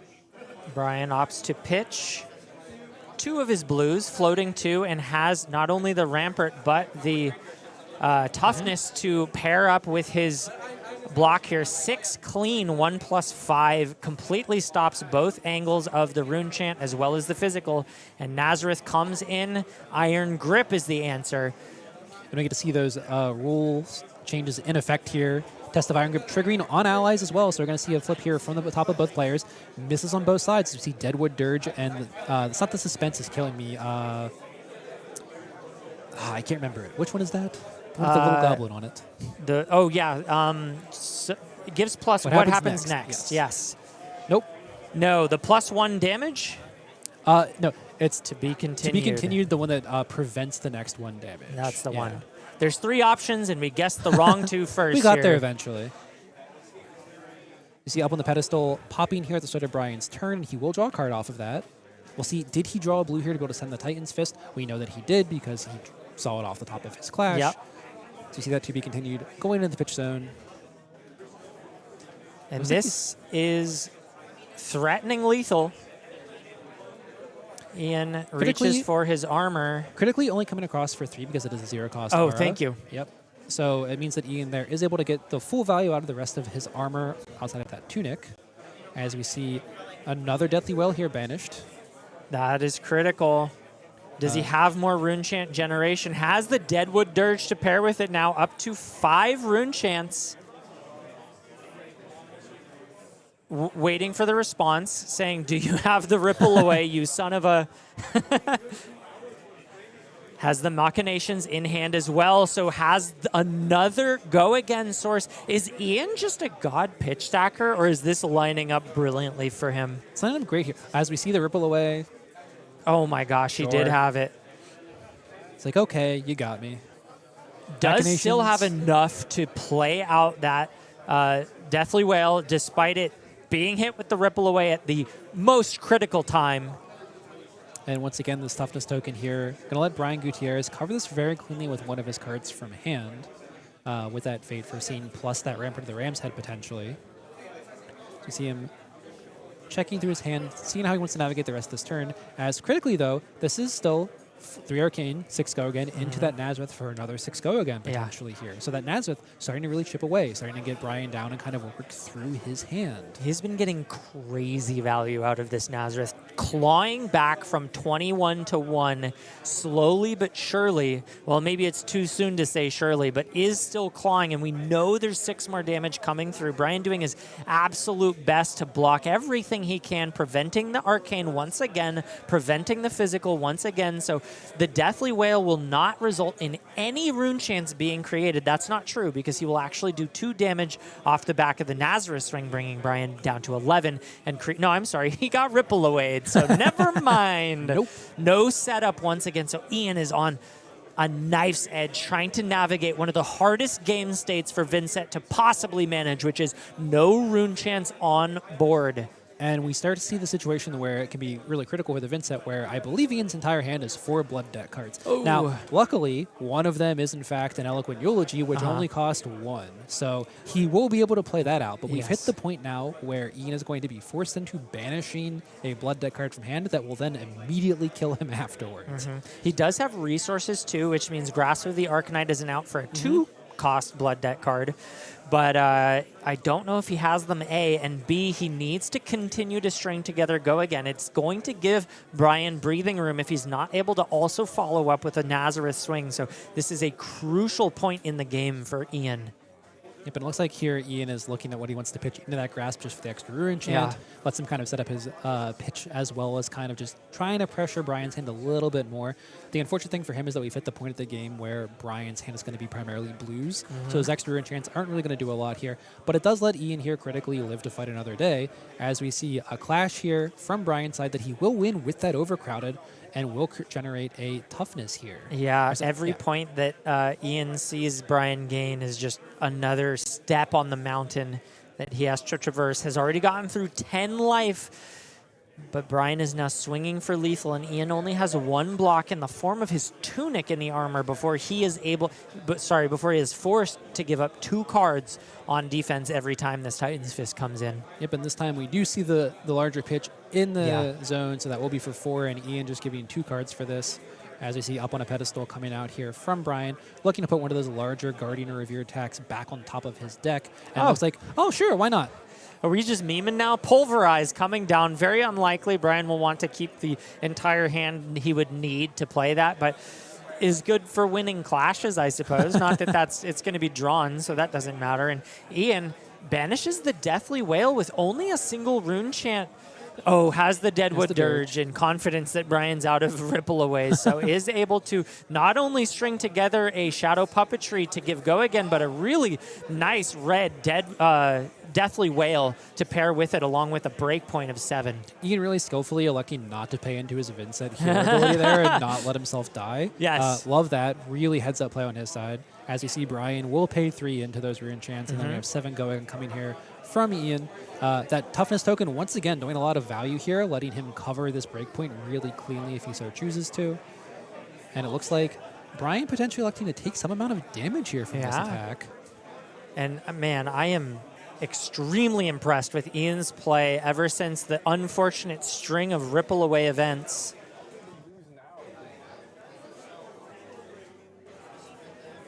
Looking at the top card. Oh. Did he think there was a clash? He looked at the top card of his deck. We may need to figure out what to do, or did he?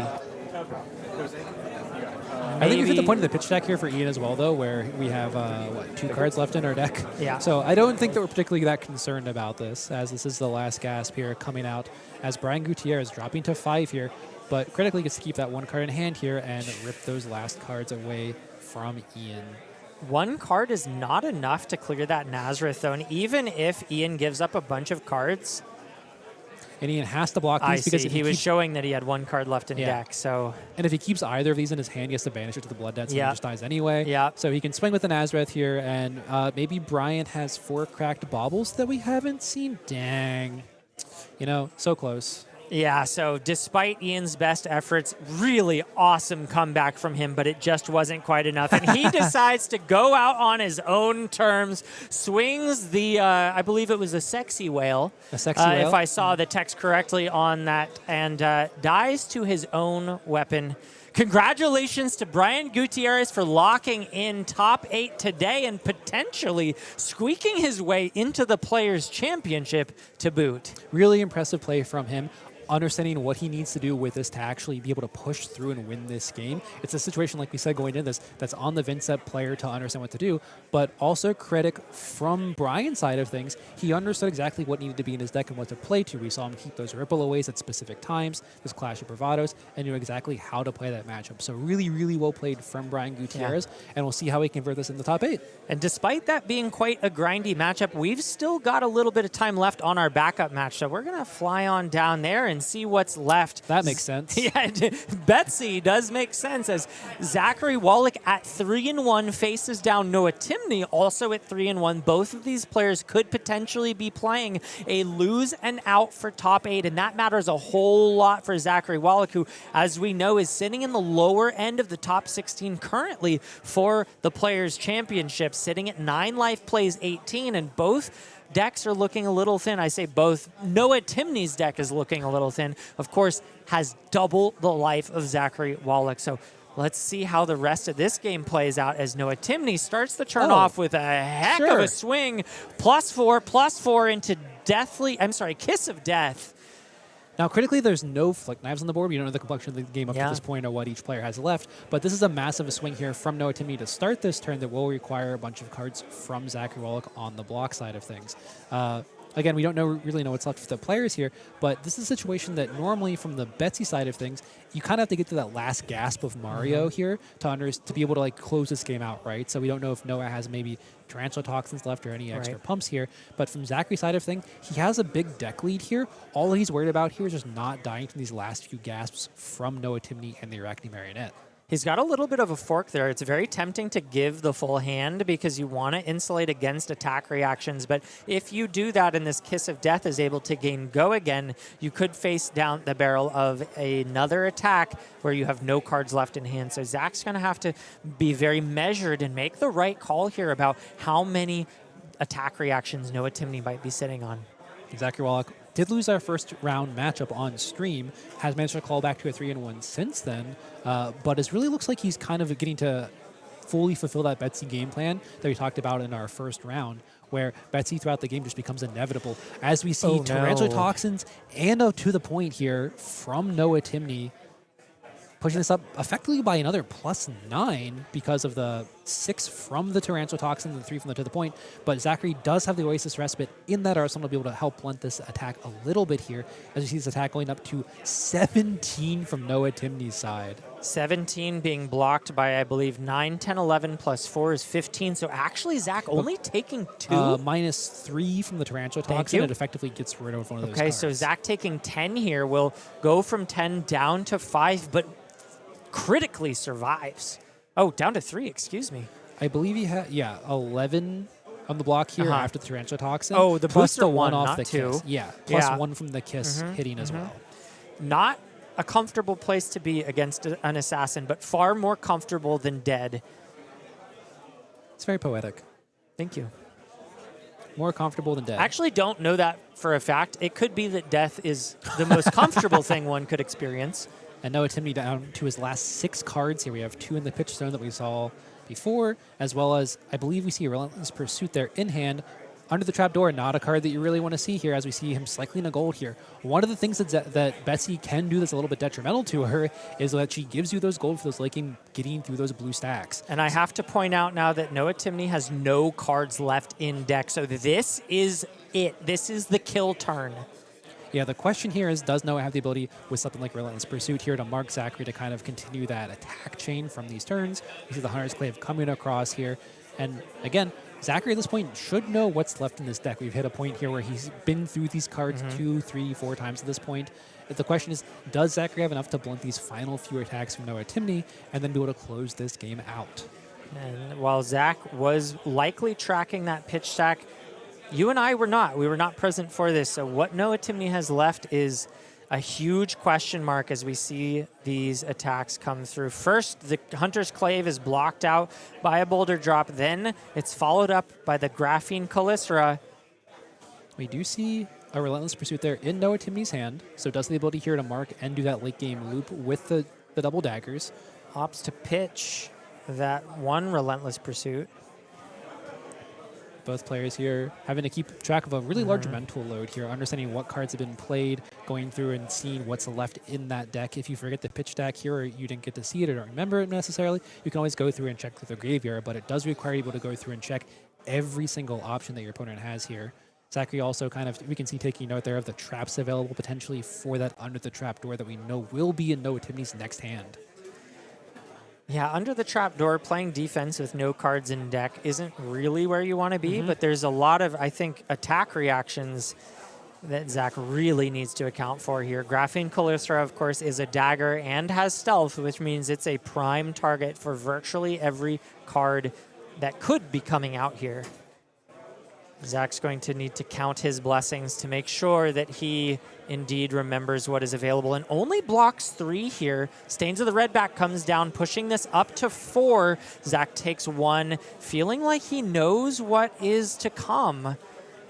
And really something that you have to understand here from Zachary's side is like when you can commit a block like that, so you won't be necessarily a spot that you'll die or not.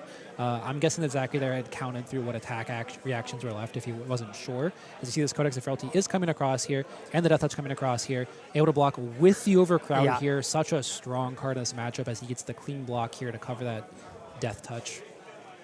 And that's probably it, because 3 cards left in deck, and all of them being blue is a really tough spot to be in. No fist bump yet. We're going to keep playing it out as Zach passes and has 4 cards in hand as Noah just pitches a blue and swings that measly 1 Hunter's Clave. So Noah, to me, does have the ability here where he can play the Relentless Pursuit to then get the go again and get the mark off with it. Yeah. However, the question here is, can he get through enough of Zachary's deck? But the real question here is, our players are at time right now. Yeah. So if this is the last turn of the game here, the question is, can they go through? And it looks like we have a fist bump here from the players, although I'm not sure which direction we're getting a win Looks from. like Noah Timney conceded that one, knowing that there was no out and no path to victory. It was inevitable despite the clock hitting 0. He said, GG, thanks for playing. And looks like Zach will also lock his spot in the top 8 for today. So we're going to give a quick shout out to Fab Foundry, our sponsor.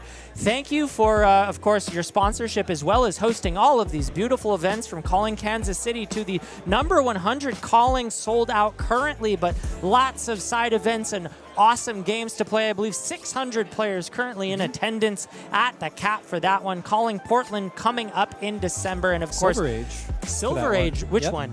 Calling Portland. Calling Portland Silver Age. That's awesome. Love to see representation for that format, as well as, of course, their wonderful website where you can go and check it out by scanning that QR code at the top of your screen or heading on over to www.fabfoundry.co/discount/AGELA10 to get 10% off of your singles orders. And that code will last up until Tuesday. So make sure you head on over this weekend, or at least by Monday, so that you can get your orders in and get that discount, because that's a good chunk of money that you could be saving buying your singles through them. So with that, we're going to take a quick break while we count up the points and figure out who made it into the top 8. We have one more round. I'm sorry. There's another round of Swiss. I got so excited by the people that I said were locked, I forgot about the last round. My apologies. One more round of Swiss.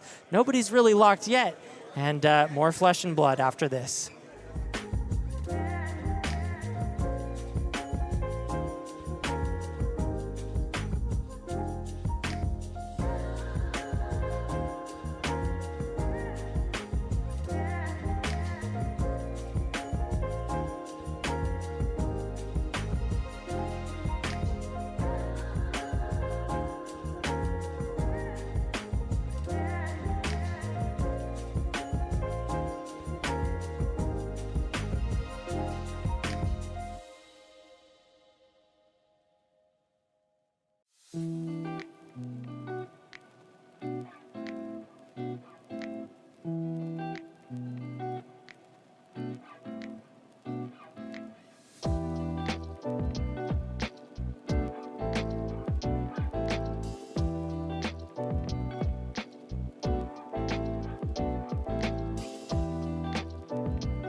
Welcome back, folks. We are about to fly into what is truly the last round of Swiss, but before we do that, we want to give a shout out to ourselves. That's right, Arcane Games and Events Premium, specifically the contracted to sweep the weekend article by Elise Sims. She almost got her silver, and what that means for the folks at home was she was contracted to sweep the weekend. She won the AGE event, she won the calling, and fell just short of winning all three events. But she wrote an article about how that went. I think she won the Grave Troll Battlegrounds. Oh, and I'm then sorry. got finals of the AG Open. Yes. And then she also placed really well in the Colin in Vegas, I think. Excuse me. No, you're fine. Just we're letting Elise know. Yes. That we got her number. We know what she did with it.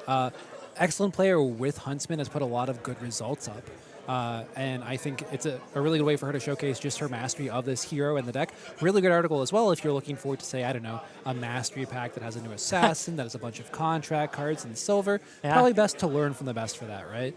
Well said. Yeah, Mastery Pack Assassin just around the corner, and Mastery Assassin contract right here on the front page of Flesh and Blood AGE Premium if you want to check that out.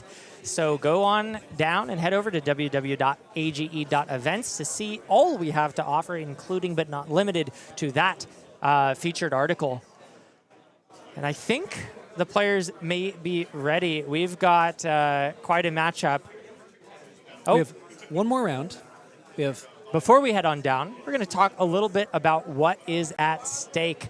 The players today are playing for their typical $400 for the winner, $200 for second, and $150 a pop for third through eighth. But that really is not why the players showed up today, because on the right side of your screen, we've got a plethora of the last batch of AGE open points to hand out, and all of these players are fighting hard for them. Yep, we've seen some players so far be able to lock their spot in the top at 16. We've seen some that we think now are close to it. And we've seen some that have failed to make that mark here. So we'll see in this final round who can lock up those last few points to get themselves across that hurdle. And I made just a little bit of an early call as we head on down to the players feature match. We are featuring once again Kosei Chetanna, now sitting at 3-2 with an opportunity to make it into the top 8. So I was a little bit down after the previous match, thinking that he may be down and out, but after winning his last round, still has a fighting chance. Could be on the bubble, we can't say for sure, but either way, this is an extremely important game for Kosei for his potential to make it into the Players' Championship. That is because Kosei is sitting at 18th place with 40 AGE points currently and continues to pilot Puffin Hightail as his attempt to take it all down. We see a brilliant start here from Kosei, able to get that Cogworks Workshop out right away, get these 2 cogs out with an additional counter, and pitch riches into this to do it, so also gets a gold token out. Absolutely blazing start here for Kosei to get the setup on this turn 0, as he will now start also, I believe, with 2 gold here. Or, yeah, sorry, he used the first gold for the Puffin activation. Second one will be made off of that riches. And we do see him coming in here, swinging immediately with this Cloud Skimmer. Skiff? I think it's Skiff, yeah. Coming in for 5+3 with a potential +1 on the back, so threatening 8 or 9. Moises filtering a little bit, looking for blocking cards, puts a 2 block in front and maybe not more. So Kosei making a nice read that it is very possible for Oscilio not to have block cards in his opening hand. And looks like he's pushing not only a bunch of damage, but a gold on hit to boot. So this is a massive start for Kosei. This is one of the funniest starts because most heroes, if you push in against them on this first turn, they fold the hand. Yeah. And Kosei here just like, you're Oscilio, it doesn't matter. And then Moises, it turns out, can only block 2 with it. As we see this Spitfire coming in afterwards for an additional 2 damage here. Ridiculous start here for Kosei. Almost makes up for that first game that we saw where he kind of had that slow start into the Cindra.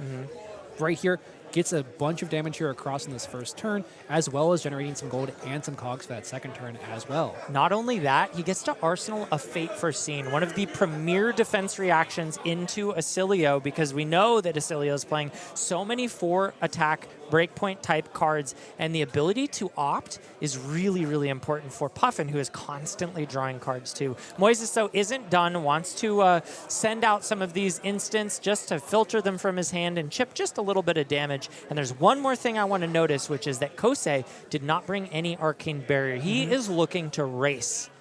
Yeah, and I actually really like this from Kosei's side because it means that if he is able to actually get to those positions where he has those really strong hands, he's not going to be like stuck with anything weird with his hand. He has to like hold back to maybe AB or something like that. Everything is being converted aggressively. Yeah. And then additionally, the armor that he has kept blocks really, really well. So he's decided that he wants to play this in a really fast fashion, like you said.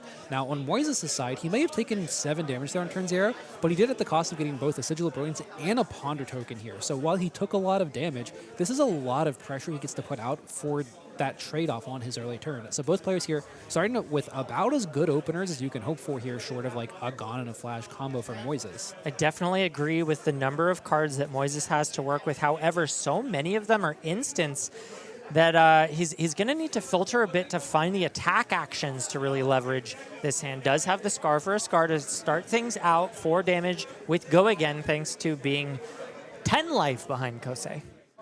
We'll see here how much Kosei wants to commit to the block or how much of an offensive turn he has on his side, as that Scar for Scar will let him be able to block really efficiently, whether it's with that Fate Foreseen or with all these cards in hand. Puffin, mechs in general, not really cards that are lacking in block value unless they're those copper cogs. Right. So he has the ability to cover a lot of Moises' aggression here, since Moises will be sending a lot of physical throughout this game. Yeah, has the soup up as well. Could decide to galvanize one of those cogs if he needed another 4-block breakpoint, but I think that's unlikely given the fact that the cogs still have a counter on them. We see Second Strike coming across here, getting that extra damage across from that Lightning Press. Really problematic here for Kosei, and letting this get Go Again here. We'll see here how much he wants to commit to the block. looks like Kosei is saying, I want to keep the 4 cards in hand. I have an aggressive hand to send back. Yeah. Taking 3 and blocking with just that unicycle as Ravenous Rabble coming through. This time flips a red. Lightning Press, fantastic card for Moises to see here. Absolutely. Has already used the Oscilio power, so can't filter into that right now, but Lightning Press, one of the premier power instants in the Oscilio list. And it does have that Constell Uplift in hand here, which can send 2 additional arcane damage here.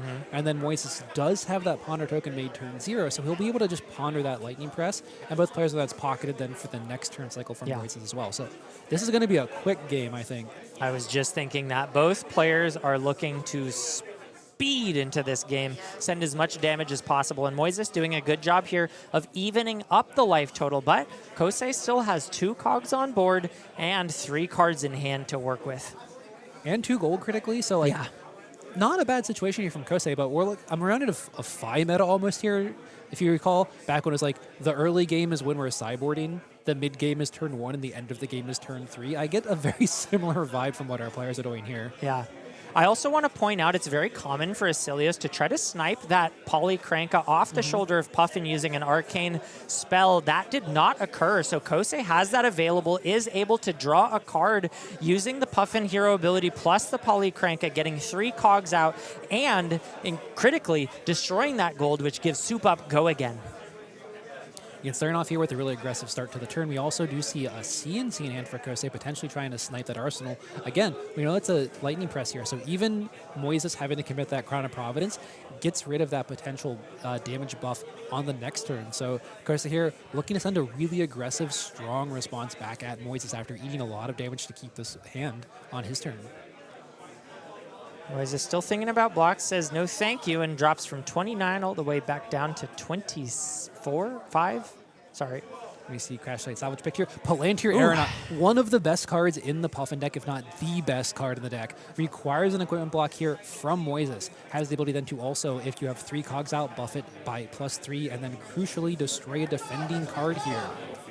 Yeah, and doesn't need to cash in Unicycle or anything, just has the natty 3 cogs. So this is an easy choice. Could think about holding back 1 cog just to prevent the ability to play a D-React, but decides not to do that, and I like this a lot because Braces of Belief is not only worth 2 damage, but can reveal the top card of Oscilio's deck, which is crucial on some of these instant cycling turns, and especially the Astral Bridge that could come down later in the game. So getting rid of that piece is a nice step in the direction of clunking up Moises on the combo turn. And crucially here, this is about the only equipment piece that Moises can really afford to give up. The Crown of Providence is used a lot of times to fix the hand in some situations, but you never can block with the Lightning Goose or the Old Knocker if you're ever stuck in the situation. The Palantir Aeronaut gets to blow them up. It significantly hampers their combo turn if you have to give up the Old Knocker, and obviously if you blow up the Greaves, then your Greaves are just dead. So really rough spot for Moises in the terms of what future Palantir Aeronauts might be able to do, as we see him starting his turn off with another Scarf or a Scarf before go again. And it definitely feels like Moises is playing on the back foot, just playing catch up.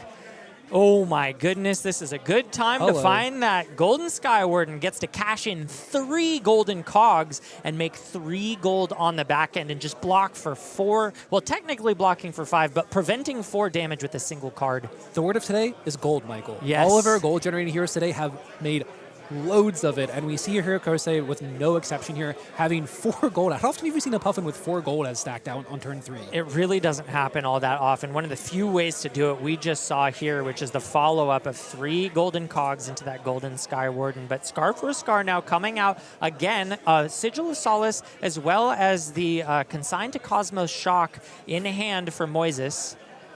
We see both players here just having really strong converting hands. Yeah. Here. Just the damage numbers are consistently towards the top of what each of these decks can push out, as you see Kosei deciding again, keeping those 3 cards in hand, wanting to be able to have a strong crackback on his turn, dropping to 23 here from this press, as Moises now has 2 cards left to convert here, and we see Consign to Cosmos coming out for the shock side with that Volzar for 2 arcane damage on top of that. And I believe you spotted the CNC. Is that the card in Arsenal right now for Kosei? I think so. It could have been the Palantir Aeronaut, but I thought we saw a CNC with it, so we'll see here if that is in fact the case or not. Okay. Still has the Polycranka available as well, so is going to be able to net another card for free just by activating the hero ability. This has been a really interesting choice from Moises not to send that at the Polycranka. Has elected, I think, because Kosei specifically brought no Arcane Barrier, says, I value that Arcane at face way more than I value the Polycranky, even at the cost of that free card potential. Right. Which is a really interesting line. I'm really curious to see if Kosei is able to win the game off of the Polycranky advantage potentially. With this. I mean, this turn alone, I think Moises may have made a little bit of a mistake because those shocks can target Polycranka, and he ended the turn with one. He could have easily sent it at the Polycranka and kept Kosei off of this 5-card hand. Yeah, it's really, do you think that 2 damage at face will let you eventually kill them? Yes. Versus, do you think that the extra card is one that they might not be able to convert? However, Puffin's like usually pretty reasonable at converting their full hands here. As we see, is that a Tighten the Screws?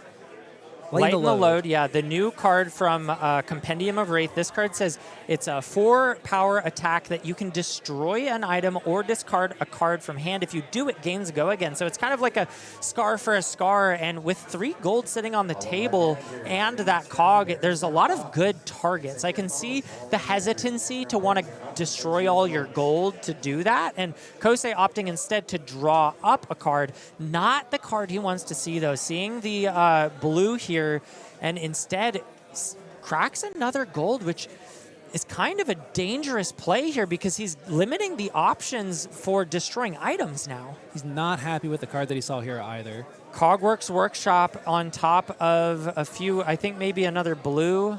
And we do have, with the Cogworks Workshop here, we are able to have, we are able to keep that golden cog around another turn. So like he does have a little bit of play with that card, but I think he was really looking for just a bit more pressure out of his hand. Yeah. The Sky Warden, and there's a copper cog. That's not a pressure card. No, can't draw off of it because he already drew from the Puffin ability. So he doesn't need pitch either. I think it's just kind of whiff into whiff into whiff. And this feels like he took a risky line in a spot that he didn't really need to.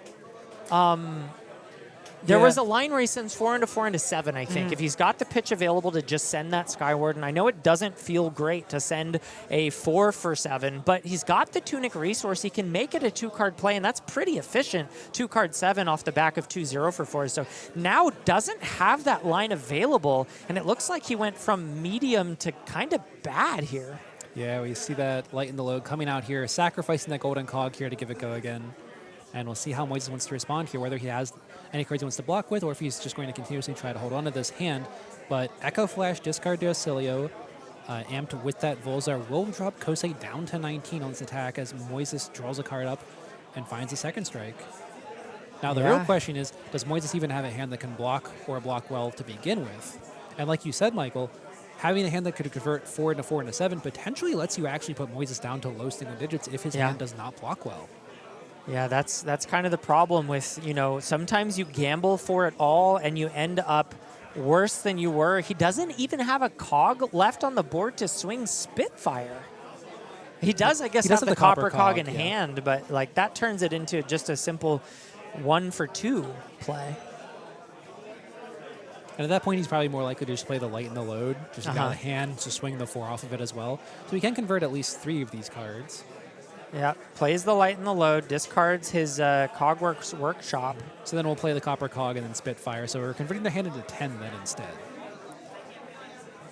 Seeing that Crown of Providence committed here is interesting. Obviously, Moises trying to filter the hand, but potential CNC in Arsenal? Maybe not ready to commit to that if that was, in fact, the Palantir last turn. But I should mention also that Moises has the Sigil of Solace in Arsenal, so is actually pretty insulated against any kind of Arsenal disruption. So timing this Crown of Providence here makes a lot of sense. We see Thunderous Retort there on the top of his hand, likely to come out here if he needs to go again in hand to be able to convert this hand a little bit better. And it is the CNC as you called. So Moises well insulated against that. This does make a little bit more sense with how Kosei was attempting to approach that hand with the Golden Skywarden. Doesn't want to swing that there, so kind of wants to cycle through and be able to send as much go again into that CNC as possible. It is a Sigil of Solace there that he hits, but it is still pushing 6 damage into Moises here. So Moises goes down to 4, then heals back up to 7 thanks to that Sigil of Solace. Has 4 cards in hand to work with, and I'm not sure yet if he's happy with the texture of his hand. I see a lot of instants.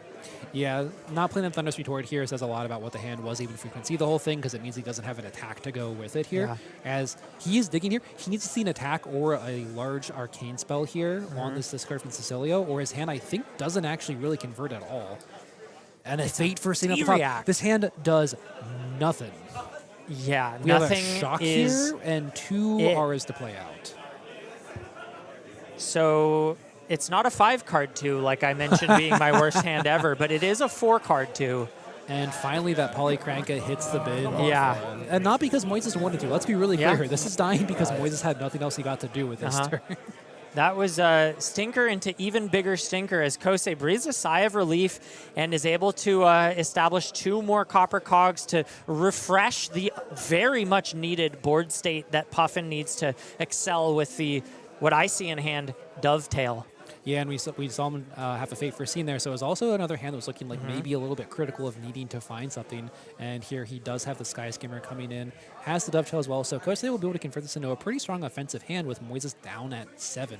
And once again, Oscilio on Kosei's turn, discarding an Echo Flash for 2 Arcane and drawing a new card. Does have the Gone in a Flash. It's paired with Unattack, but this is kind of what Moises needs, I think, to find his way back into the game. If he can survive here and put together a combo, that might be his ticket to victory. So we know that Moises has a defense reaction in his arsenal. His hand, it looks like, is an Entwine Lightning, a Gone in a Flash, and 2 Astral Bridges here. So if Moises can keep that Gone in a Flash here, his crackback is potentially backbreaking for Kosei. Yeah. However, if Kosei is able to push enough damage here, Moises will be forced to commit the Entwine Lightning and potentially that Gone in a Flash here. So it's really, can he commit enough here to actually pressure those cards out of Moises' hand, as we see Sky Skimmer number 2 coming across here, potentially, well, reasonably with the go again. Yeah. Here. And this is an interesting line, utilizing both of his cogs to tap to give go again to the Sky Skimmer while he has that Dovetail in hand, which to me means that he's going to send it without threat of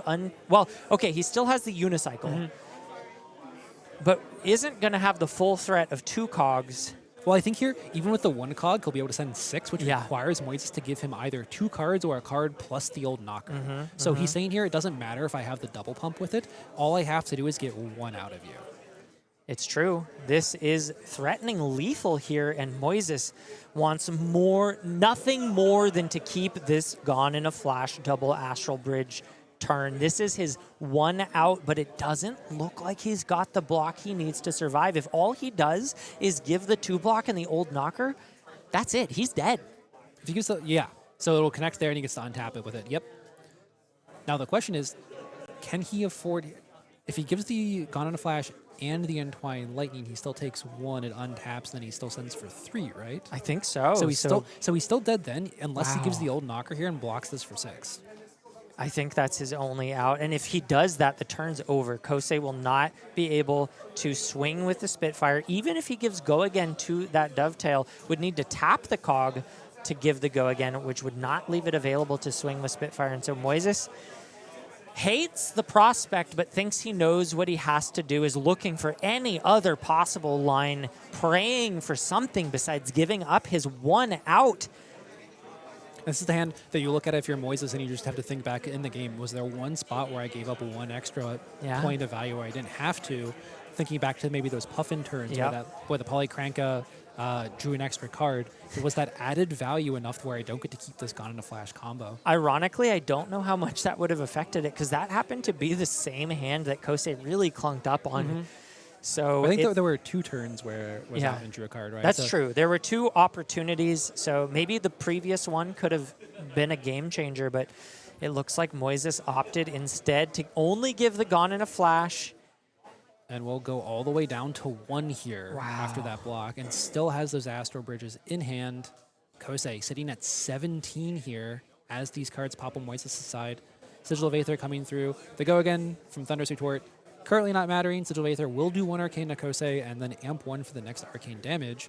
And We'll have to see here. Can the Oscilio draw into a card, or can these Astral Bridges hit anything off the top? I have no idea what the ceiling is of Astral Bridge with no Gone in a Flash paired with it.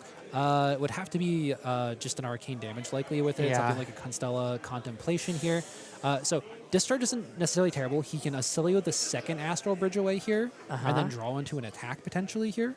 Okay. So he does still have an option with it. That will also do 2 arcane damage off of that Sigil of Aether that was popped earlier here. And we see, 3 with the Volzar activation. Right. And we see here. Just a little bit of confusion on the sequencing here. I think our players are counting what the arcane damage was from this turn. And he finds the Echo Flash after already activating the Oscilio, so this is not available to play, nor is the Electrostatic Discharge live to affect an attack. So he can pop the old knocker here to play it if he would like to. Okay. Sure. Kosei's at 14. Tapping here. Just trying to sink through the last little bit. He kills himself. He love to knows, see it. he sees the writing on the wall and decides, just like Ian Shu before him, I'm going to go out on my own terms. Moises Lopez, man after my own heart, goes out on Well his said. conditions. Nobody can kill me but myself. And Kosei's got to be sitting there crossing his fingers. He is by no means locked for the top 8 today, but needs it almost assuredly to guarantee his way into the Players' Championship. So he's one player that I'm going to have my eye out for on whether or not he makes it in to the top 8 today, as we wait with breaths held to see who made it in on the most critical day of our season before the Players' Championship. And even if he doesn't make it in, really nice to see him kind of be able to back up from that loss from stream earlier, rattle off those last 2 wins, and put himself in a position where he might potentially actually be able to go ahead and make it into that top 8. So really nice recovery there from Kosei to be able to kind of come through and pull out that last win. Absolutely. Well played by both players. Really liked the tech that Kosei brought and the way that he decided to play that match, and really showed us how aggressive Puffin can be in the face of what I would consider to be one of the most aggressive decks in the format right now. But we are going to do a quick shout out to Fabtcg. And man, what an awesome support they have been. They've been supporting us all throughout the year. And they've got a really awesome website to check out. Tons of really good singles you can buy, as well as packages of commons and rares, packages of majestics, armory decks, and anything else you could possibly need to play the game of Flesh and Blood. So go on down and check them out at www.fabtcg.co/discount/AGELA10 to get 10% off of your order. And this code is live all the way until Tuesday. So make sure to head on over soon if you want to get that discount and get your shopping done over at Fabtcg. We also have a interview with our winner of round 6, Kosei Chetanna. So sit tight while we wait for that. And I'm really looking forward to hearing what he has to say after that win and seeing how the numbers fall after that.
Welcome back to the AG Open here in LA. I am with our winner of round 6, Kosei Chetanna.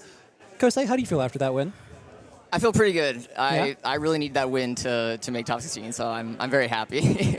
Yeah, so we had a bit of a barn burner there. We went into it thinking like, oh, is it going to be a back and forth struggle with both these players? Is it going to be like some really like efficient blocking to look for the combo turn? You guys kind of just, it seemed like you had an unspoken agreement of like, we're not blocking. Yeah.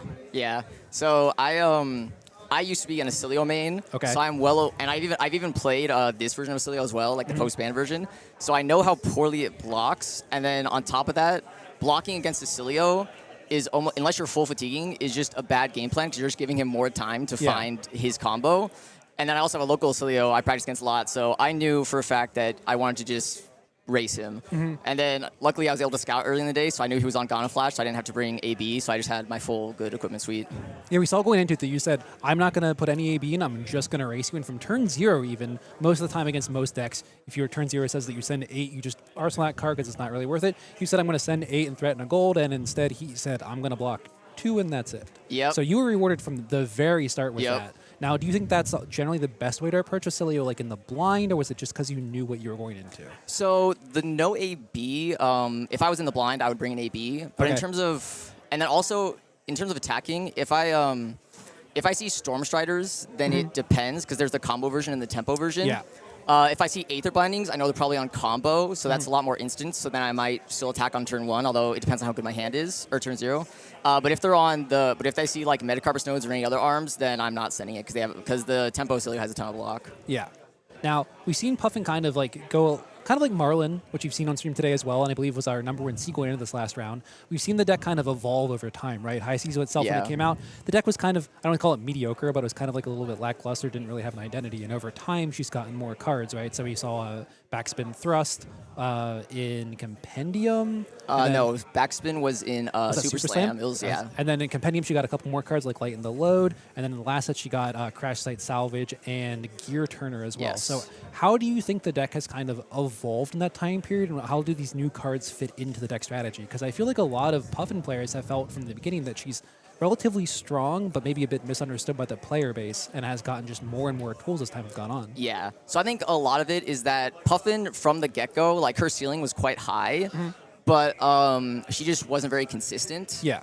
And so back when she first released, like you could play the pirate version, but it was pretty bad. So most people were playing boost, which made it a bit more consistent, but it also led to really awkward hands where like I have cogs, but nothing to tap for it, or I have like my attacks. And so it was, I played that version of the deck, the boost version. I didn't play it till after Super Slam though. So basically I had Backspin Thrust, but none of the other new cards.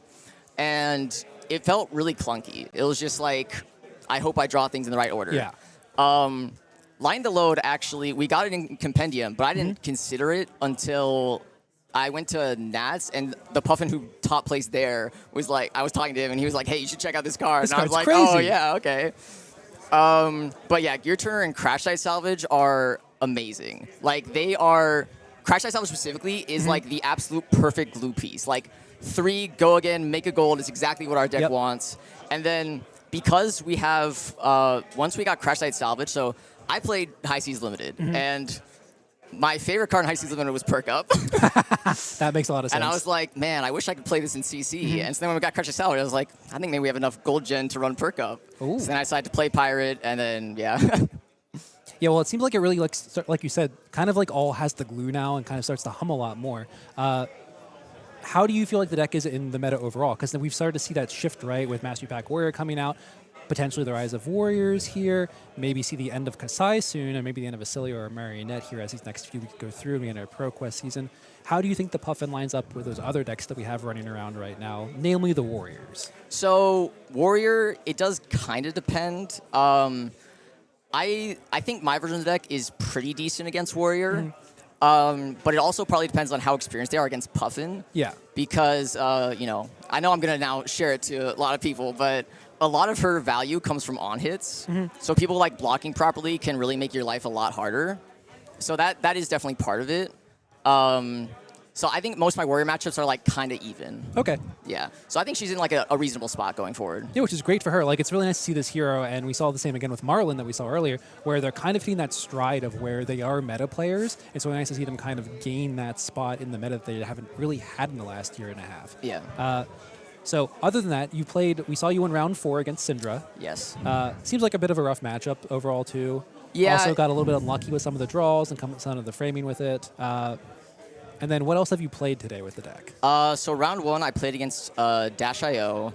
My deck was functioning pretty well. I think I played well, but his deck just ran a bit hotter, hit item off the top every turn, that kind of thing. Yeah. So I lost that one. Round 2, I had the bye, so that was so that was a tough match. Round 3 was. I always forget like which order my rounds were in. But I fought a. So I'll just start listing off my matches. Thanks. I'm sorry, Yeah, I've you're forgotten good. what You're order good. it was in. So I played against a. So yeah, Cindra. Was that my round 3? No. That was round 4. The one. That on was round stream, 4. Yeah. So I played against a Zyggy Okay. earlier, and then I played against. Man, my mind is totally. I have it written down on my note sheet, but I didn't bring it. It's okay. You beat all them anyway. Yeah, It's it okay. doesn't matter. No big deal. Now, we don't know for sure if you're going to make top 8 of this event or not. We have to wait for the final standings of this round. But we do think that you've secured enough points here to hopefully kind of lock you into that top 16 for the Players' Championship. Going into this, you were 14th, I believe. I was 18th. So 18th, sorry. I yes. was 18th, Yes. and then my friend Bryce was 17th, and we're tied at 40 right now. Okay. So, yeah, it very much depends on how some other people do. So we're kind of really waiting close and here. We do see the standings here. Moises is at 42, who you did just beat, so potentially here denying him additional points. No, because he was X and 1, I was X and 2. It was an up so the pair. pair. So Okay. he's still going to make top something. Well, even then, you're still going to have some potential like bragging rights there Yeah, for at the yeah. end, right? But we see this really close grouping here at the bottom of this as well. So overall, really tight race here, and we'll see at the end of whether or not you make it. But can you just give me a bit of information? How do you feel overall the season went, right? Because you've been coming out through the season, Yeah. right? Give me a bit of information about like how you felt going into the season. Were you like looking to compete for the Players' Championship necessarily, and how it all went and how you felt throughout the year? Yeah. So briefly, so last year I only came to like one tournament. I went to tournaments occasionally. I wasn't that confident. But then coming into this year, I was like, I was on Oscilio, my deck is getting good, and I was like, I think I'm getting good at the game. So I told my parents and my friends, like, when the new year happened, I was like, I want to get competitive this year. I want to do well. And so then I went to that first AGE, and, I was hoping to do well, obviously, but I wasn't quite sure. And then I made top 8, and I was like, all right. And then the next one was Sage. Didn't do so hot on that. Not very good at Sage. And then I top 8'd then again I think Amaranth was the 3rd or the 4th one. So at that point I was like, oh wow, so I only need like one other good placing to get into top 8, or to get into the Players' Championship. So I was very excited. So I went in hoping to be competitive, and then it was able to work out really well. I was able to really get good, and then I qualified for nationals, went to nationals. I top 32 the Las Vegas Calling on Puffin. So, awesome. Yeah. Yeah. And it's really nice to see like when you have those situations where like you kind of go through the year and you say these are my goals for the year, to kind of like just be able to see throughout the year as you go along, kind of like time creep along, and you kind of start to meet those goals, right? Yeah. So you've been on Puffin since the start of the year then, right? After Oscilio, or you kind of gone back and forth with the two of them? I started playing Puffin casually around Super Slam, but I didn't start playing her competitively until after the Volzar ban. Okay. Up until the Volzar ban, I was still an Oscilio believer. Yeah. Because, well, at first, after the ban and going into like the Nationals, I knew the deck would be, I thought the deck would at least be decent. I didn't realize quite how strong it would be, so I took Puffin to Nationals. But then after that, I tried out the deck, and it just wasn't very fun. Like, it's, because part of what I loved about Oscilio was like the weird puzzle it puts you in. And now the deck is like much more simplified. 4-4-4-4. Yeah. So you went from that, which was a 4-4-4-4 deck, to your deck where you went light in the load for 4, light in the load for 4, backspin thrust for 4, sky skimmer for 4. I got some big attacks in there too. You know, I got some 1 cost, got You some do. 2 costs. That's fair. That's fair. But no, it is funny you should say that because I used to be running a version of the deck that had more 2 costs in it. Because I used to be on 2 backspin thrusts, 2 light in the load, and then only. And then I was on 3 yellow Zeppelins. But then I was like, guys, I think 0 cost cards are pretty strong. So I went up to 3 backspin thrusts, 3 line load, and then in order to better enable the backspin thrust, I cut my 3 Zeppelins for 3 yellow Sky Simmers. So the truth comes out here. We're really just about the 0 for 4s. Okay. But I mean, 0 4s are fine, but I still have to work for it with the cogs and stuff. You know, it's still interesting. It's still interesting. Put some 0 for 3s in just for kicks. Exactly. Yeah. It's like your Ravenous Rabble hit a yellow off the top. Yeah, basically. exactly.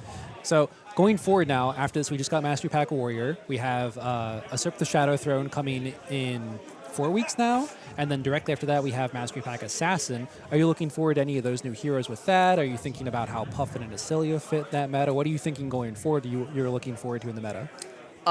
So in Usurp the Shadow Throne, I do think Viscerai looks really interesting and cool, but I'm not sure if I'm going to play him because Runeblade's expensive, and especially this Runeblade, who everyone's really hyped for, so I'm not sure I'll touch that. I might borrow a friend's deck and play for fun every now and then. Yeah.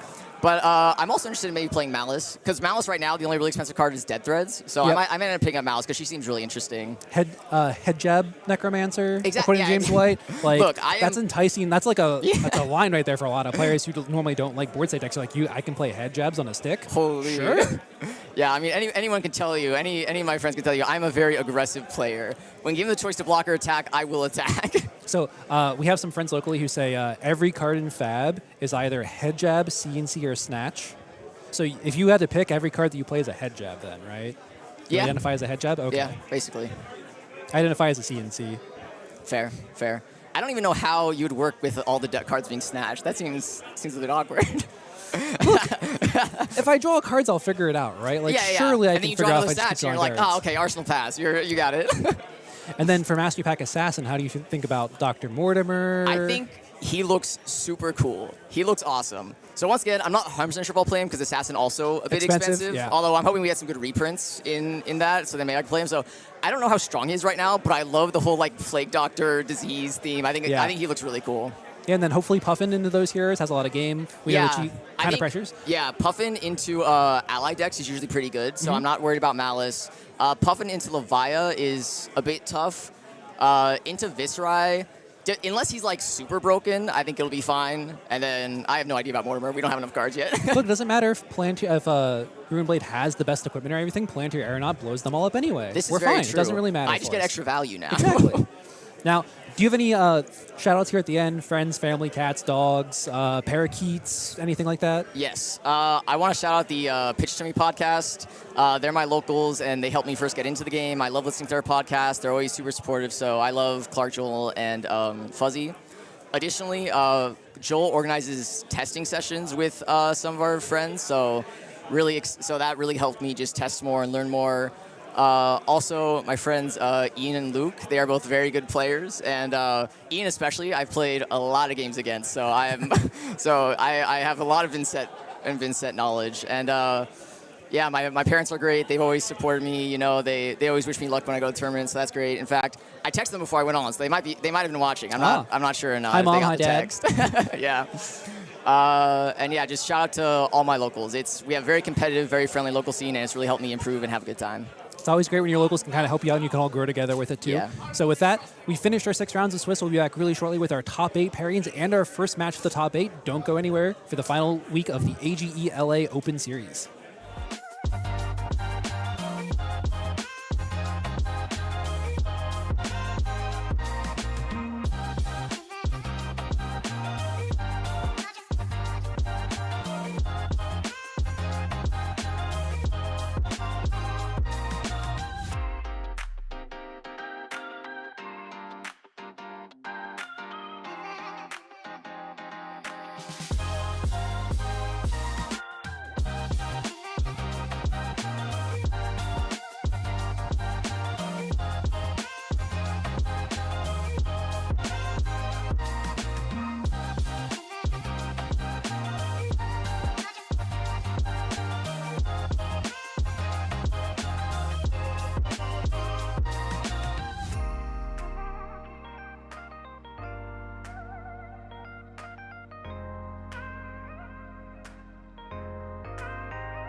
Welcome back, folks. It is time for top 8, and let's take a quick look at our bracket and see how things shook up. Kai Sickler on Marlynn took first place, X and O, going up against Ian Shu, and that is a massive feat for Marlynn, not known to be one of the premier meta picks in this meta, but Kai Sickler showing up, even defeating Colin Eriksen on Kassai on his way to the top, which I understand to be a very difficult matchup for Marlynn, but when I believe asked Colin him about said it, roll free.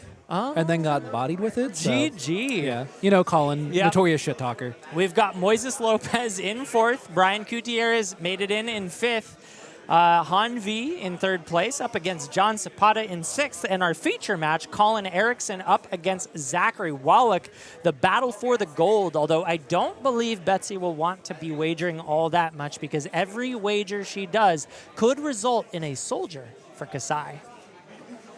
Speaking of gold, we've got a lot of prizes on the board for you. That's right, 400 gold pieces for the winner is what they're fighting for, as well as AGE open points. Now, it's important to mention that at this point in time, players are locked for Players' Championship. There will be no more shifts in the top 16, but players are still fighting for seeding in the top 8. That is because everyone who is currently in the top 8 is already locked for Players' Championship. And a big solemn sigh to Kai Sickler for bubbling out in 17th. Kosei. Oh, I'm sorry. Kosei. Excuse me, not Kai Sickler. He's in 5th. Kosei Chetanna bubbled out in 17th place. Our feature match in our last game, and it will not be able to break into that Players' Championship at this point in time. However, we still have one more thing to cover. It's Metagame Breakdown. Let's take a look at how the game began today, how the round started, and where we are now. And we've got a lot of one-ofs as well as a lot of Oscilios. Let's break this down one hero at a time. I believe we had, was it 2 Oscilios in top 8? We have 2 Oscilios. So the interesting thing, we can actually do this, I think, pretty quickly. We have 2 Oscilios from that top row of heroes. We have 1 Cindra. The rest are out. Okay, so only the Oscilio and Cindra of the quote-unquote meta decks brought today made it into the top 8. The rest, I believe, we've got the Pleiades, we've got the Vynnset, we've got the Kassai, the Marlynn, and the Betsy. So this is 5 one-ofs making it into the top 8, as well as 3 from duplicate heroes, and the rest of the field falling to their competition. I think we saw the Gravy Bones kind of fall pretty early, the Ziggies as well. The Marionettes are maybe the biggest surprise with how well Mario's been doing recently. However, it was a tough field for Mario, right? A lot of these decks are decks that have been built to take advantage of that hero specifically, or that line up naturally very well into it. So I don't think it's anyone's surprise that Oscilio continues to be the most represented and then also puts multiple copies into this top 8.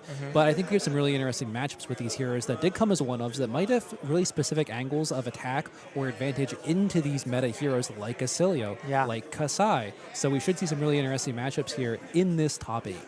Well, that is a fantastic metagame, and it is now boiled down to just 8. And we'll check in with our players and see if we're ready to fly on down to the feature match. It sounds like we are. So let's do just that, as we've got Colin Eriksen on the left side, sorry, on the right side of your screen, Zachary Wallach on the left. I was going to say, Colin's definitely on the Kassai. There's one thing that we know for sure here. It's the Golden Boys and the Golden Girl here. Absolutely. We also got to watch Zachary Wallach take on a Rhinar in our first game of the day. Didn't make it, but ended up turning that around and came into the top 8, squeaking in 7th place. But I got to say, this is a matchup that can be quite difficult for Betsy because, as I mentioned earlier, every single gold that Kassai gets could become a soldier later in the game. So it's very dangerous for Zach to send that pile driver while wagering a gold. And even worse, even if he gives it overpower, Kassai is known for having a lot of attack reactions, which do not care at all about the overpower keyword. So couple that with the Valiant Dynamos to cover the 7 breakpoint, and Colin Eriksen has very many answers to the wager side of the game plan. So Zach is going to have to play a lot more of a fair game, not leaning into that overpower nearly as much, because you can't even give overpower if you don't wager. Yep, and we see here the Boulder Drop red coming out from Zachary here on this first turn, just coming in for 7. Pretty easy block here for Colin with 1 card in those Dynamos, which will get a lot of work in this game. I did manage to talk with Colin here as we see this Fate for Scene come out prior to this round about his matchup with the Marlynn, and that was actually a bit surprising because the current way that he has Kassai built has fewer attack reactions than it did before because of the power of these new action cards that she got with Mastery Pack Warrior. So I don't know if that'll be enough here for Betsy specifically to get through since her attacks aren't quite as tall. However, it could come up in this game as we see a shift back here to Colin after he covers and takes 2 off of that, with Gorganian Tome coming out here for him to get that free draw and make his swords free this turn for the attack. That's a pretty nice card to start things out with. I will comment too, though, that while Marlynn may have had an easier time getting through due to the lack of attack reactions, the risk is much lower. Marlynn can afford to send overpower and just say, can you block it? For Betsy, the risk is very high. So even though Zach may have an easier time connecting, we'll have to wait and see how confident he feels about sending that at all. And we see here Spoils of War from Colin with a red slice and dice. Here, Centauri Saber coming out. And Zachary initially blocking 5 here, covering this up. And now Hot Streak coming across here. Staunch Response is the answer from Zachary Wallach. And big priority here in this matchup, 2 things. You always want to stop the gold, but you also need to stop the copper as well. Blood on Our Hands, one of Kassai's premier cards in that late game situation, can absolutely break through your final walls of defenses. Zachary prioritizing at the cost of some very strong cards out of his deck, making sure that that Spoils of War does not generate any copper on that turn. Yes, and we'll have to keep a very close eye on the cards being spent both on offense and defense because it's almost guaranteed that this will be a fatigue matchup. And one of the things I want to note here that we saw in Zachary's deck in his first game against the Rhinar that didn't come up there is he does have sense weaknesses in his blue base, something that can be really powerful into the Kassai's Raisin army. Sense weakness, when it hits, will also do that damage to allies as well as to the opponent when it hits through that dominated attack, and can potentially clear that first board of Collins with those allies. We need to make sure that we're keeping track of if Zachary's forced to block with them, or that he has them set up for whenever Colin inevitably does raise an army, as we see that put in the pitch zone for later. Yep, that's a great card to come up early in second cycle. Colin is going to do his absolute best to make as much gold as possible. One way he can do that is obviously he starts the game with 1 thanks to that Crown of Dominion. Also, Riches of Tropeldani very likely in the list as a way to guarantee more gold. Other than that, he kind of needs to hit in order to make gold, and that could be a tall ask against a defensively oriented Betsy. And we see here Colin swinging with a Sharpened Steel plus Unsheathed on that Centauri Saber, getting the full block out of Zachary Wallach, followed up by a Hot Streak with a Blood Follows Blade. And Zachary here forced to spend the D-React from his arsenal because his final card in hand is Heart of Fyendal. Does have the block. Yeah, it does have the block needed to prevent that. But really important here, we were just talking about the soldiers coming out. Blood Follows Blade one other way besides gold to make them. So Zach dodging the first soldier and also has the tunic to send a nice 1-card 6. Critically, Zachary also in this game decided that he was going to tick Tunic up, as we see in Colin's hand a high current currency. There's actually a really interesting determination there from some players of whether or not you're supposed to ever tick Tunic up into decks that play that here.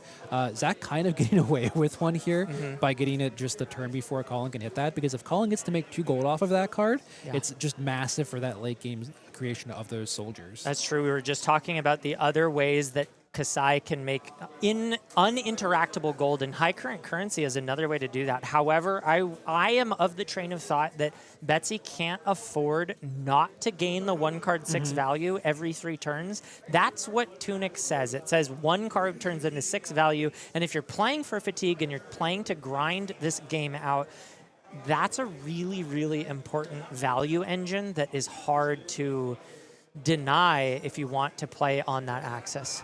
And we see here passing back to Zachary Wallach, who will just pass back as this last card in hand was another copy of Ripple away. Unfortunate for him, he doesn't have a good arsenal there, as we see this game plan starting to develop from both sides as they trade off their early resources here and start to set up their second cycles, potentially, as we approach the mid-game. Colin here with the first activation of Kassai this game, getting those 2 yellows and 2 reds out, attempting to make a gold on hit here. Knows that he has a little bit of space here since Zachary was unable to get an arsenal there, has a small advantage with that extra arsenal card, as we see Unsheathed into Spoils of War. This is Colin with a massive power turn here as he comes in here for this first attack for 7 go again on hit, generate a gold and 2 copper. And before you get too excited about the prospect of Ripple Away, it does not affect the gold creation. It only affects action cards creating tokens. So while Zach does manage to cover this up, if he were to discard the Ripple Away and try to diminish the coins being made here, he would only remove 1 of the 2 copper and not the gold on hit. We see here Zachary had the staunch response, but Colin immediately answers with a Blade Flurry. Now Zachary does have that Oasis Respite in hand, can fully cover this up as well, but it's going to cost him that ability to cover the reaction here and also potentially that second attack as well from that hot streak. Also has the angle of quick dodge and does decide to do that instead. A little bit cleaner, but it's such an important piece. I guess it's best utilized to pair alongside that Blade Flurry. So I do like the usage here, and then reaches for armor to finish that block up, preventing Colin from making any copper or any gold. Yeah, and a lot of what this matchup is, and most of these fatigue matchups like this, is kind of determining where you're going to spend each of your priority cards. And quick dodge is one that can come out much handier later in the game, potentially for something like covering some of those Raisin Army, Centauria Cell Swords, covering other on hits here. Zachary decides at this point it is worth spending it effectively just to get 2 block because of the breakpoint it covers there for that turn and potentially covering the second attack. But we do see here almost an immediate punish from Colin with that high current currency on that Tunic, generating the next 2 gold of the game and the first since that Crown of Dominion to start the game. Yeah, and I just want to comment on the fact that Colin is willing to do a 1-card IP4 play just to establish that. That is how much he values that gold. I see.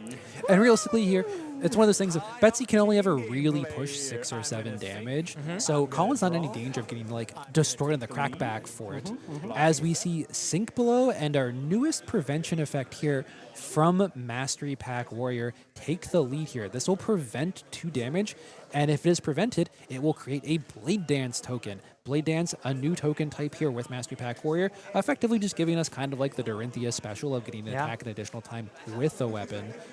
It gives go again with the weapon attack, pairs really well with the Flurry tokens and also Dorinthia, but also our second card from Mastery Pack Warrior here, Raise Blades. Maybe the most anticipated card from the pack? Yeah, this one is a powerhouse. I just want to comment on the difference between the Blade Dance token compared to the Agility token. The nice thing about this is it sticks on the board.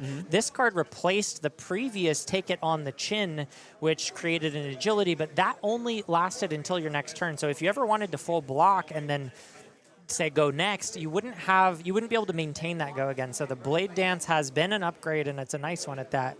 And speaking of upgrades, Raise Blades, again, the premier card potentially from Mastery Pack Warrior, plus 3 to your next weapon attack, but it also lets you draw a card from and then put a card from your hand back on top of your deck, which doesn't sound like a lot until you remember that Kassai makes your weapons cost 1 less if you've drawn a card, effectively making your weapon attacks free for the turn. And we see here Zachary covering out that first swing, then Oasis Respite to cover up that hot streak afterwards, once again fading Colin's aggression here, but at the cost of his full hand with nothing to do afterwards. I kind of want to count that value up. That was 2 cards played, and he swung, was it 5 into 5? Yes.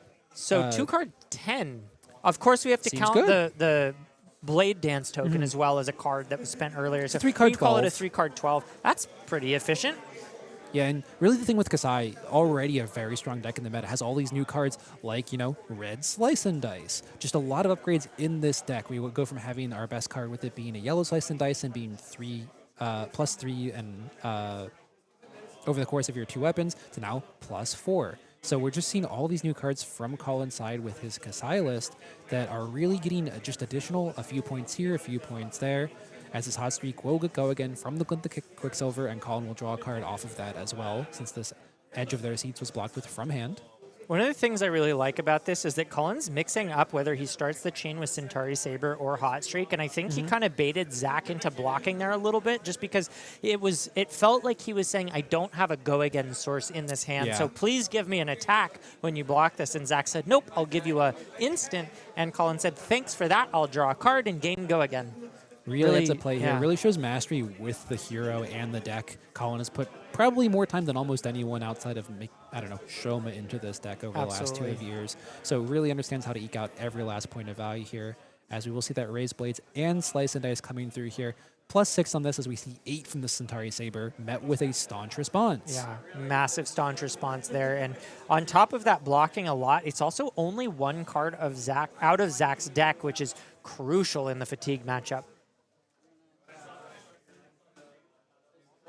Stroke of Foresight in the hand of Colin Eriksen. This has been a card that I think has been in and out of different Kassai lists over the time. It was somewhat popular with some of the, I believe, the U.S. deck lists played at Pro Tour Vegas, but some of the other deck lists, like the Japanese players, didn't really bring that card. A lot of flexibility in what you can run with your attack action base here in the Kassai list, as we see Colin with a Kassai activation, with an Outland Skirmish, a Yellow Slice and Dice, and then a Hot Streak coming in here, threatening.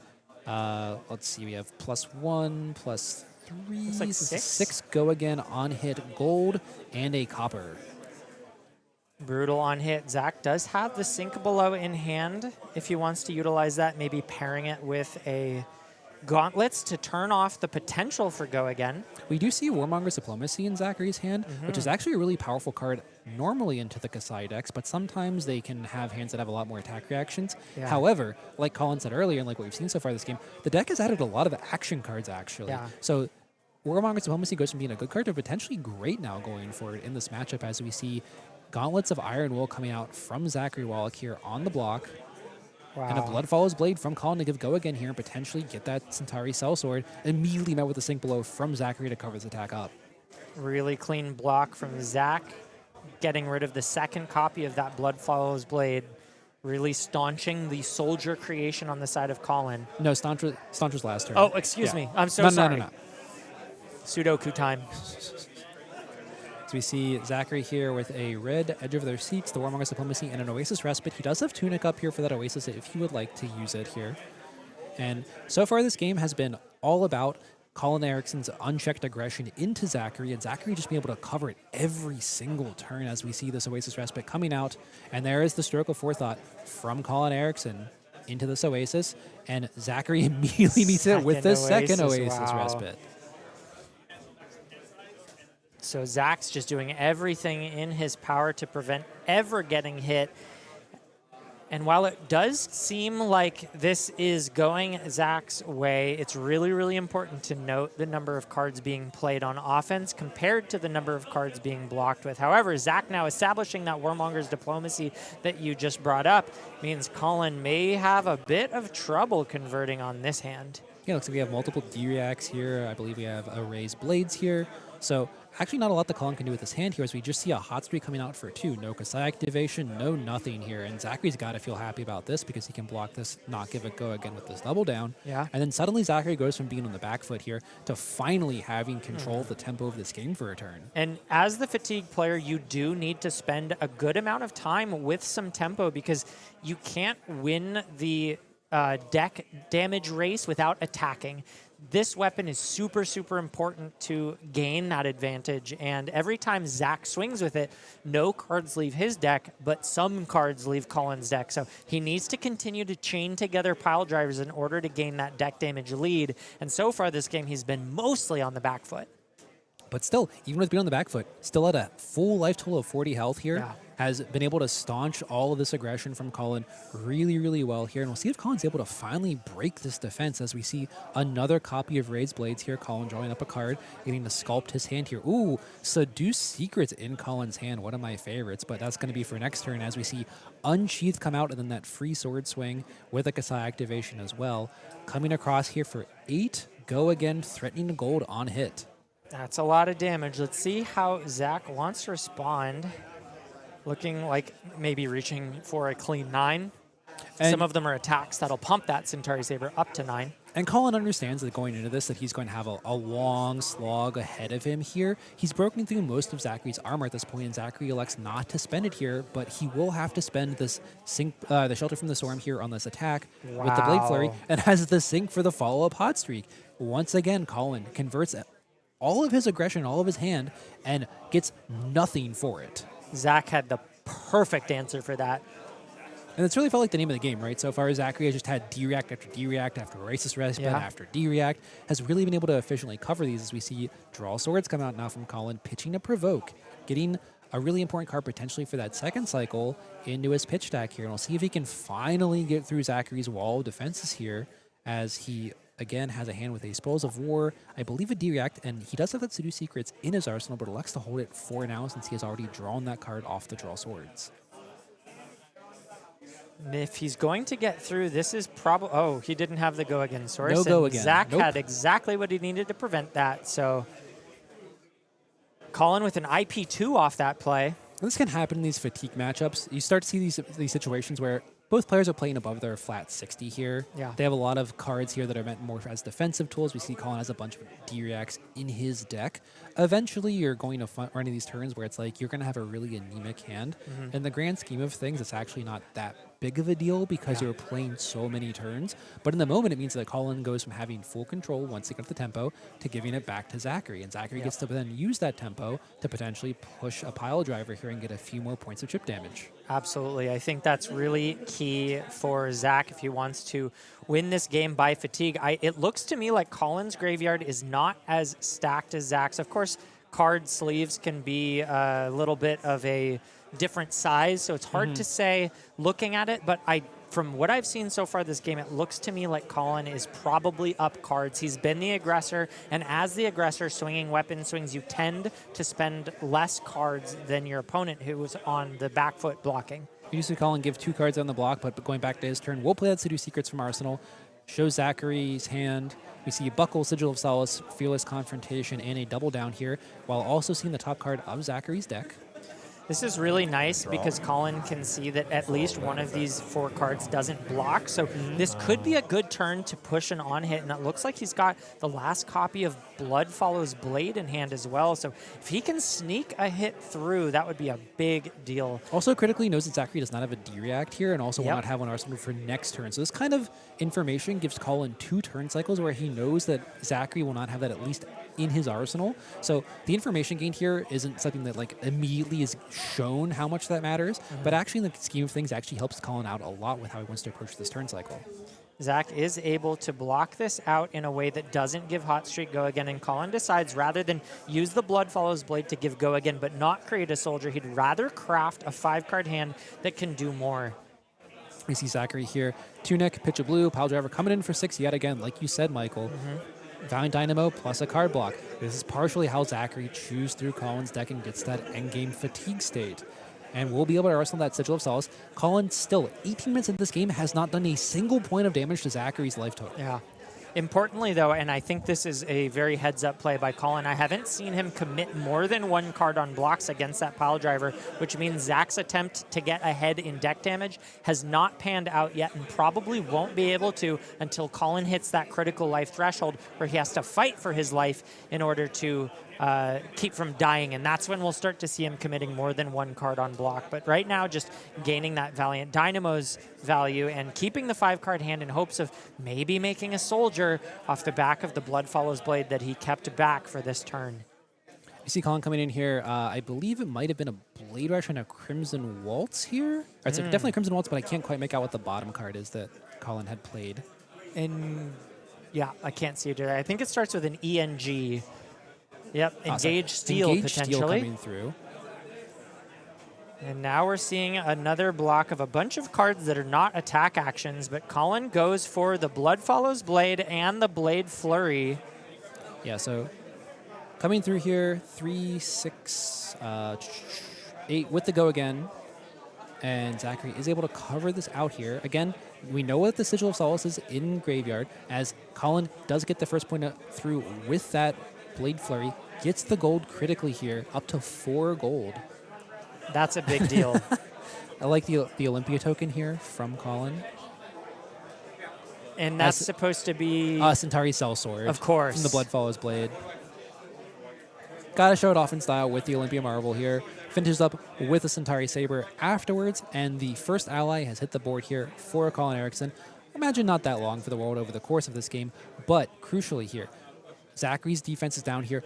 All the armor off the board other than that Findle Spring Tunic here. So Colin has finally managed to break through that wall from Zachary's side of things here, and we'll see how much more he can push through here this turn cycle, as he does get to keep that Sellsword for another turn. Yeah, 4 gold is starting to get really, really scary for Zach. One of the downsides of the pile driver being a 4 cost means it is exceedingly difficult to clear those allies outside of sense weakness. So he's going to need to make sure to try to line that up if and when the army gets too big. And for now, he's just going to have to think about maybe holding a card back to clear that out. But Colin is not making that an easy decision, as he's currently asking for at least a copper on hit, and Glint also coming down gives him a fresh card to work with, as well as the draw and the go again. Outland Skirmish, Engage Steel here with the hot streak. 8 go again here. And again, the walls are coming down for Zachary Wallach. 5 damage coming through here. A copper generated from Colin Eriksen's side. Finally able to start getting some of this damage through, as we then see that Centauri Sellsword coming through. 3 go again afterwards. Gonna push through, and now suddenly Zachary, from being so healthy for so long, tied at 27 life apiece as the Centauri Saber cracks through here for a final follow-up few points of damage. Silver lining, you can wager against an ally and potentially make a gold. So if he wanted to make a gold here, he could do it. And it looks like that is the call. I don't know how crucial this will be, but a gold is kind of a pseudo vigor token. Yep. And so it can be back-to-back swings of the pile driver. So that could represent as much as 3 value, just that single gold. So that is an important piece of Zachary Wallach's arsenal, and being able to make one here, although he took a lot of damage to do it, is not nothing. And there's also the outside chance of like a double down or something. I don't think that we're in a game state where that's really going to come up potentially, but always has the option there of that gold being a little bit just more flexibility from his side, as Colin just keeps churning through these cards. Spoils of War again, Red Slice and Dice again, coming through here, trying to punch through this wall, as we see 6 blocks from Zachary on what is now 6 from the Centauri Saber. And Colin getting a little fortunate here, lining up the Spoils of War. If he's able to connect and make those 2 copper, will be up to 3, which is a pretty good amount for a defensive deck that keeps blocking you out. The reason I say that is because Sigil of Solace sits in the hand, which does not block. 5 coming through here from this hot streak now, and like you said, Zachary unable to fully block this out. So we see Zachary looking through the graveyard. Good time in the game here. We're about, I'd say, probably halfway through the decks, maybe slightly more than that here. Just taking stock of what Colin has been through so far, understanding all the power cards. Blood Follows Blade, Blood on Her Hands, Raise an Army, all of the pumps potentially, like Blade Flurry here. They're just handing graveyards back and forth. I think that's his banish. Oh, I see. It's his banish. I was like, oh, yeah, just here's my grave. All right, can I see my own grave? All right, here's your grave. And we do see Zachary here committing that last D-React over, making sure he covers this up, wanting to make sure, I'm guessing from Blood on Her Hands, doesn't want to let too many copper through here, so Colin can't go and have one of those crazy turns that Kassai is able to push through when she does have 6 copper available. Yeah, life totals currently even and deck totals neck and neck. I do think that Colin is still a little bit ahead in terms of deck damage, but this is just my intuition. I can't really make it out. Yeah, and really the big thing here is having those 4 gold on the field means that his Raise an Army here is going to be really brutal for Zachary when it does eventually come through. Draw swords, Crimson Waltz. And then critically here, one thing that is notable, and I was talking with Colin earlier and he confirmed this, not running any Blade Runner in this deck now with these new cards. So there is an amount of go again that potentially in that late game is potentially missing from the deck that was there previously. So we'll see here how Zachary gets to approach this as he starts to slowly grind through these last cards here from Colin's side. Colin activates the hero ability, looking for another gold for his troubles. I think this is 3 plus 4 plus 2, so a clean 9. 9 coming through here. Crimson Waltz letting And Colin go again. draw a card, then put a card back again, similar to Raise Blade here, but also making that second sword attack free then, if it wasn't already from the draw swords. 9 on Centauri Saber is a bit of a break point, because if a single attack action hits the chain to block, that bumps all the way up to 10 and threatens a gold. Fortunately for Zachary Wallach here, does have the ability to block with 2 attacks and then this Fate Foreseen from hand. Colin passing back just says, I know you have it here. We both know you do. Just play it already. And that Fate Foreseen will opt to the bottom here. Hot Streak coming through here and blocked immediately with that Terra Slender from Zachary. So again, Zachary able to fade a power turn from Colin Eriksen. Yeah, I counted that out, and it looked like Colin spent 2 cards while Zach blocked with 4. So another 2 points in favor of Colin in terms of deck damage. As we get down here, also, notably, Zachary, I believe, has blocked with 1 Sense Weakness. We're not sure, I don't think, how many he has in the deck list, but it's a very crucial card here for him to be able to potentially clear this board after those gold tokens do become Centauri Sellswords. We'll see here if he's able to hang on that long, as Colin Eriksen only coming in for 2 go again, ostensibly here. No front pumps like we've seen so many times before, but pitching a Riches of Tropaldani here, getting that 5th gold. It's a lot of gold. The gold churn continues. Gold is, in fact, the payoff here for Colin Eriksen. Yeah. Buying up a whole army is certainly going to happen sooner rather than later. I thought Victor was the one who was supposed to buy his way through a game. It sure seems like Colin is just jingling a bag of gold here and saying, you really want to let me win this, right? Yeah, things are looking really rough for Zach at this point in the game. I do like his out, though. Sense Weakness hitting the arsenal, I think, is the thing that he really needs to be thinking about creating. Now, I do like here what looks like just a regular pile driver here with that pummel in hand. While he's not going to get the discard effect with it, he will force through a few points of damage here. You actually can't pummel a pile Oh, you driver. can't because it's not. You're right. It's a log instead This is of a log. This is not a mace. It is not a, I guess, is it hammer or mace? I'm always thinking of Pleiades where it's a hammer axe. Or club, but the log is neither, and so pummel, it's actually one of the cards I personally cut from my Betsy list just because I like to have the option to play it on a weapon attack if I just can't string it together with an attack action. But Zachary here looking then for a boulder drop or his CNCs, really. Yep. And it looks like he's hit second cycle here, the second seeing of this Heart of Findall, another no blocking card as no Kassai activation or on hits, fortunately for him. Also, again, a hand where it's like, well, this hand blocks really well, but then this heart doesn't do anything either. Yeah. So you do see that fade for scene coming across. We will opt to the bottom again for Zachary. And Centauri Saber just for 4 here, I believe. 2 from that Slice and Dice, and then again, covered cleanly with the sink below. Zachary will sink here.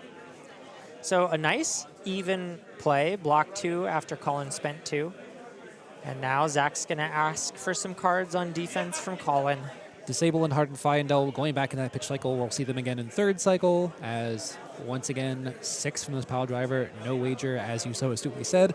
Really cannot afford to give Colin any more gold. He has found quite enough at this point by himself. Yep. And this is where the meat and potatoes of this matchup really come through, right? We're down to that point where both players probably in the bottom third of their deck, roughly at this point. Colin setting up for that end game with those Centauri Sellswords. Needs to be able to not take too much chip damage when he gets to that point, because he still needs to be able to send the go again sword attack along with those Sellswords every turn for the maximum value. And on Zachary's side here, he needs to not to let Colin generate any more gold here, or he's in danger just getting flooded in a single turn by those Sellswords. And also needs to make sure he can find a way to set up for a Sense Weakness later to clear that board state. Are you aware of Zach's arsenal at the moment?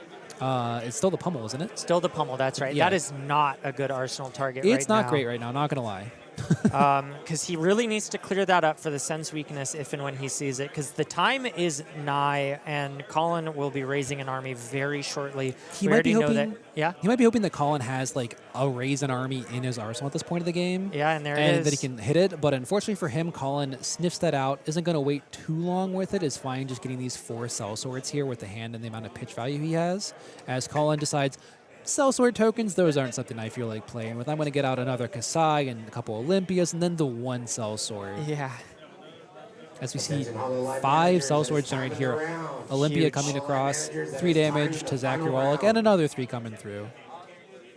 And this for Zachary Wallach is exactly where you cannot be here. He doesn't have the ability to block these out this turn, so he's going to take a ton of damage. Yeah. And his hand cannot clear this board state. I talked earlier about how his weapon can't do single card clears. However, because he has that 1 gold, he can continually loop by wagering the gold and actually clear them with 1 card from hand. So the weakness of the 4-costed weapon sort of goes away a little bit as long as he's top decking blues. That being said, he just went down to 13 life, and I don't think he has 5 turns to be able to afford to do that pattern. He's going to try his best and do what he can, clearing the Sellswords, but going down to 4 as 16 plays 21. This is a really rough spot for Zachary Wallach, and he would really like to top deck the Sense weakness right here, right now. Even as I say that, though, I don't even know if he can afford to keep the cards to play it. Yeah. If Colin Eriksen is able to string together a 5-card hand and swing with 3 or 4 of these Olympias, it's going to start to threaten lethal. And Colin kind of looking for maybe a bit of vengeance here. Lifetime in the AG, I believe this year. His record is 1-3-1 against Zachary. Wow, okay. So not great into Zachary here. He kind of is taking this a little bit personal on his side, maybe, as we see that hot streak coming in. Really not important that it hits or not. What's really important is it gives go. It has go again, and all of these cell swords now also have go again. So Colin can convert his hand easily into getting 4 swings from these cell swords. Yeah, and it does look like Colin does still have the blue Blade Runner. I like that. Obviously, the blue base for Kassai ought to be dedicated in large part to go again, and this is a nice source of it. Able to get the hot streak out and then continue the chain by swinging all of these Olympias.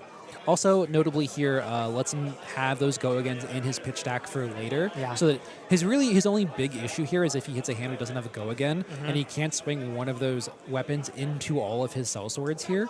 That's really like the way that he can kind of get to a spot where Zachary can claw his way back here. So making sure he has go-again spaced through the rest of his deck here that he can actually go ahead and continue to pressure Zachary.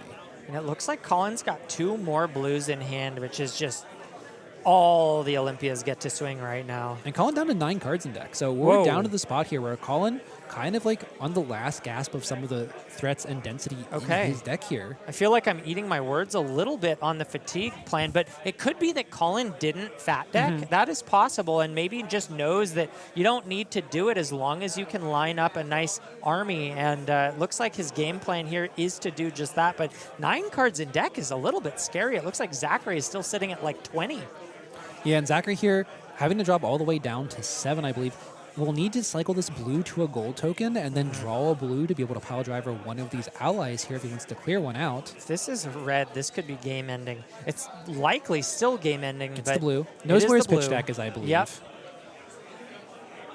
Clears that out. Remakes his gold. So slowly clearing this out, but needs to make sure he can still survive here and then clear it out effectively next turn. Still 2 turns off of getting that Tunic counter to 1 card clear an ally. Colin has the go again, as well as a decent amount of resources. I saw a blue and a yellow.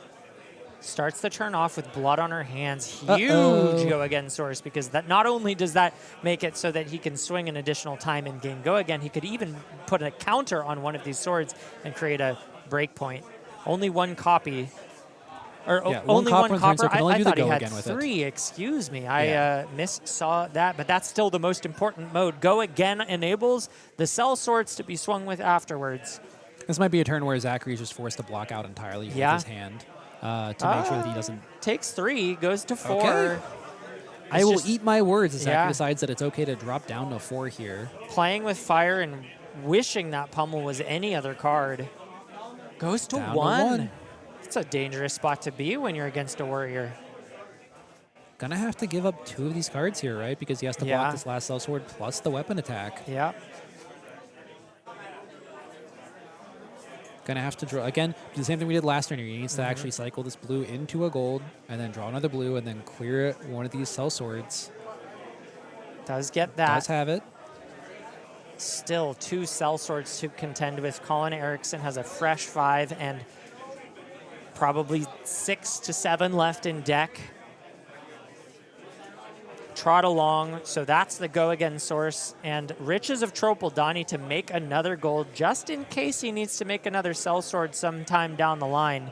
And we do see for the 3rd time this game that Heart of Findle. Are we going to find a spot here where yet again Zachary not only cannot use it, but then it cost him the game since he is at 1 right now? Yeah, that looks like it just might be it. And there's the fist bump. Honestly, really close from Zachary Wallach. I can see the vision there. Almost fatigued Colin out. Almost got through the army, but it was just a little bit too much to bear. And congratulations to Colin Eriksen for taking it down and moving on to the semifinals on Kassai of the Golden Sands. Surgical play from Colin. Understood from the jump what he was going to do with it. And he went through, he built up his army, he built up that gold. Critically there, I think one of the biggest things that we saw that game was that high current currency giving him 2 extra gold for those Centauri cell swords. Massive. Made 5 of them instead of 3 of them. And Zachary just really unfortunate with his Heart of Final where he saw it 3 different times where it effectively led an attack through and didn't gain him a life. So that game, Heart of Final, a liability that wound up costing the few precious points at the very end of the game. He paid a lot of money for a card that lost him the game. A lot of money.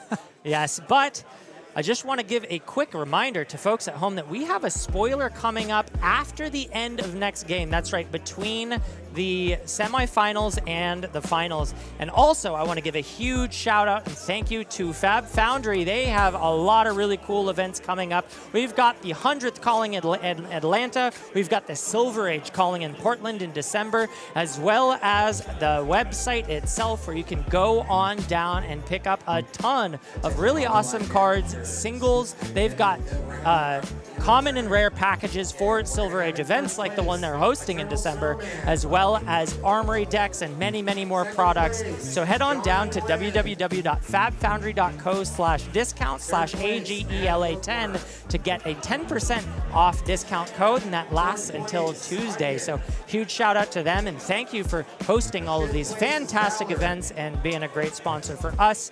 And hit that QR code at the top as well if you want to keep your fingers from wearing out typing in all those letters. You can just head on straight over there using the QR code. Can't thank them enough. I don't know about you, but after watching Colin with that game, Warrior looking pretty good. Yeah. If you want to do the same thing that Colin just did there and wax the 4th at Betsy, go buy your raised blades. Buy your... well, we've got raised buy blades. waltzes. We've got blade waltzes. Yep. We've got Olympia cards if you don't want to mirror him exactly, but play an even cooler warrior like Olympia. Well, I think he's cooler, okay? Look, we saw Olympia that game. He just swung for 3 That's go true. again. Olympia was out and shining. It was beautiful.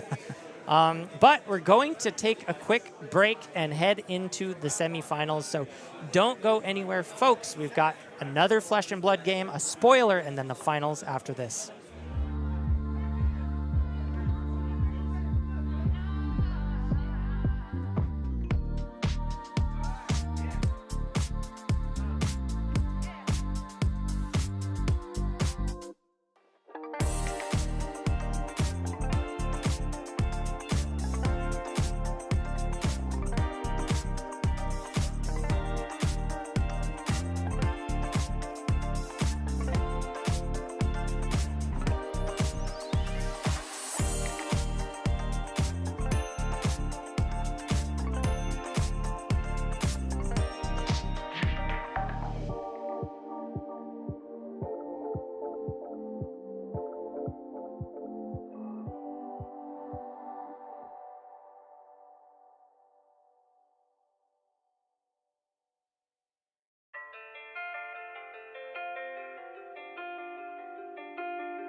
In the battle of the coins, Kassai comes out richer for it. Despite Betsy having a more consistent log attack, she just couldn't overcome the army as Colin Eriksen moves into the semifinals, piloting Kassai.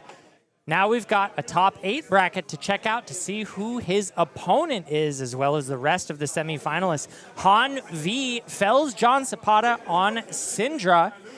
And drum roll, please. Upper side, Moises taking down Brian Gutierrez, and word on the streets is that was a neck-and-neck battle.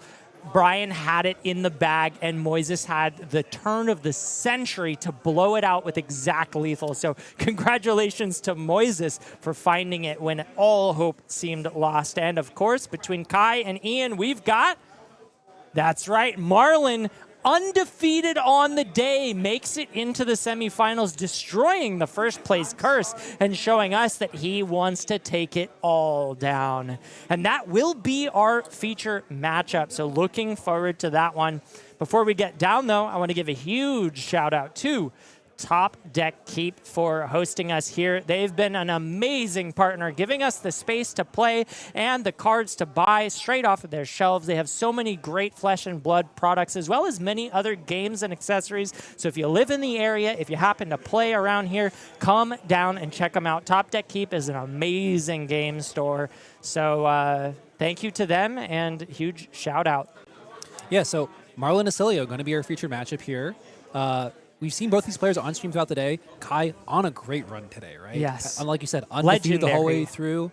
How do you feel this matchup goes? Marlynn and Oscilio. Woo! I mean, it's got to be swingy, right? This has to come down to who has it first. And I know that Oscilio can have explosive turns, but he's first going to need to piece it together and contend with the disruption that Marlynn has to offer. That being said, Marlynn's disruption tends to be very card-focused. It's looking for attack actions or non-attack actions, and so much of the Oscilio deck is instance that it may be possible to dodge the disruption for some time. So I think it's going to come down to the way the cards fall, and a lot of this matchup is just going to be about who draws better and who has the better game plan going into this. Yeah, and there's no weakest link type effects on any harpoons yet for Marlynn, so critically kind of an area underexplored and missing with You that. say that, but there is actually one card that comes to mind, which is Battering Bolt, and I'm very curious to see if that was brought in. It seems like a shoe-in for a 5 Oscilio metagame, but we'll have to wait and see if Kai Sickler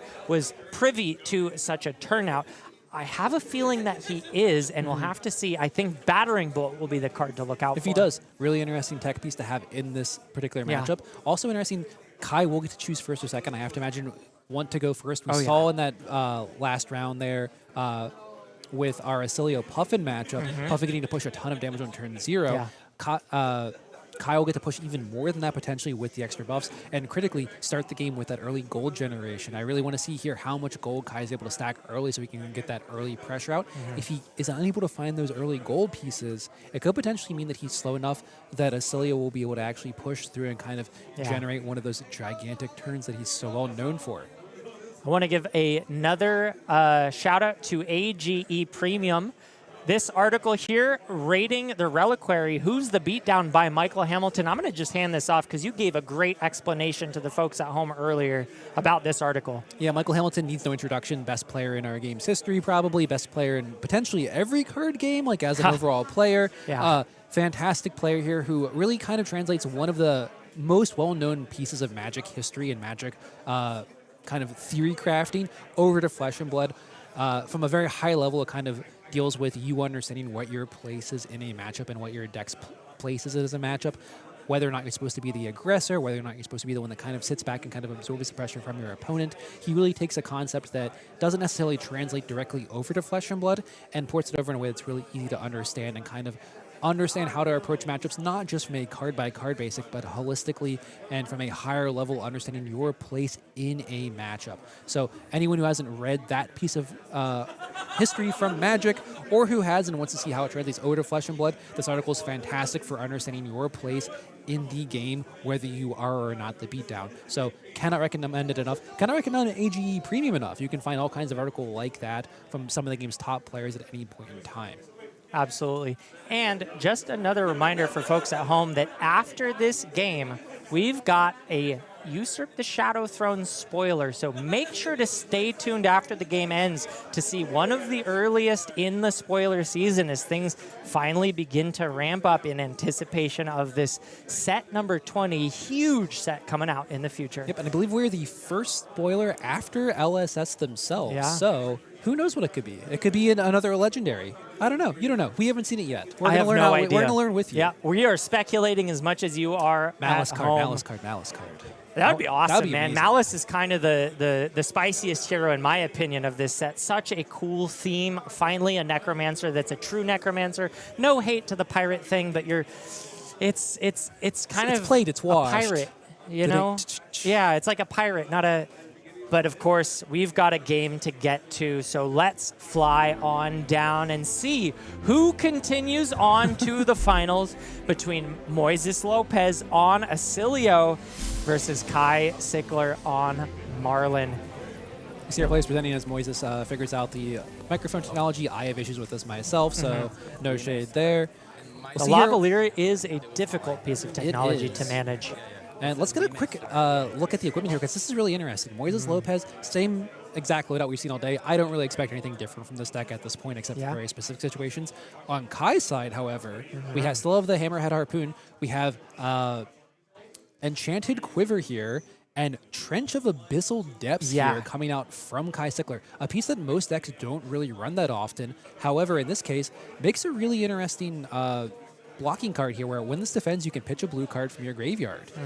Now, what do you think this piece of tech is in here for specifically? I'd have to guess it's to stymie the Gone in a Flash combo. The wider Moises goes, the more value you get out of those quick dodge flexors. And being able to block with just 2 pieces of equipment, that represents 7 value on its own, because it blocks one itself and gives 3 activations of quick dodge flexors. If it goes even wider, Kai can pitch another blue to make those quick dodge flexors worth 12 total if he's able to go 6 wide. So unlikely that Moises will go that wide, but in case he does, Kai can have the output of up to 6 attacks in a row with something like that combo. So really like to see that here, and a really cool piece of tech coming out for Kai. Another piece of tech here from Kai, red Saltwater Swell coming across, does hit the blue off the top line, ports that exchange into the pitch zone, has 3 go again coming across here with 3 in the pitch zone.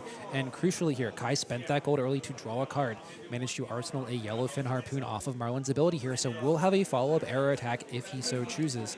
As we see Moises here blocking the 3 out here with a second strike, with a Lightning Greaves here, does cover that cleanly, but the question always remains here, how much can the Oscilio block on this arrow if Kai decides to send it? Kai did break a gold to make this play. Am I right, or did he? Okay. Broke the gold for the play. So Kai here really needs to remake this gold in his turn, or is potentially in a bit of a rough spot here for the turn. Decides to play gold to tip out here. Does have that blue in his arsenal, so will not make a gold off of that. However, does have the Hammerhead activation, does have the gold to tip here, so coming through for 12 overpower with an on-hit that I don't really think has an opportunity to really ever get through, unfortunately. All the yellows in the Oscilio list are instant here, but is sending a ton of damage and threatening with that gold-baited hook here to generate another gold. Moises has just the right hand to deal with this, though. Double defense reaction means he gets to block 10 on 11, so not only did Kai lose his source of gold to make this play, he only pushed 1 damage, which is not really what you expect against an Oscilio, but clearly Moises showed up prepared and decided to bring his defense reactions to try to contend with this overpower. Kai making it gold, I'm not sure I understand exactly why. It was because of the gold-baited hook. So thankfully, Kai not completely pants down without any gold to start the next turn. And I wonder here if Moises was actually supposed to block with the Crown of Providence. He had the ability to potentially deny that gold-baited hook because Kai didn't generate another gold that turn. Now, it would have cost him a very important piece with that Crown of Providence, being able to rescue something from, say, a Shallow Water Harpoon or a CNC type effect later, or fixing a hand. However, he could have denied that ability to generate extra gold off of the hook. So we'll see if that winds up mattering here later in the game as we go back to Moises starting his turn with a Flittering Charge for 4, currently no go again. If that would have blown up the hook, I think that was a big misplay. Getting rid of the hook on turn 0 would have been absolutely massive. We'll see here how Kai wants to approach this turn. I have to suspect that we're not going to get a ton of blocking, at least right away here. Kai really wants to turn the screws here on Moises and really start to pressure his life total, as we see Sigil Brilliance coming out to give go again here to Flittering Charge.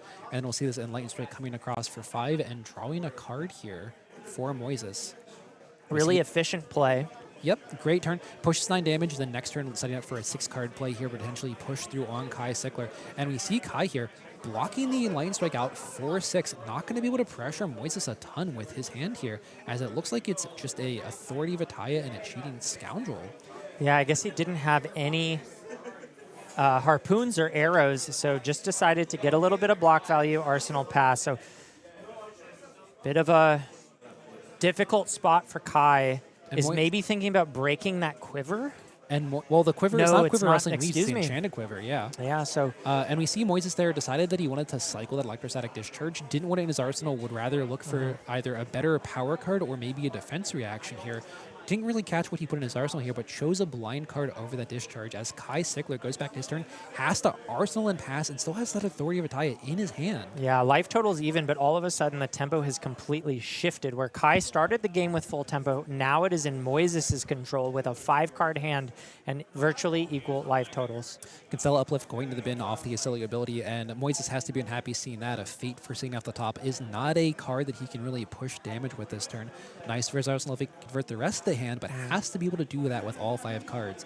Oh, but he's very happy with that. His electrostatic discharge turned into a Scar for a Scar, and he gets +1 damage off of it. Kai getting punished just a little bit. Oh, I'm sorry, no, it wouldn't have changed the life totals any more than what they currently were. But yes, 4 go again coming through, and Moises has a lot of cards that'll do very similar things off the back end of this. So Kai taking the damage down to 32 as Moises queues up the next action.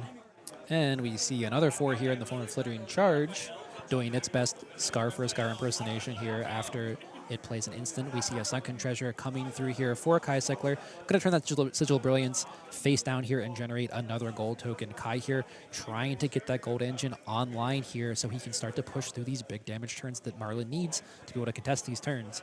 And we see here an instant coming out from Moises. Electrostatic Discharge number 2, giving go again, and then we see a Ravenous Rabble. Will this hit a red on top, or will Moises lose value from the reveal card?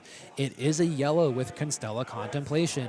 6 go again from the Oscilio player. Does he have an Astral Bridge? Could choose to use that here, or could choose to hold back. But given the fact that the last card in his hand after that is a D-React, this seems like a prime time to at least get a little bit of extra value from the Astral Bridge. Send 2 instants instead of 1, and then arsenal that D-React. Once again, maybe a little bit unfortunate here for Moises with that D-React. We can kind of see where those can become problematic for the Oscilio deck here, where he's going to make a Ponder token off the Constella Contemplation from the Astral Bridge.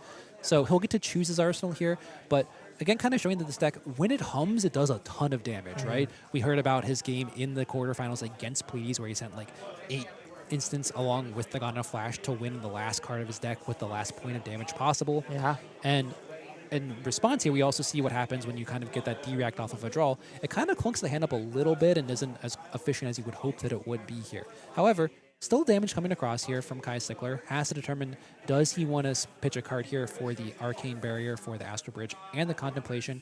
Says, no thank you, and will take that one down to 24.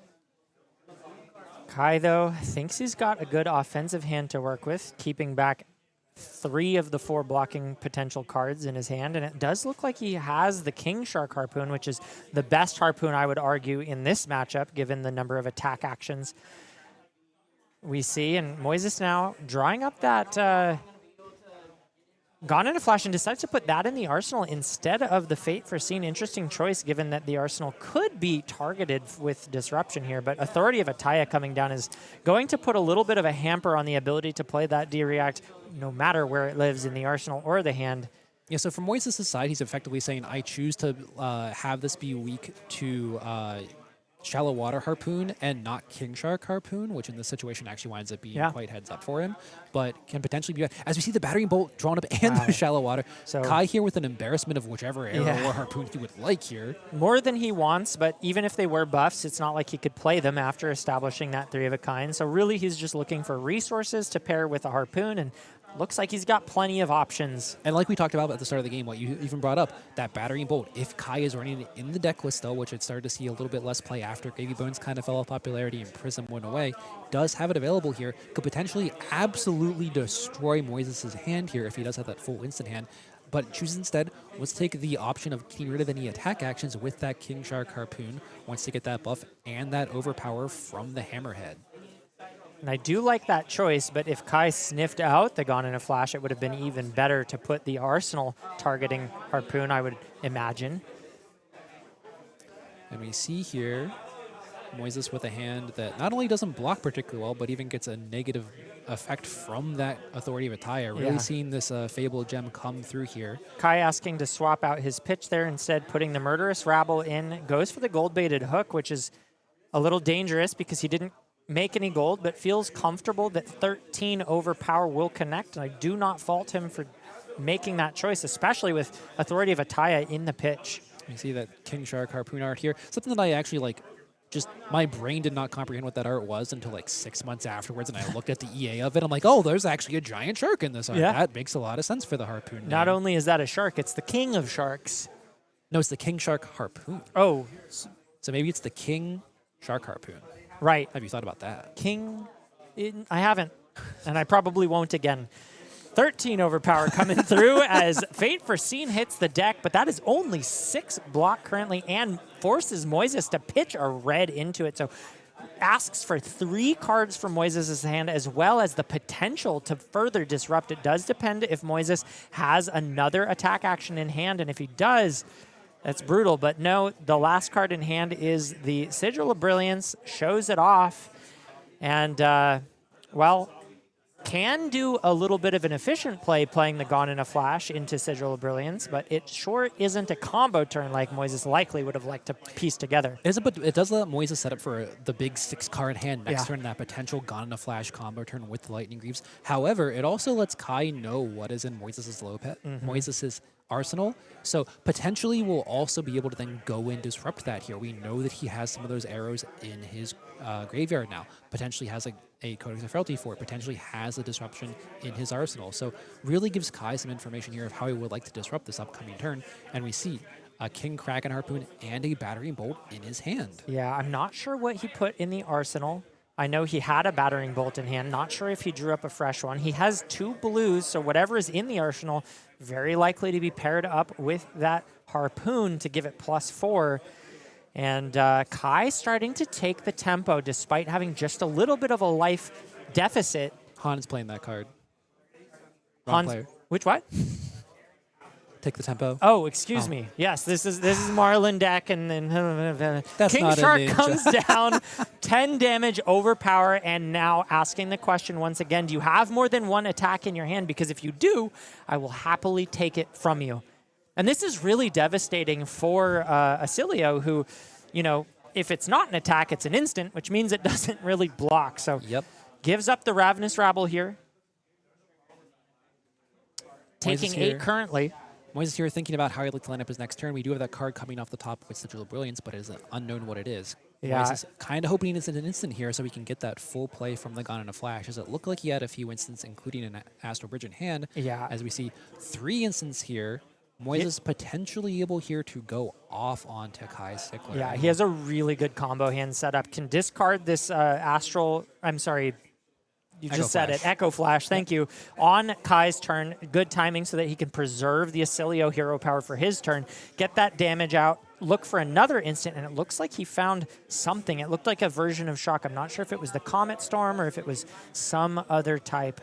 Kai spending that Enchanted Quiver there just to prevent 1 additional arcane damage. Doesn't want to take too much here. As we see that Sigil of Brilliance pop. Another instant and another Echo Flash. This is massive. It was the Comet Storm Shock, which is a costed instant, so not the perfect pairing with that Gone in a Flash, but could opt to cycle it away with the Oscilio. Love or this could, to start with. Yes.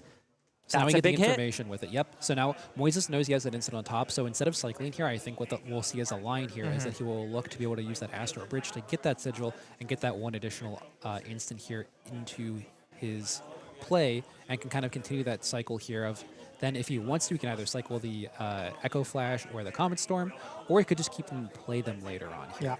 Yeah. But we get to see the Kai Sickler tech putting the Trench of Watery Depths down and pitching a blue from his graveyard, turning on so much blocking value in the form of those quick dodge flexors. So Moises is going to have to get through what is a surprisingly tanky turn from a Ranger. Yeah, and we already look at this and see that he has the 3 block here, so this is effectively 7 off of 2 equipment pieces. Yeah. But he can also just pitch another blue afterwards. If Moises has one of those turns that goes 5, 6, 7 gone into flashes wide, Kai can just keep blocking with that quick dodge, and he's really just having the damage output of this turn off of just that one equipment piece here. As we see Moises committing here, pops that old knocker and that lightning greaves. This is the turn where he needs to make up ground, as we see Astral Bridge off the top as the first instant here. 1 Arcane over to Kai Sickler, from that bouncing the gun and a flash it back to hand. Yeah, and as prepared as Kai is for this turn, it's going to be a doozy. I'm looking at probably 6 chain links wide of that Gone in a Flash, so Kai likely to pitch a whole nother blue into that quick dodge flexors, and this kind of feels like the immovable object meets the unstoppable force at the moment right now. Yeah, and we'll see here how much Kai wants to commit on each chain link through this, how much he wants to kind of let Moises continue to extend this turn. But again, seeing the power of this tech option with this Trench of Sunken Depths here, really letting Kai cover this entire chain if he so chooses here. He elects to not put a card in front of it this time, just the quick dodge, and will drop 2 more points down to 15 to Moises' 20. Massive as the Sigil of Solace comes down and bounces the Gone in a Flash back to hand, likely about to see 4 more activations of that card. And shockingly, my co-commentator is correct here. 4 more coming across here. Why would I play with a bunch of cards when I can just play my 1 card over and over That's again? a really good point. Seems like a really good monetary value here. Yeah. Kai doing the thing. Quick dodge moves over 1 more chain link. Only 2 damage conferred as Moises activates another instant. Constella Contemplation. I think the prettiest of that cycle. The EA is incredible of that from the gem packs. We'll also make a Ponder token here, so even after the end of this turn when he spends his last instance and has gone in a flash, we'll still have an arsenal going into the next turn. And Kai Sickler down to 12 already. No Arcane Barrier either, so the only Arcane Prevention is in the form of the Quiver, which is gone now. And once again, we're seeing here, we saw in our last round with the Puffin matchup, a deck that went no Arcane Barrier and just decided to race the Oscilio. Ran him over. However, in this situation we're seeing here with Kai, not able to disrupt this turn, Moises getting the Sea Gun on the flash this time, and kind of turning the tables here. As Moises determines here whether or not he wants to spend this gun on a flash and what his spell is off of this, I believe. I think his more efficient line would be to play Gun on a Flash and then Echo Flash will get 1 more point of damage out of it, as opposed to the other way around. Looks like instead he wants to play what I would consider a bit of a greedier line, hoping maybe for another instant off the top, discards the Echo Flash, giving up his ability to pitch 2 into that shock side of the Comet Storm Shock in favor of gambling for a better card off the top in addition to the free 1 Arcane Ping coming through right now. Yeah, my one concern here is if he hits a red here off the top, is it then also kind of messes with his Ponder token that he'll get here. Yeah. Okay. Yeah. No, I completely agree. This is, I would say, a risky line, going for some greed here, thinking that maybe he needs that to find That's it, a but good one does to hit, find though. Entwine Lightning, which he can easily pair with the Comet Storm Shock to end this turn, but is he just playing it for the arcane value and then pondering up a last card? That So if might... if he sends the 5 here, basically Kai won't be able to block it. If he sends the Gone in a Flash again with the Entwine Lightning, Kai can just use the quick dodge flexors here. So he's debating if he wants to just send that. But I like this line better, where you go Entwine Lightning, Gone in a Flash, and then he can arsenal the Comet Storm Shock, and then he just has 5 guaranteed damage at some point into Kai. So it lets him put the maximum value and also kind of stifle Kai's potential to crack back this turn as well. Yeah, I have to agree with you there. Kai still has quick dodge flexor value to cash in on if he so chooses, but maybe hoping to keep the pitch card back to enable a massive turn. He still has 4 cards in hand, folks, so he is geared up for a huge reply if he can keep it, but he's sitting there. You can see a sigh of uncertainty because he knows that there is unpreventable arcane damage in the deck, and Moises right now wants to get him into lethal range so that he can just send it and end it. Kai needs to make a very important decision here on whether or not to block and preserve the life, or try to gamble and send lethal or something strong enough to put Moises back on the back foot. Yeah, and here if you're Kai, you have to assume that this Gun on a Flash is also coming in for at least 2 attacks here, right? Like it has to be 2 attacks here, because if Moises is cycling that card with the Echo Flash here, he's giving up an instant there. So you can assume that this is 12 physical across 3 attacks here between the Entwined and 2 Gun on a Flashes, or at least that's what he would assume with it. So he's going to kind of approach this turn with covering as much as possible. Alexa used that quick dodge flexor, blocks 2, down to 9, has 1 floating here. Yeah. We'll send the Gun on a Flash here. We'll see how he wants to block this. If he wants to respect that this could be another instant and then bounce and play it a final time. We know, however, that this is the last usage of this Gun on a Flash. Kai just using the quick dodge flexor, drops to 7 here, and Moises is going to end this turn. And Kai made a crucial read here, enabling him to keep the blue in hand, which is necessary to activate that Harpoon and play a 2-cost arrow from Arsenal. So making the correct read, albeit very risky, given that he didn't know what the last card in Moises' hand was. Yep, and we see Moises there. Astro Bridge off the draw up, elects not to Arsenal later, do anything with it.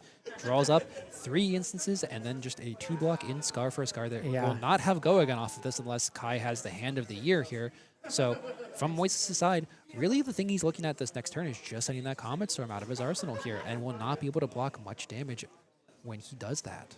Kai now, whoops, can't pitch that one. Pitches instead the Yellowtail Harpoon to enable the Golden Tipple, discarding his Golden Harpoon and drawing a card, making that gold, so has a little bit of gold to work with. Is that a... Catch of the day, I believe. Okay, I thought for a moment that was a, what's it called, the boat, the ship? Conqueror of the High Seas. Conqueror.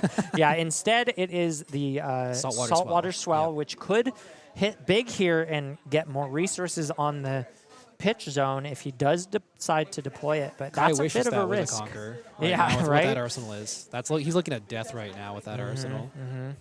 Needs to get rid of that if possible. Deploys the Saltwater Swell, does not hit the blue, knows that there's a 3-of-a-kind on top, so that is information he could draw into it using a gold and gain some extra resources, so maybe kind of a similar output either way.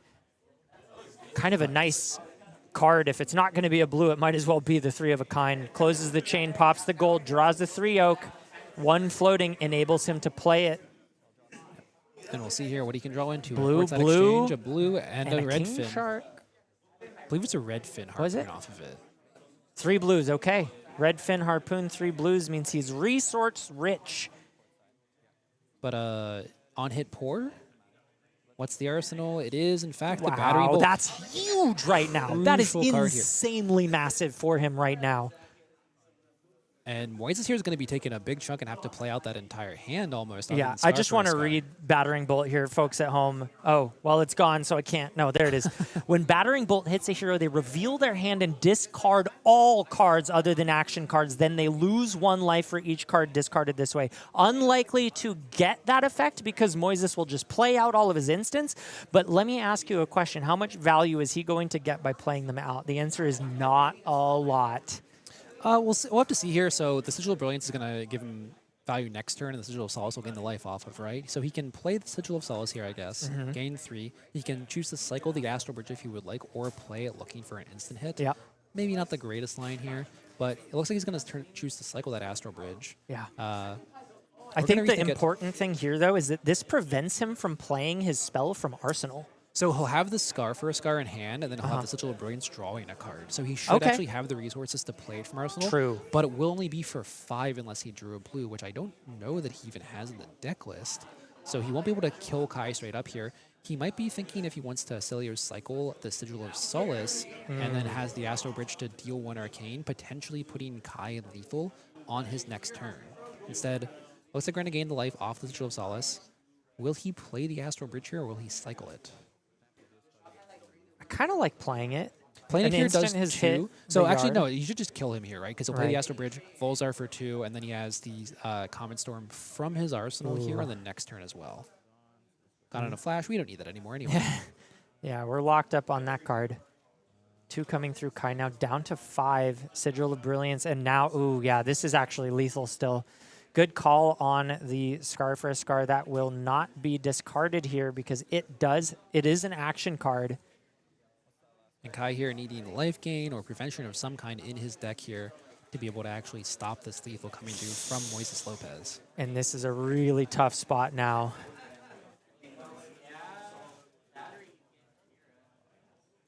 Kai draws up anything to contend with Arcane in this We hand? have 3 blues, but none of them do any prevention effects here. Maybe we draw a burn bear here. There's hope.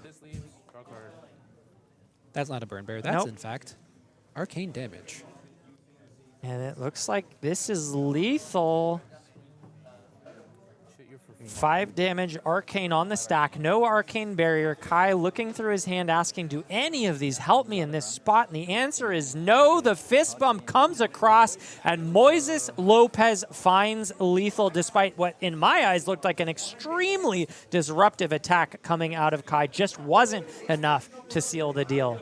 And Moises finding that gone in a flash turn that early was massive in this Yeah. game. Just got to push so much damage through that Trench of Sunken Treasures coming through. Really cool tech option there, which is not able to actually block enough on that turn cycle. And we saw that lack of Arcane Barrier here on Kai's side really be detrimental at the end of the game there, where Moises is able to string together those last few points of damage purely from his Arcane spells. Absolutely.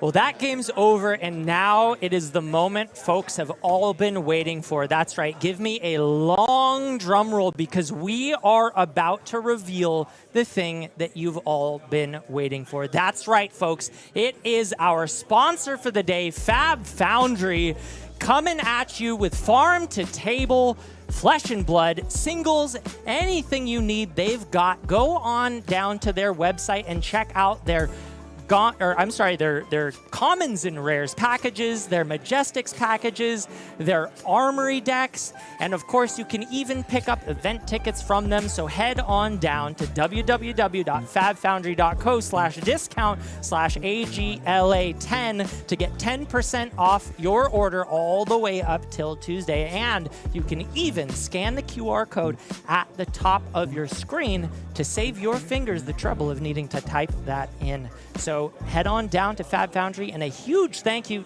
to them for sponsoring us, and a huge thank you to you folks at home for checking them out. And I think that's all we have to talk about right now, right? That was a pretty rude thing to do to the viewers who are obviously here for one reason only. So what's that? I get to do it now because you didn't do it, so I get to have the great honor of showing you guys our top 8 updated brackets. Oh, that's a really good point. Drum roll, please. Kai Sickler is not in the finals. Erase that. Yeah, I can't imagine who's here. Moises Lopez versus Colin Eriksen on Kassai of the Golden Sand.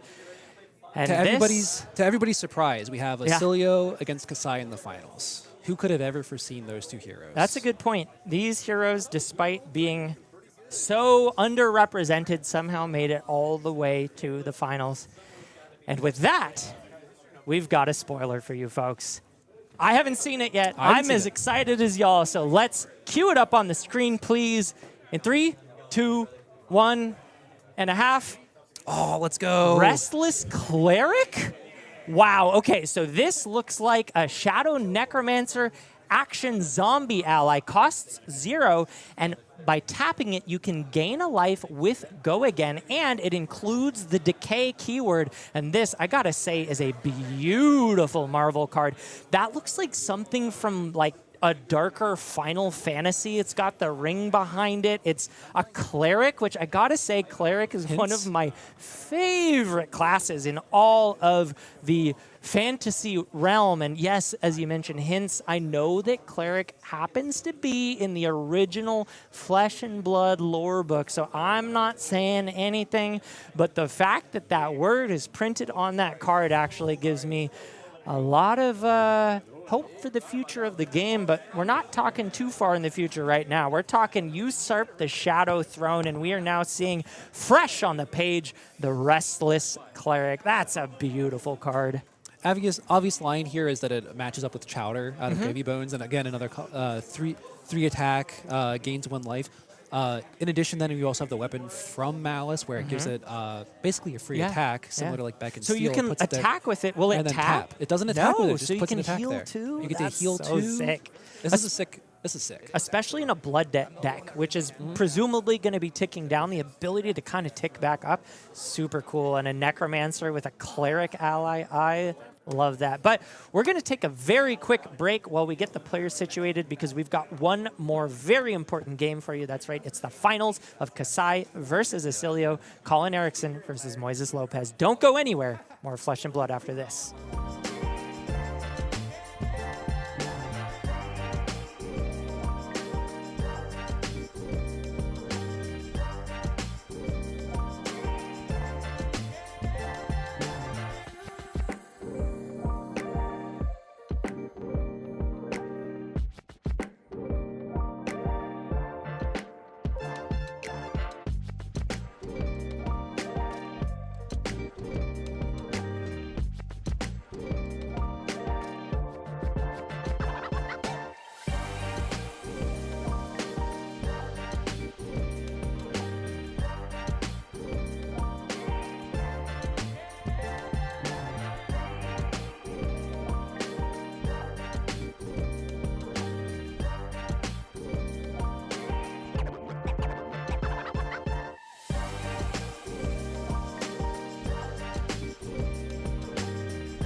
Welcome back, folks. We've got just one game remaining. That's right. It is the finals between Colin Eriksen and Moises Lopez.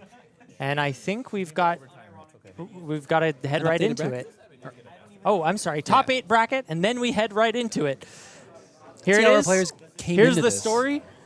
My brain might be melting just slightly. It's not even that hot out today, Michael. Yeah.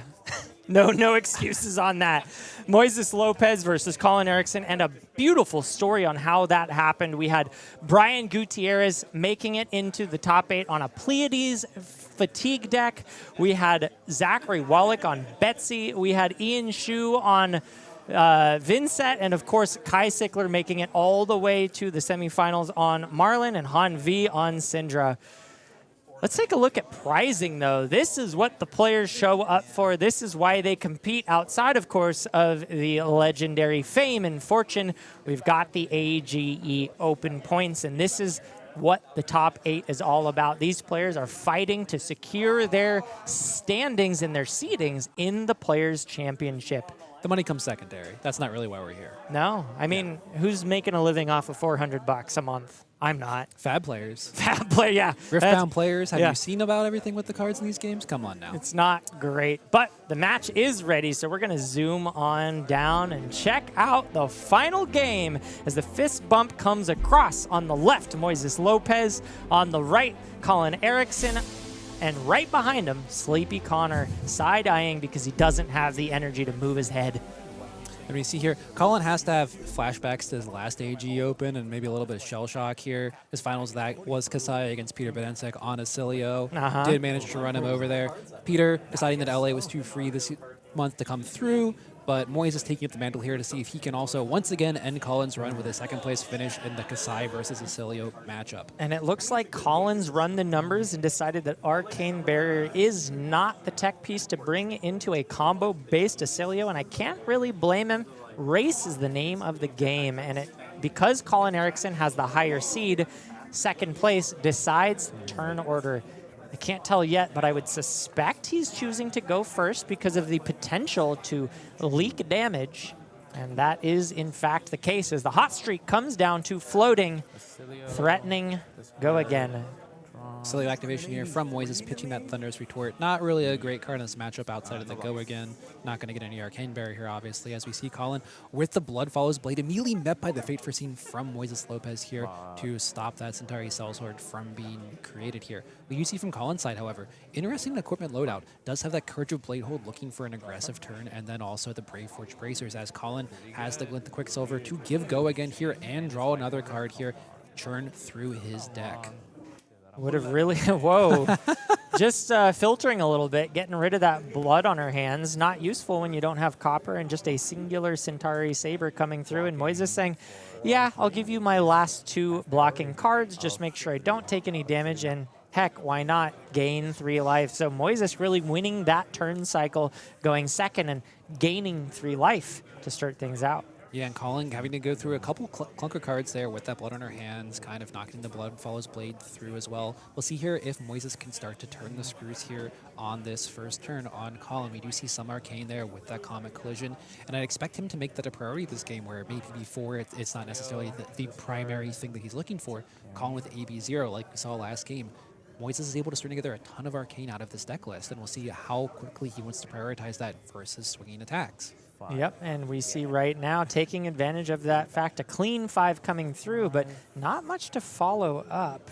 He does have the Echo Flash he can play out here, but crucially, the last card in his hand is that Gone in a Flash. So potentially setting up for a very early combo here is Moises Lopez. Yeah, that's a really nice card to find this early. Saving it for the Arsenal, and Colin Eriksen just takes all the damage since he can't prevent it anyway, and starts things off with that Gorganian Tome, instantly drawing a card and making both swords free thanks to the Kassai hero power. Doesn't even let Moises draw up, just says, I'm going to play this out.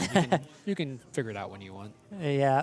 As we see, Moises' hand maybe a little bit clunky here, has the second Gone in a Flash, does have a Comet Collision as well, but it looked like lacking any of that go again to really string this hand together, as Colin here is staring at a 5-card hand with a ton of damage coming through, as the Centauri Saber and Hot Streak will both be free this turn as well. Looking to see if he can maybe make a gold, doesn't yet have the yellows and reds to support that. Outland Skirmish here, the first card, looking to threaten damage and a copper. Does he have the go again source? Blade Runner. Yeah, he's Blade Runner with it, yep. And we'll see here how much damage Colin is attempting to push through this turn. I have to imagine he's just looking for whatever the highest damage output he has is, as there's a Draw Swords in hand as well. Doesn't have the blue. Play that. He has the blue Blade Runner. Yeah, but it would be, that's his go again source. That's the question here. Does he want to give up his go again source here? The second Blood on our hands here, not really what you want to see if you're a Colin. Might just be swinging the hot streak here and saying potentially here he does have the 1 Blood on our hands, but could spend it to also make go again next turn, so we can arsenal that there afterwards potentially. Yeah. Just wants to see how Moises reacts in response to this first attack for 5, threatening a copper generation on hit. Copper is nice because the blood on her hands then reads go again. Not that he needs it on this turn, but could be a potential arsenal target or guarantee for a go again source later. And Moises here thinking about activating the Oscilio here and digging a little bit more. His hand, like we said earlier, not the best conversion with it, unfortunately. Kind of a little bit clunky having both the attack half and the arcane half. And it looks like he will cycle that electrostatic discharge into an Light Strike, which does help convert this hand a bit better. I'm interested to see. No, he respects the fact that maybe Colin doesn't have the go again, reaches for the Comet Collision, despite that being a very potent card on offense, wants to not turn on Hot Streak just in case, and makes a good read because Colin will have to play the inefficient blue version of Blade Runner to continue his turn. And potentially could also play out that Blade Flurry here, just pushing 4 more points of damage. I like that. Push it when you can. I think this is a very aggro matchup. So, oh, Moises reaching for another card from hand, though, and this would have to be an attack action. Really debating whether or not it's worth blocking out that copper to also then prevent that or hold it. If he does block it there with the Gone Flash, obviously gives the hot streak to go again. Naturally, he says, Colin, show me that you have it. And Colin says, I not only have that, I also have a barrel of monkeys behind it with Blade Flurry. Yep, Moises drops down to 35 for his troubles, and Colin Eriksen now coming in with that Centauri Saber. This feels like a pretty clean block with Gone in a Flash. It's a duplicate. You might as well spend it now on defense. 6 damage coming across here. Moises Lopez looks like he's going to block with this extra Gone in a Flash he does not need, which will bump that up to a 7 on the Saber. And Colin doing what he needs to do here, pushing damage early. Looks like he's going to get 4 damage through here on the Moises, dropping him down to 31. And Colin has to feel okay with how this turn went out. Yeah, a little bit apprehensive probably. If you see a Gone in a Flash on the chain here being blocked with, you have to assume that Moises has access to a second one as well. So you're probably not thrilled about that specifically. However, if Moises is not actually getting to send it this turn, you kind of take what you get with it, right? Yep. Happy to see that happen. And now we see just a cycle of that Constella contemplation into Enlightened Strike, probably 4-7. Yeah, Moises just seeing here if you wind up with a better card to play off of that. It's kind of free since you have the Enlightened Strike anyway. But we'll still wind up saying that ultimately 4-7 across here. And Colin, happy to be able to finally put this equipment to use. Blocking out, covering 6 here. Going to just take one down to 32. That Bounce of Justice, one that you want to block with early so that you can actually get it off in the case that Moises will have that Sigil of Brilliance draw. Usually when you see the Sigil of Brilliance into the Oscilio activation on the same turn. Outland Skirmish. And we see another Outland Skirmish coming through here from Colin Eriksen, immediately followed by a Kassai activation. Colin here looking for blood, sending this hot streak in for 5. No go again currently, but threatening a gold on hit and a copper as well. Big threat. Moises does have a lot of non-attack actions that he could block with to try to prevent the go again naturally from the hot streak, but does decide to cycle one and finds the third Gone in a Flash, which is not really what he wants to see. He's looking for instants. He wants to combo off as soon as possible, and so far his hands have been lots of attack actions. And if you're Moises here, you also we've kind of seen these players show a little bit of information from each side this game. Colin has a Shift the Tide of Battle in his pitch zone, which would be able to give go again to this hot streak. So Moises kind of has to assume that Colin has that extra go again in his hand if he was pitching that here. So it's just what's the most efficient way to block this, and does he think he can cover and stop that Kassai activation this turn, or does he just want to commit and just say, I'm going to take some damage and send some back to you? So we'll see here how he wants to approach this. Does he want to try to cover up as much damage as he can this turn to try to send that Gone in a Flash, or are we in a spot here where he thinks he can just start to kind of pressure Colin's life total? Yeah, it does look like he's posturing for defense, but no, actually decides to just take it. And here we see the Blood Follows Blade with a floating resource, meaning we're going to get an Olympia out and swinging. Please no. Colin, you have the tokens. You have the real ones. Let's see what he chooses, and it is in fact Olympia. Coming in for 3 damage now, and this is where the value really starts to increase on the side of Kassai, and by value I mean aggression. The extra Centauri Sellsword swing is so efficient, being able to convert 1 resource into 3 more damage with go again. Notably here, if Moises wanted to, he could use that Consign to Cosmos Shock and shock this with the Volzer activation, killing it and ending Colin's turn here. Wow. But decides that he actually doesn't want to do that. Yeah. And instead would like to just go through to his turn, recognizes that Colin really doesn't have a huge follow-up after that, which he does not, and would rather keep that Consign to Cosmos in his hand, it turns out. As Ravenous Rabble coming out here, it looks like he's attacking Colin, will be for go again, revealing that Sigil of Solace off the top of the deck. Sure. Hits both the instant and the red this time around. And Colin, once again, saying, I have equipment, it is here to block. Lightning Press comes through, goes over the top by 4. Colin goes down to 29, so 29 plays 23 as Moises continues his turn. But as we know, Moises having access to that Gone in a Flash, having seen all 3 copies now, does have the ability here to set up for a large crackback, potentially as early as next turn here if he can draw up a hand of instants. So Colin has to be, again, the back foot here, wondering what is coming here as we see that Gone in a Flash coming out for no-go again currently. Colin says, send me the bill. Yeah, interesting choice here. Could look to bounce it, but that leaves him with the Gone in a Flash in arsenal and in hand, and instead pitches to Volzar, ends the chain, and uses the Comet Storm Shock not to bounce the Gone in a Flash. And I like that. You got to clear that out and just utilize what you have. And he knows he's drawing up at least 1 instant, 2 instants. Ravenous Rabble and another unknown. It's a Scar for a Scar. So still doesn't really have the combo hand that he wants to piece together as Colin Eriksen starts things off with draw, swords, really clean to start. This is not Sharpened Steel, Engaged Steel here, which is basically the same card. Doesn't really do anything here. We're not in a warrior here. Oh, so we're playing some Azalea here. Okay, Colin, I get you. Yeah.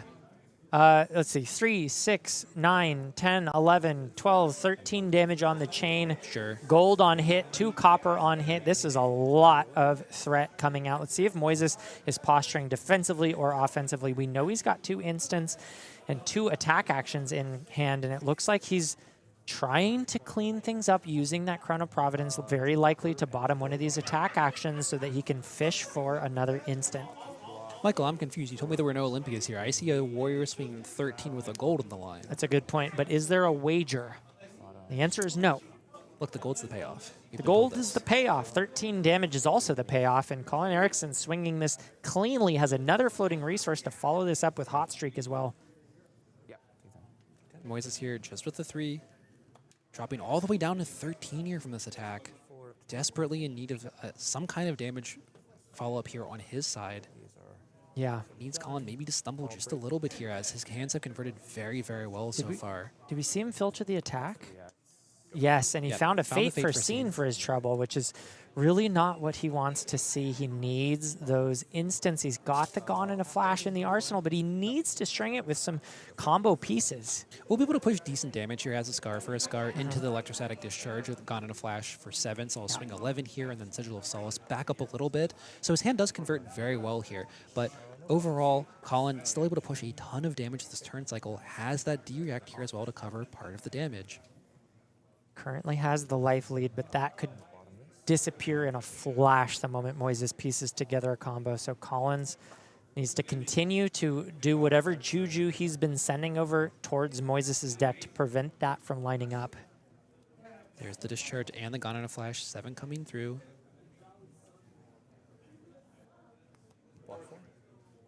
Slice and dice, hitting the chain there. That's a 4 value on offense, 3 on block. So showing us that maybe he doesn't have the dual swing or just values his life total right now. Wants to stay above a crucial threshold to stay safe from the combo.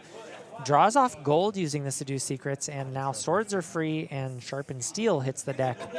You're really just seeing how good this aggression from Colin with this build is. Able to just push so much damage off of just small hands. Ooh, is this the combo hand? This is it. Moises has 4 instants in hand, right?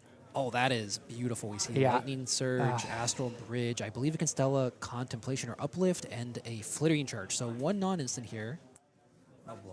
Colin has. And it looks like Colin has no go against Source, so Moises goes to 11, but has the absolute nuts. And you can see him just trying to figure out how to do the most damage. Is it 40? Is it 45? Only time will tell, but it's going to hurt. And this is going, I think Colin's going to have to get lucky that maybe Moises' top deck doesn't cooperate. We see here it's another That's a good instant. One. And I do believe Moises has 1 attack in hand with the Flittering Charge in the very back. So it's not the worst case scenario, but this is still a ton of damage that Moises But he has can the send Astral here. Bridge, right? He has the Astral Bridge here, so he can hit off of that. So it's a large hand playing through with a ton of damage. And Colin will need to navigate this very carefully to not be in range of lethal, because again, same as we saw last game with Kai, even if you can survive the Gone in a Flash turn, the follow-up Arcane can be what ends the game against you. Yep. from this Gone in a Flash, no go again, but we know that's a lie. That Constellar Contemplation only giving +1 off the bracer of belief here as Colin thinks about what to do and says no blocks, but we'll have a sink below here to cover 4 of this 5 damage. We'll elect to sink a card from his hand and try to redraw to blunt this assault from Moises, dropping to 21 to Moises' 11. Yeah, likely just fishing for maybe another D-React if he can find it. And to the surprise of no one, Old Knocker activated, Lightning Greaves activated, Oscilio tapped, and we will see an instant coming through here from Moises Lopez to bounce this back to hand. Considering that Vols are here, instead opts for the Lightning Press. Does this so that he gets to use the Astral Bridge to get the 1 Arcane later. Lightning Press, probably was the most awkward instant in the deck on the combo turn because all it does is enable the bounce. It doesn't give any added value. I don't know if that was a legal play. I'm a little concerned about that. I believe that doesn't it fizzle and then lose the go again if you play the Lightning Press onto the Gone in a So Flash? he's not using it for the ball. He's just using it as an instant. He's targeting it and then bouncing it. Yeah. So effectively, you play it, and all it does is it gives you the Gone in a Flash backs, unlike your other instances in the deck where they actually have some added value. Like this will give 1 Arcane, where the Astral Bridge then gets another card. Lightning Press in the combo turn is just kind of like another Gone in a Flash. It doesn't have any added value to it. I thought you had to play it before you played the Gone in a Flash. That's if you want to have the Gone in a Flash swing for the 7. Okay. Yeah. Well, we are continuing the chain as things come out. Colin's down to 16 damage as here is the Astral Bridge. What's on top, I wonder? And this is coming for 3 arcane damage on top of giving him another instant to pair. And beautiful sequencing here from Moises, making sure he gets the full value out of these cards with that Constellar Uplift, that Gone in a Flash coming through here, and Colin putting a card in front, but all the way down to 12. You see that Constellar Contemplation will send an additional Arcane across, dropping Colin down to 11, and the beat goes on with this Gone in a Flash, as Moises will swing here. Does down to his last action point, I believe has no more instants in hand. Yeah, and Colin stems the bleeding quite well, down to 10 life, which is manageable, presumably, but having no tempo left, he really needs Moises to brick up on the next hand. And Lightning Strike drawn up. Yep, so Moises here has a good hand here to start to crunch back and try to close this game out. I like spending the Gone in a Flash there instead of the Flittering Charge, make sure that he has a go again card in his hand. After the combo, you can sometimes hit these hands that don't have any natural go again and are a little bit clunky, but with no Gone in a Flashes left in his deck since he saw them so early, Moises here should be able to convert his hands relatively well. Yeah, he's got a bunch of instants which he can play, but no longer has the combo to pair up with them. So yeah, we see a bunch of Arcane Echo Flash in hand, Consigna Cosmos Shock, and a Lightning Strike, and a Sigil of Brilliance here. So Moises with plenty of ammunition in the chamber here. 2 Arcane coming across, and Colin going to be down to 8 here before we even get back to Moises' turn. Sigil of Solace, not the offensive piece he would have liked, but certainly a value piece, getting him even further from Colin being able to kill. And end of turn, we will see that Sigil of Brilliance coming down here from Moises. Yeah, looking good to cycle. Looking to just slam this game home in a commanding position here. Scar for Scar, not exactly what you want to see, but he does have that Enlightened Strike to be able to cycle through that if he so chooses. And another Oscilio activation to boot. This would be the time for Colin to crack Balance of Justice if he wants to. We'll see if Moises wants to give him that potential out. And yes, we do see the cycling of the Sigil of Solace. So that would be 2 cards drawn at the start of his turn. So hopefully Colin catches that for his sake. As we see, yes, and cracks it immediately. And Twine Lightning coming down for 4 go again. That's my national champion, knows when to draw his cards. As we see, a nice hand here, does have the Shelter from the Storm here, is able to block this very cleanly here. 4 is good. Flittering Charge back to the hand from Moises. Expect to see this immediately again afterwards here. Yep, nice instant support to make sure this has go again. Colin here, going to do a check in the graveyard, see what Arcane has gone out of the deck. At this point, he has to understand probably that he is dead if Moises starts to see the tall Arcane spells, so the Meteoric Impact, Comet Collision, Comet Storm, things of that nature. So he needs to keep as healthy as he possibly can on these breakpoint attacks. Unfortunately, no D-Reacts left in hand will just block with this Provoke, taking 1 down to 7 here, and opening the door for Moises to give this go again off of this Consigna Cosmos Shock, shooting for another 1, Colin down to 6. Slowly eking in 1 point of damage at a time But that 1 point of damage is starting to add up nearly 20% of his life total at this point in the game. Scar for a Scar and E-Strike are the options here, and Moises debating the mode. Could be 7, could be 5, draw a card. We'll see what he values more at this stage in the game. Has used his Oscilio here. Doesn't really have as many bricks at this point, but I think at this point just sending the 7 is the better play here, because you're going to force Colin to give you 2 cards out of hand, and Kassai with 1 to 2 cards is much less threatening than Kassai with 3 cards sometimes with all these new buffs that she has. Moises still, at the end of the day, still is at 11, so if he draws a hand that can't block and won't kill Colin, if Colin can string together a large turn here, he could just potentially threaten to kill Moises on the crackback. So wants to threaten as much as he can. Colin here, it looks like going to block the full. He can block 6 here. Take 1 down to 5. Will generate that Blade Dance token here off of this, and we will see how he's able to convert this turn. Would love to have a Blood on her hands here with those copper sitting there. Need to see what he can actually convert though with this turn, as it looks like it's a blue sacrificing that gold, drawing a card. Did he also use the Courage of Blade hold here? He blocked. He just blocked with it. Excuse me. Okay. So we see Kassai activation, quick from Colin with that yellow slice and dice here. Yeah, and this is a nice chunk of damage, but it won't be threatening lethal yet. 3 go again on the chain. Moises debating on block, says no thank you. I will happily go down to 8. Show me what you got after this. Colin getting that gold. At least 4 coming through here on the back end. Looks like it's going to be 5 with that Brave Forge Bracers here out of Colin. And does he have the Blood on her hands? No, unsheathed. So 8 now. So this will force a card from Moises Lopez here. Required to block, gain life, something of that nature here. However, and he's got the D-React to match it. I know the D-React has the Arcane in hand, has the Scar for a Scar as well, so we can also get Go again here off of this, dropping down to 4. Navigating that brilliantly. 4 life is a really nice place to be when you're sitting on the Scar for a Scar. And Colin needs to see some cards. So here I'm just saying out Blood on her hands, just praying on the top of the deck to be able to give it to him. Doesn't look like it, however, does have a direct for the Scar for a Scar that is coming in for 4 go again. Could opt to find it too. Could opt into it. Does have that gold on the battlefield from that Kassai hit last turn. Banned from the establishment, actually. 4 plays 5. 5 is virtually 0 the moment a tall arcane spell hits Moises' hand, so Colin is on the verge of death. We know Moises doesn't have it yet, but he is getting dangerously close. Colin, knowing that his days are numbered here, has to slam the door shut on this game whenever he can. Valiant Dynamo block with Blade Flurry on the Scar for a Scar.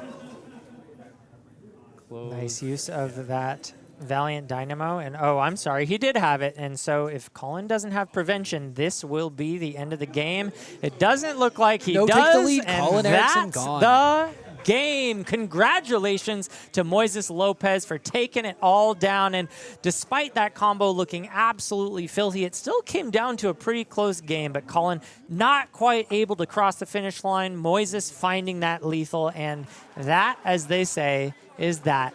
I want to give a quick shout out to our sponsor, Fabtcg, for hosting this tournament, hosting us here, and providing so much in the world of Flesh and Blood from us to you as the players. They've got a whole host of singles that you can pick up, as well as commons and rare packages, majestic packages, armory decks, and more. So head on down to their website and check out what they've got. You can see them at www.fabtcg.co/discount/AGELA10 to get a 10% discount, and that discount lasts all the way until Tuesday when you will have to retire it. So please head on down there if you want to get the discount before it expires, and you can also use that QR code at the top to save your time. We're going to take a quick break, and then we will have our winners interview with Moises Lopez, who unfortunately has left Team AGE, but has not left the game of competitive Flesh and Blood, still as sharp as ever, and showing us that he's got what it takes to take it all down. Don't go anywhere. Moises Lopez after this.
Welcome back, folks. We are joined here with the winner of the final round of the AGE Open Series, Moises Lopez, locking in first place on Oscilio, Constella, Intelligence. And because you were busy playing games and winning, you have not yet gotten to see the new spoiler. So I'm going to throw that on the screen and get your live reaction. Oh, I did not know we had a spoiler. Oh, yeah, we got this spoiler. Restless Cleric. Okay, action, tap, gain 1, go again, decay, and phase put a -1 counter on this. So it's like an ally sigil of solace. It's like Chowder, but this time it's named Cleric, which I think is important for the future of Flesh and Blood if you're looking forward to that potential clock. I don't know if they're doing it. Wait. But I missed there is that. now a Cleric in the game. I literally said it out loud. Yeah, that's okay. If you look down under your name, there might be an excuse for why that happened. Oh, yeah. Sorry to point that out, but this may be the reason you took it all down. Sometimes all you need to win an event is to shake off all the nerves, and however you find your way to do that, however you do it is how you do it. It did help. So how was your night last night, Moises? It was very fun. Good. I caught up with friends. We were just hanging out. I knew that I had this event the next day. Yeah. I slept maybe 5 hours. That's not enough. Drank a lot. Heck yes. That kind of drinking where you're kind of like, Yeah. what's You're going on the boat. Yeah, but I was in good company. That's awesome. Caught up with friends. I had a good time. And yeah, I was feeling it here on the drive here. Sure. I knew I had to eat something. Panda plate came in clutch. Yes. Yes. Thank you, Panda, for getting the fuel that you need to win it all. And you just did that. You just won it all. Yeah. So let's talk a little bit about your journey to getting there. First of all, how are you feeling taking it all down? It feels good because this is the first CC event at AGE that I win. Really? Yeah. This is it? Yeah. The coup de grace, the Yes. final one of the Open, and your first place. That's amazing, man. Congratulations. Yeah, and looking at the leaderboard, you know, we talked about how I was at 16, and I needed to do well to not get bumped out. And I was looking at the leaderboard and thinking, okay, if I win, crazy. Yeah. I'm moving to the left side. Yeah. I don't know what the calculation is right now, but I think I'm on the left side, and that would be the first time that I'm in the championship and I'm on the left side. Yeah, if you were in 16th, then you would have had 40 points clean, which 40, puts 41. you at 70, maybe 71. So it does depend. I know that almost everyone in top 8 today was fighting for their spot. So you're going to be contending with other players who are also getting a big heap of points, but we will have to wait and see how it falls. And I think that you're almost guaranteed to go above 16th. It's just a question of how far. You might go to 12th, you might go to 11th, maybe 9th. We'll see. I'd be shocked if it was 8. I need 8 and above. 8 and above means a higher than 50% chance of choice going first or second, and that's a big deal in the Players' Championship. Yes. Especially if you're going to bring a deck like Oscilio. Oh, yeah. Well, I don't know if I'm bringing that. Okay. We'll see. Yeah, We'll see. I mean, it's going to be post Usurp the Shadow Thrones. Our Players' Championship starts after that set is released, so it's going to be a huge meta shakeup.